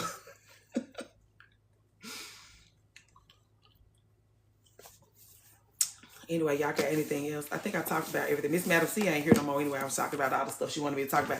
I'll figure out, I'll find out somebody to talk to us about money, y'all. It's just not me, because I does like that with mine. If they give me a little bit, I spend a lot. So I gotta figure out what to do. Since y'all talking y'all, so want somebody to come up here and talk to y'all about it. Hey, I found somebody. I'm gonna need somebody anyway. Okay. Let's go to Home Goods, girl. You said same? Did you say same? Hold on. You gonna answer my question? Hold on. You gonna answer my question about Tony B, New N.E. and Boys to Me? Hold on, let me go back and see what your question was. My bad.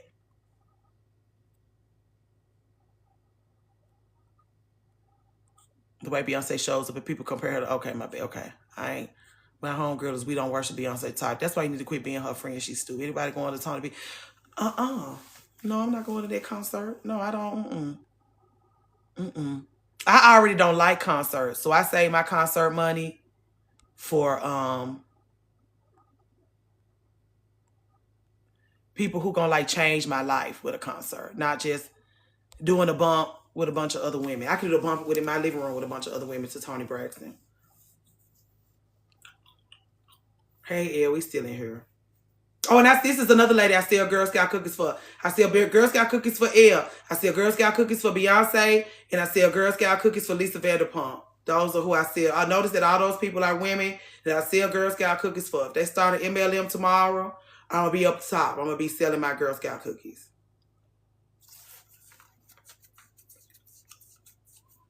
And I sell Girl Scout cookies for Patreon also. Okay. I appreciate you so much. Listen, we're not even going to stop. I appreciate you, girl. Jeez Louise. Money doesn't have the value it once had. You ladies should begin with someone to credit. Begin with someone to credit consult. Don't start down. I was just joking. These ladies got bigger fish to fry than to be doing MLMs. And tell me about anything I'm buying. Shit, anything. That's why I was like, I'm a school. As soon as they give me my money, I 333 of it, spunt. I'm just like, they can starve without me. I'll be selling these Girl Scout cookies for the rest of my life. They can starve. She was like, oh, we start January 29th. That's okay. I'll be selling these Girl Scout cookies for the rest of my life, girl. I'll be late. I could be late. Build your credit. We're going to start from scratch. I was so fanned out. Didn't pay my student loans and my credit got destroyed. Ooh.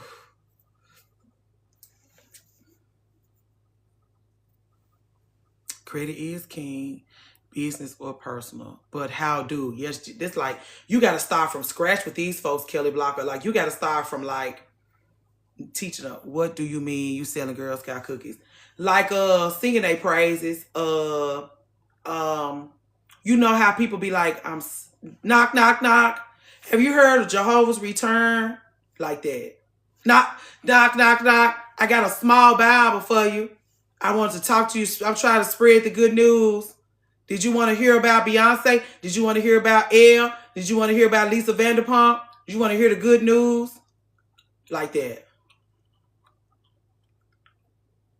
If they had a church for me to go to and pay my tithes to on Sunday, I would. That's what I mean. And we don't worship nobody. I will sell the Girl Scout cookies. Okay. Hey, Whitney. Hey, Deja. That's all I mean. Just don't get me to talking about them, girl.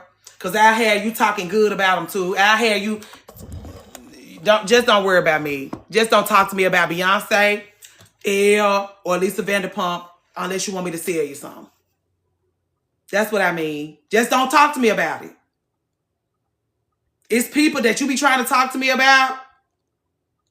It's the people you be selling Girl Scout cookies to, your little ugly boyfriend, your mama, your lord. It's people you be selling, and it's like you should not be selling Girl Scout cookies for them because you're not a good salesperson. Like you found me randomly and you likes me. We supposed to be going to Home Goods and doing this. We supposed to be riding by Home Goods. You better be putting your shoes on because I'm getting ready to tell these people to have a good day. You better be putting your shoes and stuff on, girl, because we get ready to go around Home Goods.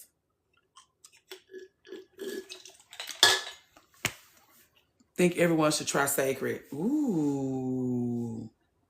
I have tried it. My girls bought it. My girls bought a Beyonce Girl Scout cookies. I went yesterday, girl. I'm tapped out. You've already went. I can't wait to find out what you bought. What did you buy?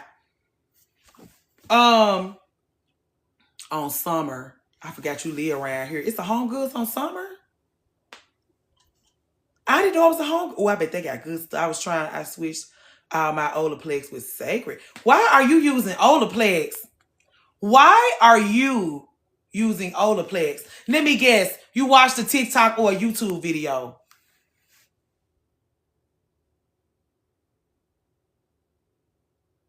Sacred affiliate. That doesn't mean, I know you have bleach in your hair. Why are you using Olaplex? Is it because somebody on TikTok or YouTube told you you should?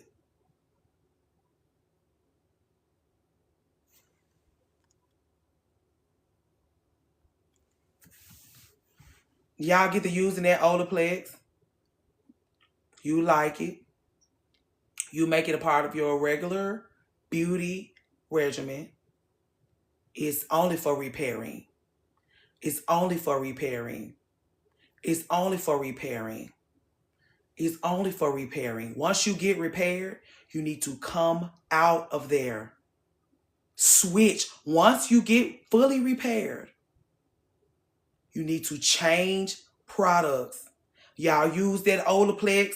I use Olaplex. And you should have been stopped using Olaplex. So then you come back, it's like, oh, well, like my hair, but I've been using the Olaplex, and it's like, because it's only for repairing. It's only so much repairing that Olaplex can do. You get your repairs done. You come the fuck out of there. You don't move the contractors in. You don't move the contractors in. You let them come in. You let them make their repairs. You put them out. You find a product that's going to hold up the wall. I'm not talking to y'all about this. Use your Olaplex. Y'all ain't going to do but call me a hater because y'all want to waste y'all money on hair products. Whatever. I don't know nothing about no K18. I don't know about it. I'm sorry. I can ask Ricky. Great, Alicia. Because it's, what do you think about Sacred? I like Sacred. I haven't used it enough to know. I like it. It was formulated by a hairstylist, a legendary hairstylist. I assume she knows what she's doing. It's like keratin based. Yeah, my hairdresser said I use too much of my Sacred reconstructive mask. You don't move the contractors in.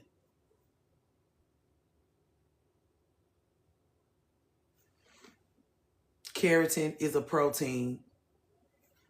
I shouldn't be having these conversations with y'all unless it's a fellow hairstylist in here. I shouldn't be talking to y'all about it because y'all can be trying to give each other education and y'all gonna show me y'all don't need to be talking to women about hair products. What y'all finna do is show me that y'all should not be talking to each other about hair products. Y'all gonna get me to yelling. And so, in Matrix lately, Sacred and Matrix, that's not a horrible combination of products. I stay on body products. Mm. I can't get in between with you and your hair because like your hairstylist got you using Olaplex, use the Olaplex. But you'll see why you shouldn't be. She gonna lead you off of a cliff if she got you using it just to be it's Olaplex because she might be just retailing the fuck out of your ass, and I can't get in between her and her money.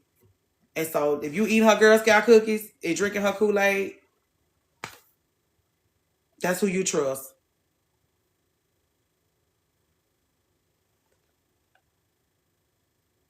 Shit, yeah. If she get, I'm using Sacred, TPH, D Wrangler. That's cute.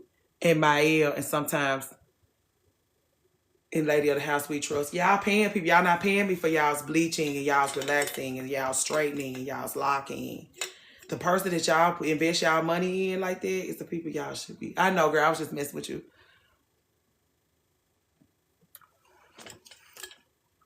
I like D Wrangler better.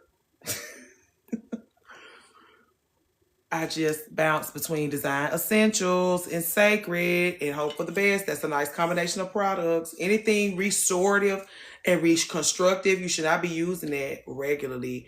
And you know how they feel about the Mael girl. I use TPH Scalp Scrub. I don't know anything about that. I have to look into it.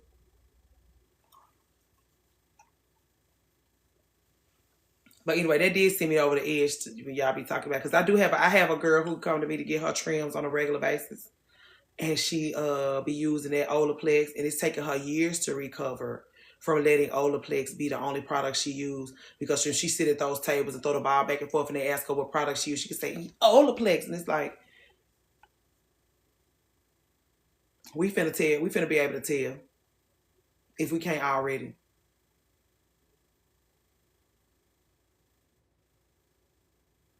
Hello, Sheikah. Did you get your situation squared away?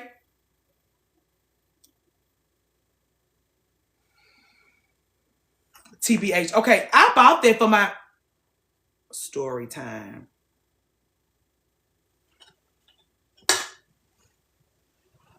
So when I was pregnant, me and my mother-in-law used to talk on the phone every Tuesday because she was just trying to rebond with me because of the way she did me my first pregnancy. That's just sometimes people hair be thin as paper because it's hereditary. It's nothing people can do about having thin hair. It's nothing you can do about having thin hair. It's nothing you can do about having thin hair. Anyone planning on going to Ultra Beauty? I saw you real excited about going.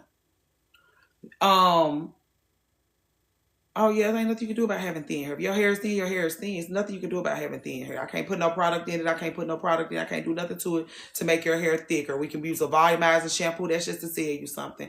We can use a thickening shampoo. That's just to sell you something. If your hair is thin, that's because your hair is thin. We need to find a hairstyle that works around your face shape and how thin your hair is. That's you should be designing your hairstyles, or unless you're getting extensions around the density of your hair and the shape of your face. If you're really trying to get your jewels together. Anyway, I had to know. I had to lock mine. Now that's a good idea. You want your hair to thicken up? Lock it. That's a good idea. All my thin hair clients, it's like, girl, you're gonna be wearing it short. You're gonna be wearing it short. You're gonna be wearing it short. You're gonna be wearing. I don't know what you want me to do. You're gonna be wearing it short because we want to get the most out of it. You tired of wearing your hair short? Get it locked. You tired of wearing locks? Cut it off. Get a pixie. Those are your options. And Beth feel out ready to fight. Yeah, it's some bullshit now, especially the one she's. Oh Lord. Anyway, long story short, I don't know if I can make a long story short. So we would talk every Tuesday. And one particular Tuesday, she was like, my scalp just itching so bad, my scalp just itching so bad, my scalp just itching so bad. Again, was in the hair beauty industry for 15 years. I know what I'm looking at when I look at you. I'm like, just shampoo it. It's probably just dirty. Because again, you trifling. You're a very trifling lady. And you don't put a whole lot of time, effort, and energy into your zhuzh. Shampoo your hair. It should stop the itching. Well, it's clean. I already shampooed it. I shampooed it. You can't tell when the last time you shampooed it, but you say it's clean. Okay. So then she wasted my time on the line running me down all these scenarios. Again, this ain't my first client consultation. This ain't my second client consult. I done been through thousands of client consultations. I did hundreds of client consultations just to learn how to consult, to speak the language of the woman, to hear what the fuck she's actually saying versus what she's not saying and everything in between. So I know what I'm listening to. I know a bitch that don't wash her hair when I'm looking at one. So she says her hair clean. She don't know why her scalp itching. Oh, it's just itching, it's itching, it's itching, it's itching so bad. Why my scalp itching? So I was like, we running down, let her waste my time on this phone, running down all of these different scenarios about why her scalp might be itching. And I'm telling her, I'm like, I think you just need to shampoo it. No, it's not that. No, it's not that. It could be stress. It could be this. I was like, oh, okay. Well, if it's not dirty, then it's falling out. If it's itching right in here, right in here, right in here, right in here, right in here, real bad. Oh my God, right in here. I just can't do nothing about it. Oh my God. It's just itching. It's just itching. And it's clean. That means it's falling out. Oh. Well, now that you mention it, I probably haven't shampooed it in a couple of months.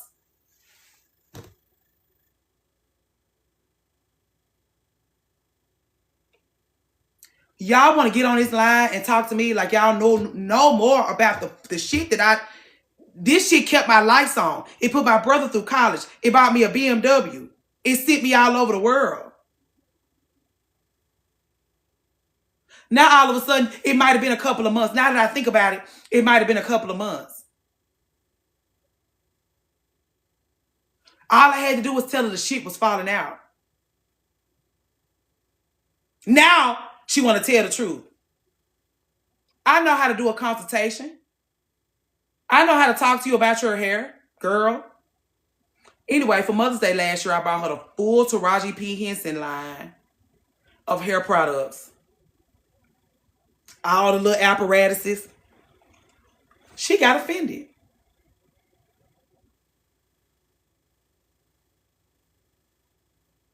Offended. Never ain't bought her shit else. Ain't bought her a bitch ass thing else.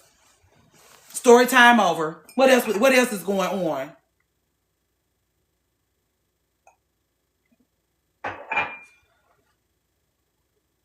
The whole thing. Went to Sally's and said, yoink, put it in a beautiful bag. Some shit she need. Some shit that's going to be of service to her. When they go out of town, I go over there rambling through that shit and tossed it in the behind her cabinet somewhere. Same thing. When I first came along, I used to buy her those beautiful Ralph Lauren, not Polo, Ralph Lauren pajamas out of dealers every year for Mother's Day. Never wears them. Walks around in ugly moo-moos, ugly clothes, yoga pants, and little ugly t-shirts that says my husband is better than yours and shit. Stunning pajamas. And I'm not talking about them bitches. The good wool fabric with the piping, the good buttons. You don't want nothing. So I don't give you anything. I pay you dust, bitch, because you don't want nothing. Your mama's mother-in-law is like that.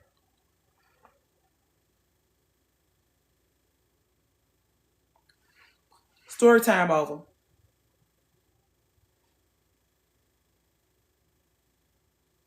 You don't want to shampoo your hair, girl? Okay. This is how women get dragged through the life. Because you can't even be honest with yourself. And you know what I'm saying?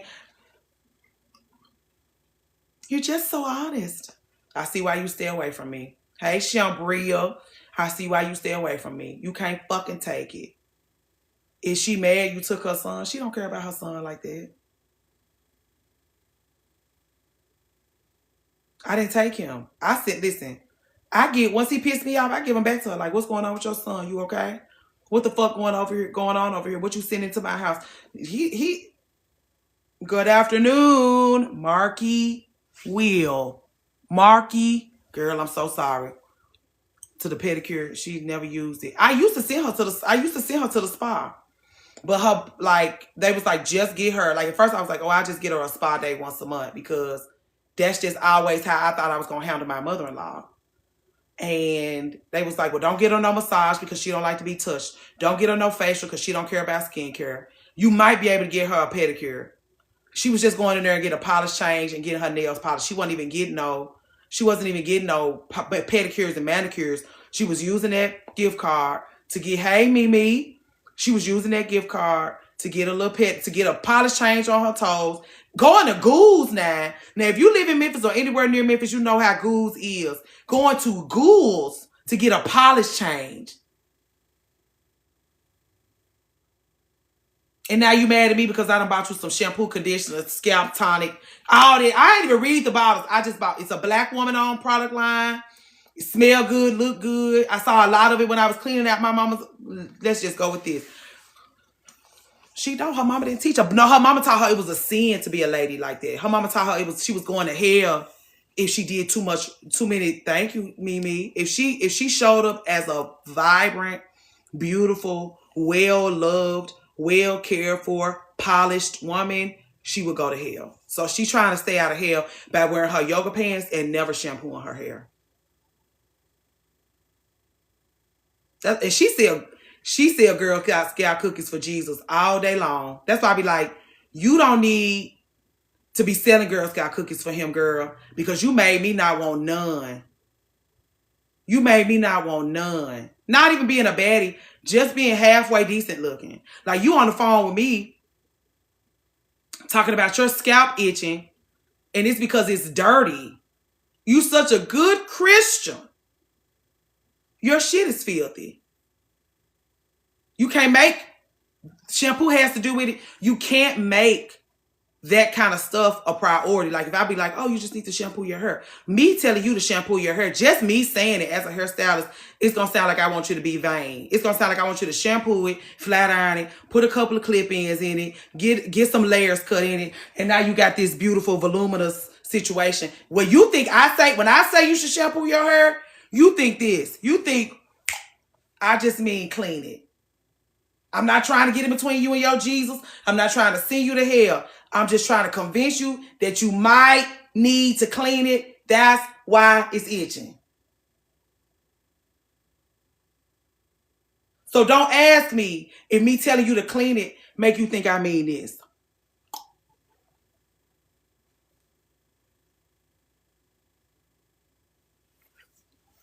They don't.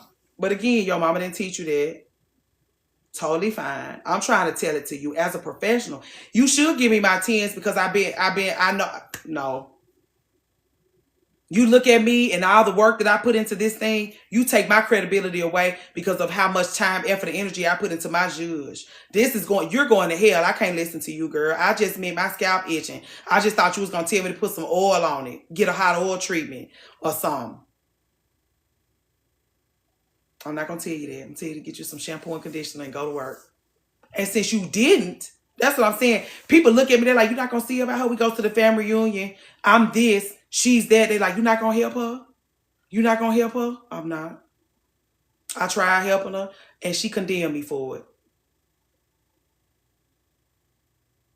Right, so it can be oily and itchy. So it can be nastier, filthier. You already holding on to dirt and debris. You want something that's going to hold on to dirt and debris even more. Peppermint oil. You want me to tell you to put some peppermint oil on it? I'm going to tell you to wash it.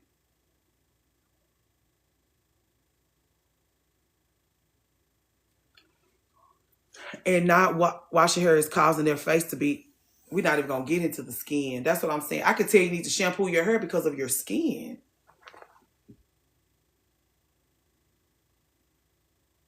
You don't want me to know shit. Okay. People always, we at the restaurant, the waitress like, oh, you just have such beautiful skin. I be want to be like, my hair is clean. My hair is clean.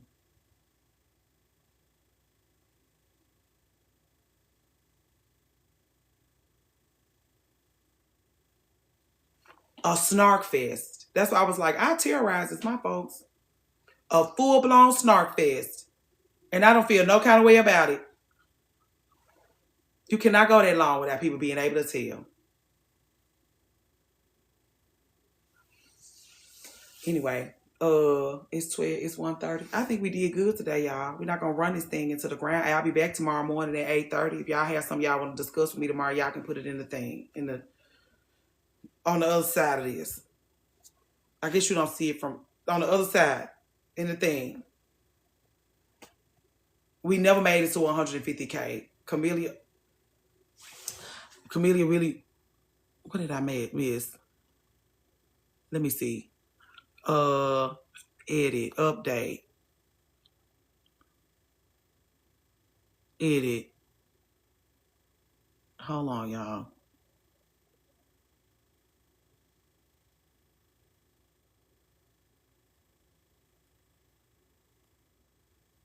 Did I get it right? Let me see. Yeah, I did. Did I get it right? Okay, I did. Okay. All right. Um, there's a relationship with hair and spirit. Wash that head. And cover it on Sundays if you stay around a bunch of people that don't like you. But you don't want to get into that. We'll talk about that another time. Let's stay on until we reach 150K. Yeah. Sound like we're gonna be talking money with Kelly Blocker very soon. Cause she know how to be young and have money. She know how to be your age and what to do with your money at your age, so that it can take care of you, so you can be buying large parcels of land in the middle of nowhere at 56, building divorce retreats for women as your passion project. She gonna give it to you like that. Whatever you want to do with your coin, when you get good and grown, once you get through making a mess, once you get through being irresponsible, once you get through buying everything you need and don't need from Fashion Nova, she gonna tell you what to do with it. I want to know how more about the topic of Sunday hair coverage. My elders always just was like, you need to be covering your head on Sundays with a wig, a wrap, a wig, a wrap. When you go around those people that don't fucking like you, when you go around those people that don't see it for you, cover your hair with a wig or a wrap. Cover your hair. I don't know. We can look into it. We'll ask Cyrena Royale when we get her on the line on February the 7th. But the elders have always keep your head covered when you get around people. That even like them finding out we got this going, they be like, don't expose your hair. Don't expose your hair. Your loved ones out there, your enemies too. So don't where you put this up, where you put the suggestions on in the what you call it. What is it? In the DMs? Yes, I never knew what to do in why Sundays. Are you talking about church? I could be. I definitely keep my hair covered when I'm in a church. I definitely cover my head when I'm in a church. I do. I do. But that's just what my people say do. My people say do that. It sound right. I said, okay. I asked Cyrena Royale why they told me that. Why they told me to keep my hair covered when I'm around people I can't trust, or when I'm when I'm in a church. It's biblical. They gonna give us an education on it. Please research it. Bring it back to us. I'm gonna look into it too. I'm gonna ask my folks. But it's just certain folks, they say your head shouldn't be your head should be covered. And so y'all see how my head, like most of my, I'm gonna cover my head. Remember the Sabbath day and keep it holy?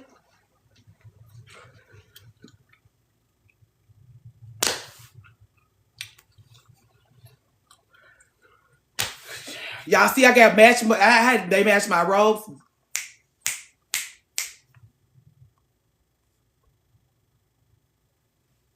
My mama said to not leave my comb and brush around people, but around enemies definitely could be a hoodoo thing, which I could see from my mama.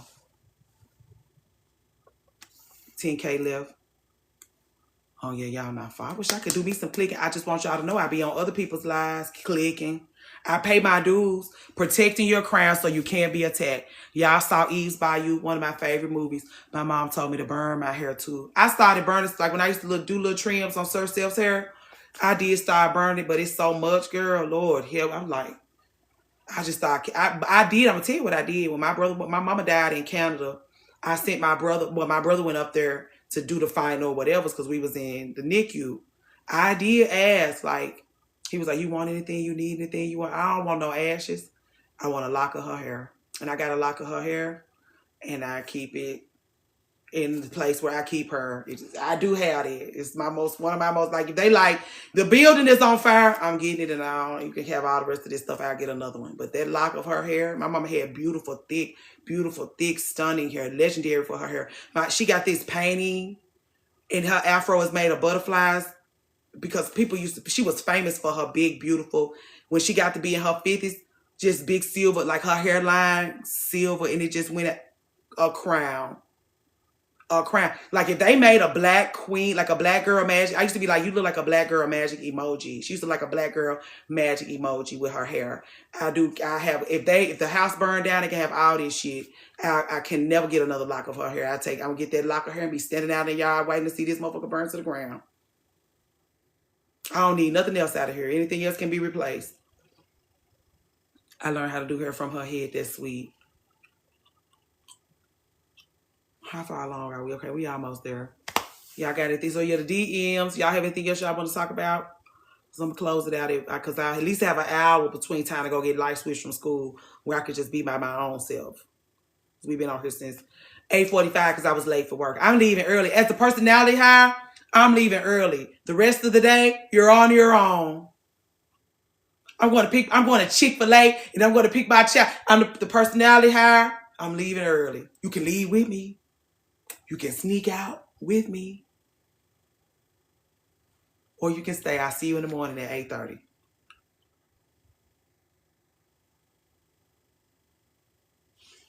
Oh, yeah, almost there. Y'all was quick. Check your email, too. I checked my email. We out together. You leaving? 1K left.